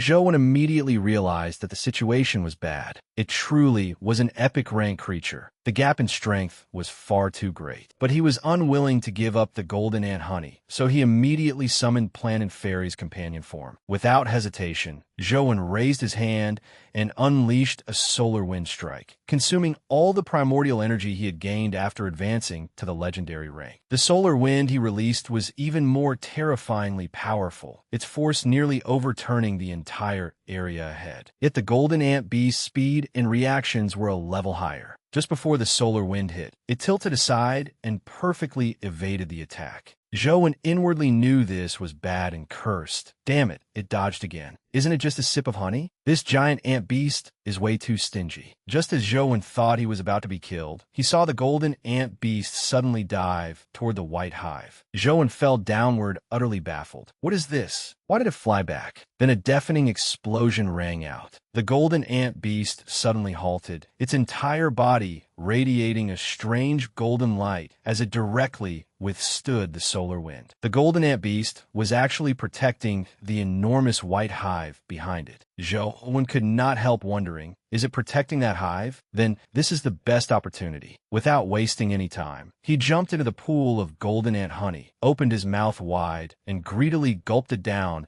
as if savoring a magnificent feast. The game continuously notified him that he had consumed golden ant honey. Zhou's primordial energy immediately soared. But at that moment, the golden ant beast swung its razor-sharp claws and charged at him. The golden ant beast suddenly shone with golden light, stabbing straight toward the human thief who was stealing its ant honey like a golden bolt of lightning. Just like that, the phone screen instantly went black. And this expedition came to an end. Feeling the huge increase in primordial energy within his body, Zhou was thrilled. He had not expected that the golden ant beast would rather ignore the enemy before it to protect the giant central hive. He had finally found a way to successfully drink the honey. Just then, a ringing phone interrupted Zhou's thoughts. It was Li Xian. After answering, Zhou hurriedly asked what was wrong, but Li Xian did not say much. "Old Zhou, let's go do the school assignment tomorrow." Zhou was somewhat surprised. "Sure, but now that we have the strength, completing the assignment will be easy. There's no need to rush, is there?" Then Li Xian's strange laughter came through the phone. He said, "Remember how we promised the senior sister from our everlasting club that we'd do the mission together? I've already discussed it with her. There's a club event at the Forbidden City tomorrow, so we can complete the assignment while we're there." Zhou immediately understood and agreed. Li Suan mischievously called Li Xian Little Xian and said she had something to announce. Li Xian immediately protested. "Sis, could you not call me that today?" But Li Suan paid him no mind and merely waved her hand. "I received a lot more registrations for this event. It's definitely going to be much livelier than expected." Ha ha ha. The next morning, the usually deserted Forbidden City became exceptionally lively. There were dozens, perhaps even 100 people present. This was a joint event between several clubs, and even Wei Kuo's club had come.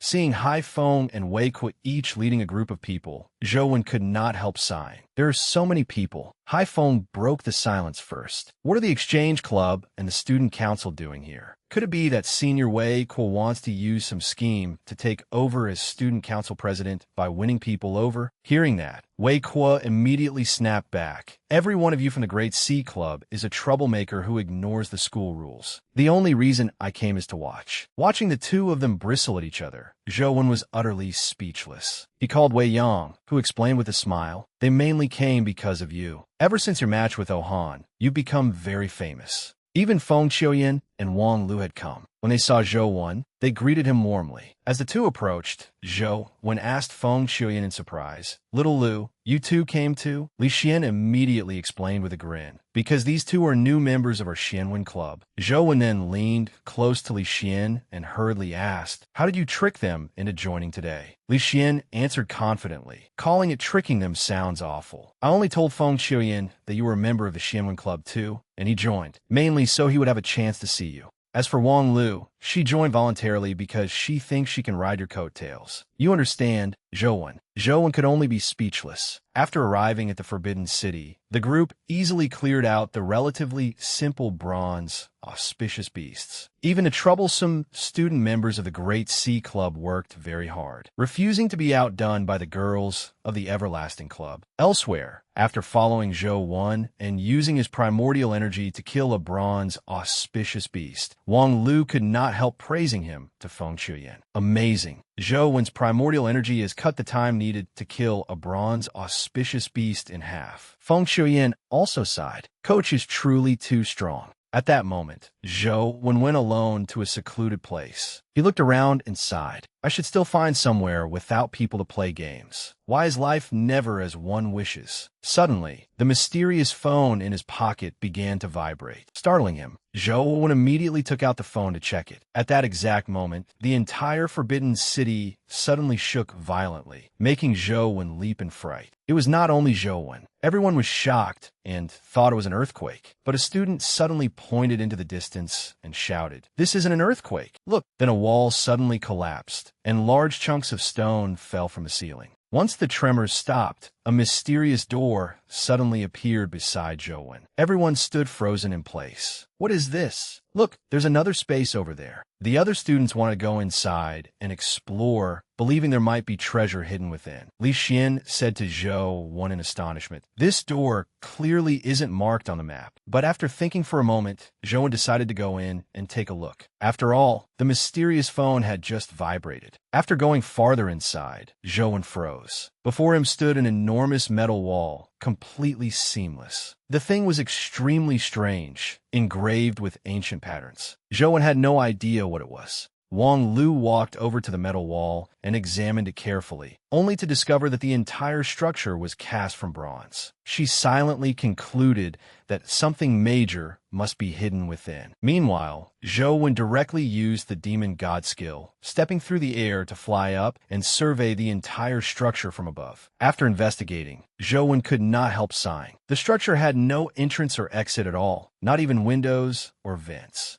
Just then, a loud explosion rang out. A violent blast erupted at the base of the structure with a deafening boom. When the smoke cleared, everyone saw a muscular man from the Great Sea Club holding an enormous iron hammer. Panting heavily, he had used all his strength to attack the door, but the bronze door remained completely unharmed. Seeing this, Wei Kuo muttered, "It looks like brute force won't open it." Zhou was also thinking. There was no entrance or exit, yet some power protected this structure. What exactly was it? At that moment, an intellectual-looking man wearing glasses suddenly spoke. "This is a god hiding place." Wei Kuo quickly turned and asked, "Kong Yin, do you know about this structure?" Kong Yin rubbed his hands awkwardly. I know a little." He began explaining to everyone in a measured tone. Since the eras of the Western and Eastern Zhou, people worshipped ghosts and gods, believing that heaven's principles and the deities controlled the life and death of all things. In order to honor ritual, the royal family placed great importance on studying funerary rites. But legend says that in the late Eastern Zhou, the son of heaven feared death and placed his own flesh and blood inside a city before sealing it away. He deliberately feigned death to deceive heaven, hoping to fool fate itself and escape death. Unfortunately, one cannot escape the decrees of fate. In the end, he still died. Historical records state that this dead city, deliberately built to deceive heaven and hide the gods, was cast in bronze and had neither doors nor exits.